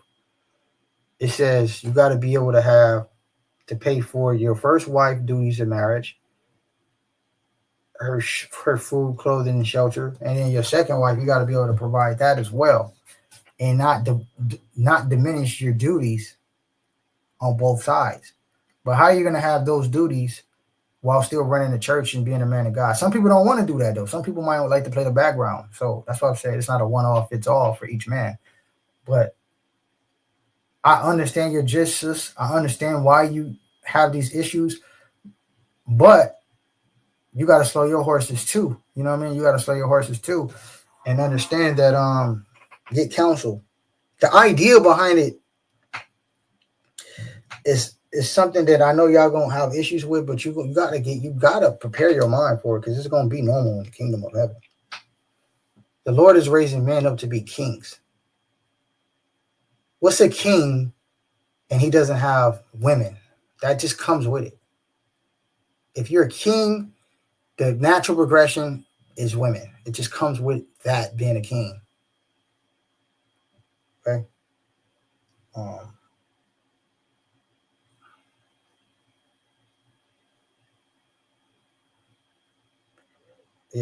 So yeah, I would say that. So I would say just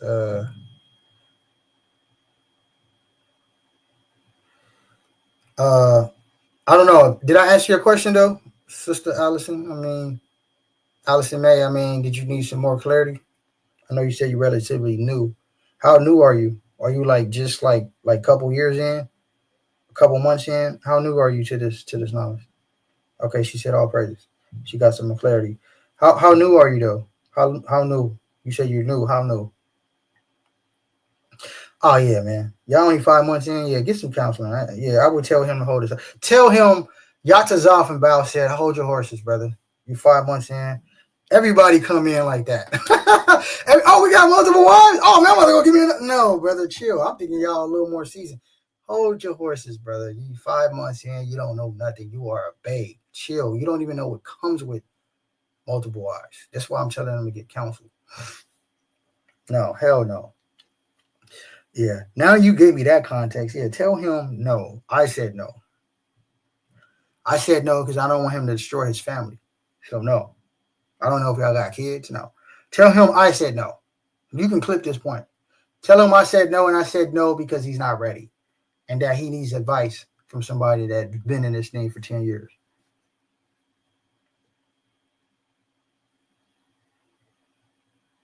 Yeah, Every brother came in and was like, oh, I got multiple wives? For real? Oh, say less. Brother, you don't even have the money to take care of your first wife. What are you talking about? The scriptures say you got to support her.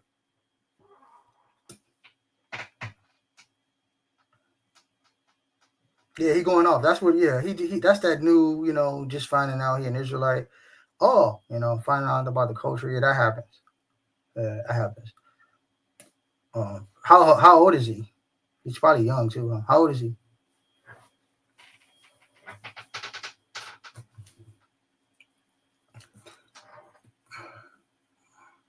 Yeah, it could be lust. Abigail, it could be that. I don't know. We don't even recommend people get married that fast, anyways. How old is he? How old is your husband?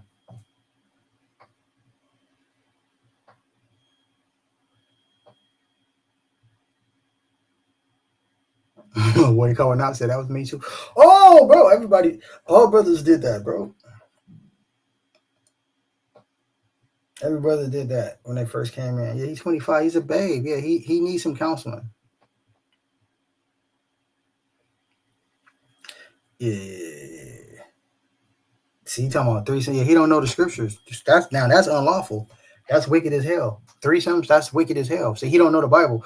So this is why we recommend when you become a member of the Believers of the Way, we don't even recommend anybody in Believers of the Way to get married until after 6 months. The reason being is because you don't know what you're talking about. Like, he's recommending threesomes. He don't know what he's talking about. Now, that's evil, and that's wicked as hell. Now, that is abominable. You know what I'm saying? So, tell him to pump his brakes. He needs to get some counseling. Young, he's still a YN right now. Young fella dealing with some lust. He needs to get some order. So, yeah, young brother going off, man.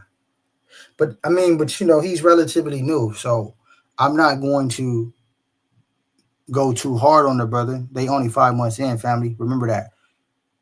Remember how you was 5 months in, and he probably 5 months in without. It sounds like he don't got too much order, so that's 5 months in and just coming out the world, knowing he's an Israelite, and he's probably not even a repentant Israelite yet. He's probably just started repenting and keeping this. I don't even know if they're keeping the holy days, wearing fringes and stuff like that. So, this is why I always recommend for new people to get under a body, right? What I mean by that, get under a camp, a church. That's why we had Church of Colossae. That's why we had the Church of Corinth. That's why we had the Church of Ephesus. That's why we have the Church of Thessalonica, Philippi, etc., right? Because these people that was getting introduced to the knowledge, coming back to their true ethnicity, according to the Bible, needed help from leadership. That's what the church is supposed to do. Guide you, give you the counseling, give you the advice based on the scriptures. The scriptures say in the multitude of counselors, there's safety. Why is it safety? Because you got a multitude of brothers all speaking, thus saith the Lord.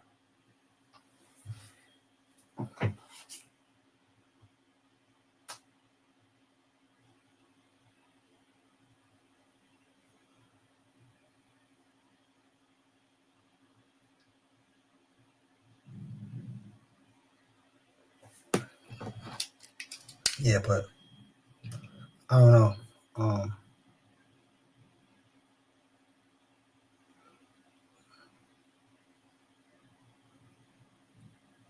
Oh, they say he an Edomite? Hold on. Now I'm lost.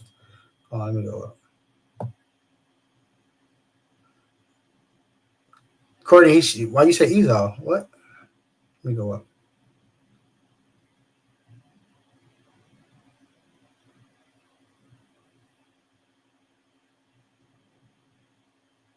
Oh, okay. He's not a YN. He's from the. So, all right, let me ask you this. He's 13th tribe of Esau. Okay. So your husband, your husband, what ethnicity would you call your husband today? What would you call your husband today? If he filled out like a little application and they talked about his race, would he say he's white, black? What would he say he is today? Would he say African American?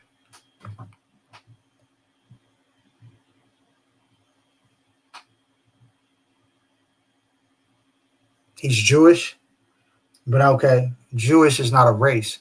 So what is his ethnicity? Is he Caucasian?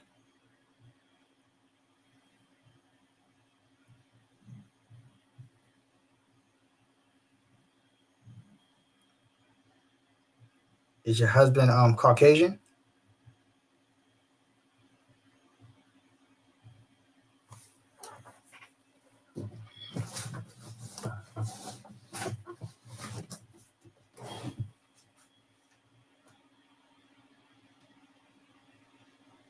Oh, so he'll be white. Okay.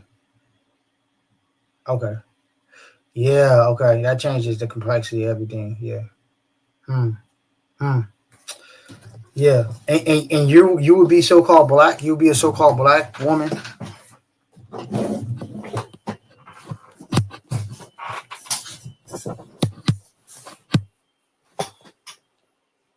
Would you be a so-called black woman?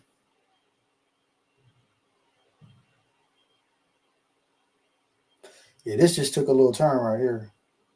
But it's all good. I'm going to try to edify our sister. African American. Okay. Yeah. Now in that situation, right?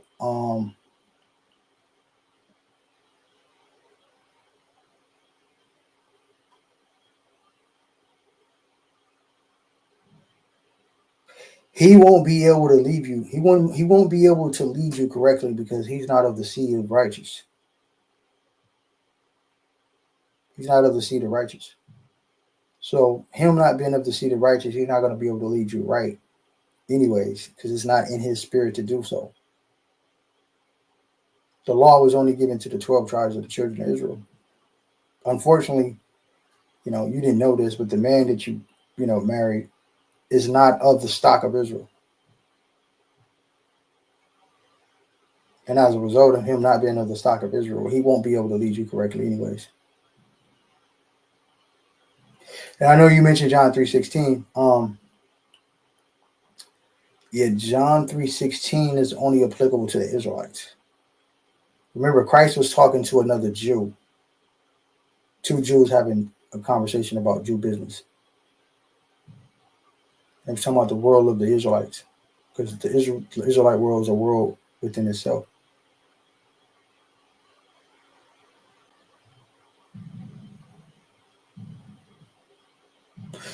Yeah, I mean, this, I don't know. We got to pray for you, sis. Yeah.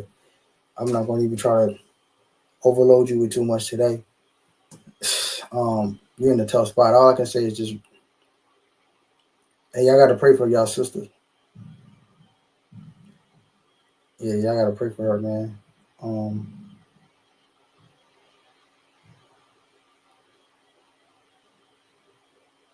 This is why the scriptures tell us not to commingle our seed. You know what I mean? Because now it's a situation like that, and you know, you don't get the proper understanding, and then you get offended, and you're gonna get offended by the truth. It's the truth. You can't be offended by the truth. The truth is the truth. All right. Now, a lot of our people, she might have left, but I mean, just for edification purposes, right? We'll go to John 3:16. You know, our people bring this out. Right.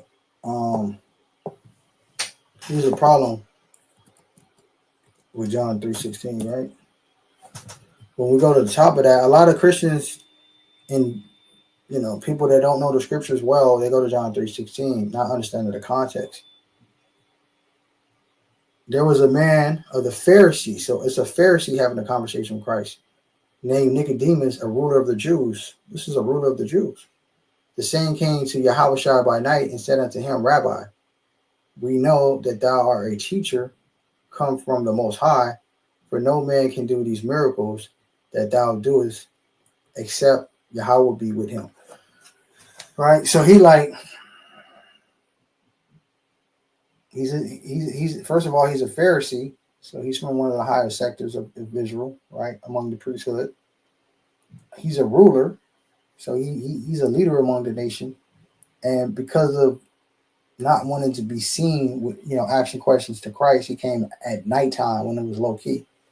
That's the context. So they're carrying on this conversation. Yahushua, drop a bar on him like you got to be born again.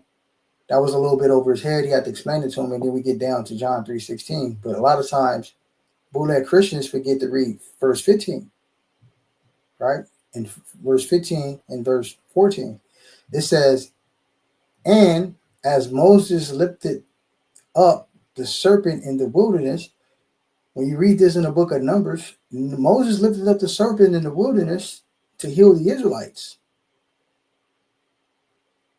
Right? Moses lifted up the serpent in the wilderness to heal the Israelites that was bitten. Right? So it says, just like Moses healed the Israelites, context, even so must the Son of Man be lifted up, right, to heal the Israelites. That whosoever among the Israelites believe in him shall not perish, but have everlasting life. That's the context. And they understand this context because it's two Jews talking about Jew business. That's what the word world means. Let's look at the word world in dictionary.com, right? Or Webster or something like that. Dictionary.com. Let's look up the word world. Let's see how many definitions you get for the word world. Let me see. Is my screen still sharing, family? It's not sharing everything, huh? Hold on, let me share it. Let me share the rest of my screen.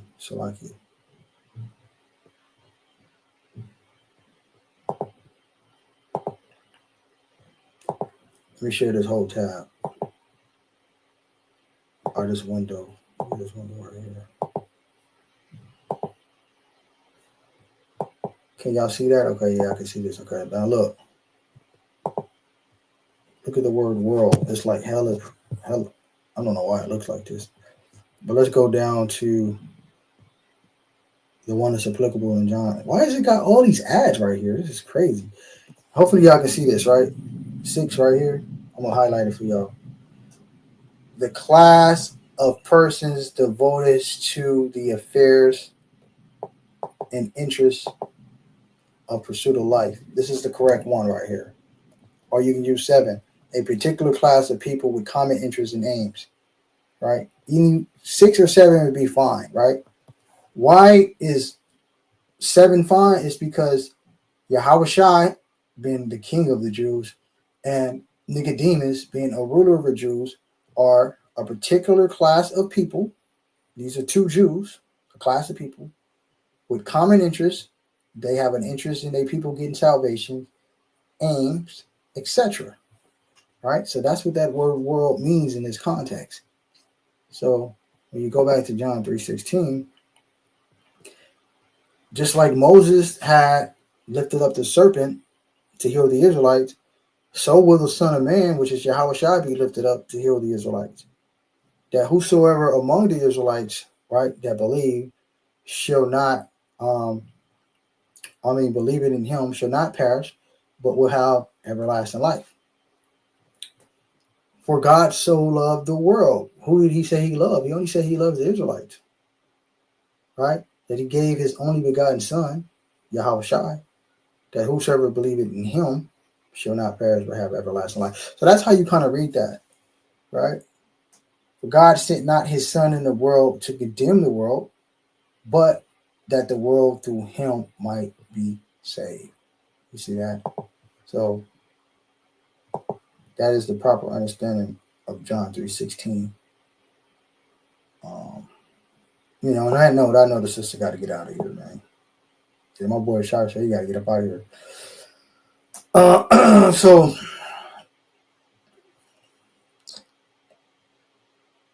I'm gonna yield right there. My boy, Shar said, hey man, I'm out of here, bro. Y'all tripping. It's 3 a.m, man. You got it, Aki. Nah, but I did want to try to answer the sister's question in truth and humility, man.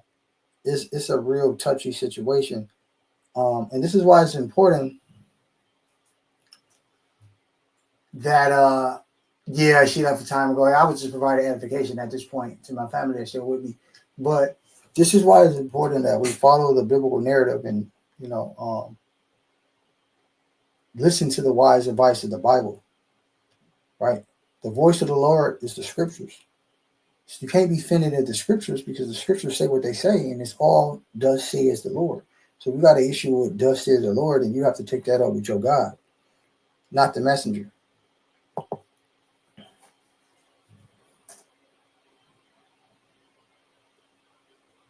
Luke 2:4, Romans attacked the world. Did the Romans conquer the whole world? Yeah, they did. The whole eastern side of the world, yeah, they did. Romans had supreme power. From Europe all the way to down there in China.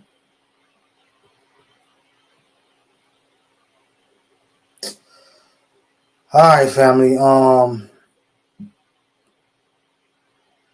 Once again, before I sign out, y'all look out for the sister E, Princess E. Remind us again tomorrow, sis, when the Sabbath is down after class, we can actually share your link and tell people to tap into it. She's going through some financial difficulties right now due to she was sick. And because of that, she lost hours at work.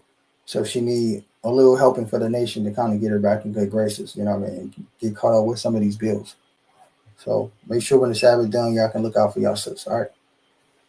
And just remind us again tomorrow, we'll be able to promote it again through the Spirit. All right, family, I'm gonna leave it. Damn, I don't know how we get on multiple wives and all that. That's crazy work.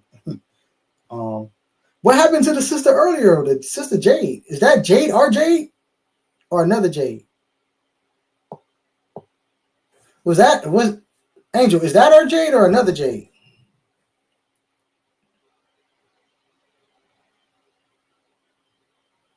She got timed out. Oh, another one. Okay, so that wasn't our sister. I'm like, yeah, I don't know. Yeah. I mean, at the end of the day, I understand the sister sentiment, man. Trust me. I understand. And through the Spirit, after action more, this is why I said counseling, right? We find out with the sister Allison, her husband an Edomite, which it makes sense. Right now, she not on the live. I can talk a little bit more real with y'all. It makes sense. That's why y'all was like, oh yeah, he's disgusting. He's a foul beast. He's a Neanderthal, right? Edomites, they can't lead. He want threesomes because that's in his nature. He's a Greco-Roman. That's what they do. They're evil as hell. The scriptures called him vile. It says, "Least you be a fornicator like Esau, who's vile. For one morsel of meat sold his birthright. Therefore he was rejected, though he sought it afterwards with tears." And he have no place for repentance. The scriptures tell you that in the book of Hebrews. Because he didn't care about the covenant. He don't care about the amenities and the promises that that book and that Bible has. All he wants to be is this lawless, free-spirited, beast hunter, bloodthirsty, kill, slay, have sex with any and everything, pedal, PDF out. Y'all know that's just in his nature to be that way. You know what I mean? And this is why you can't be around that, man. You know what I mean? Y'all got to come into the truth.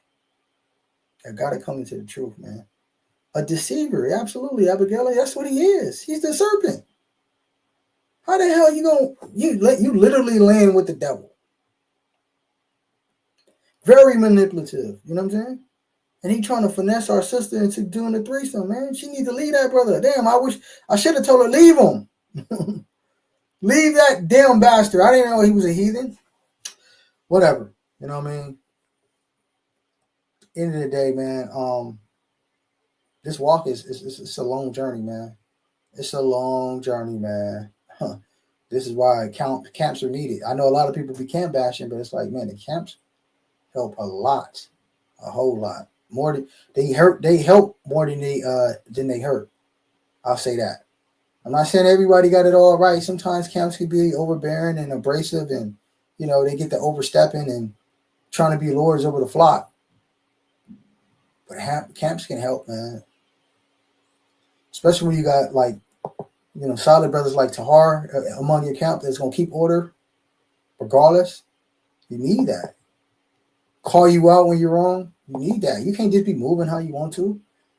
You know what I mean? He in a situation where he an Edomite, so it don't even matter. But he's Jewish, which means he practices our religion. He understands our religion. He don't have the proper understanding, but he understands this to a certain degree. And he's gonna take what he feels like he want to use and disregard the rest. Sadly enough, he's exploiting one of our sisters in the process. And now she's going to be a lost soul because she's literally laying with a subhuman species. Damn. Pray for Israel, family. That's all I can say. I'm going to yield right there. Pray for Israel. Damn, we need prayer. We need prayer, man. We need prayer, all right?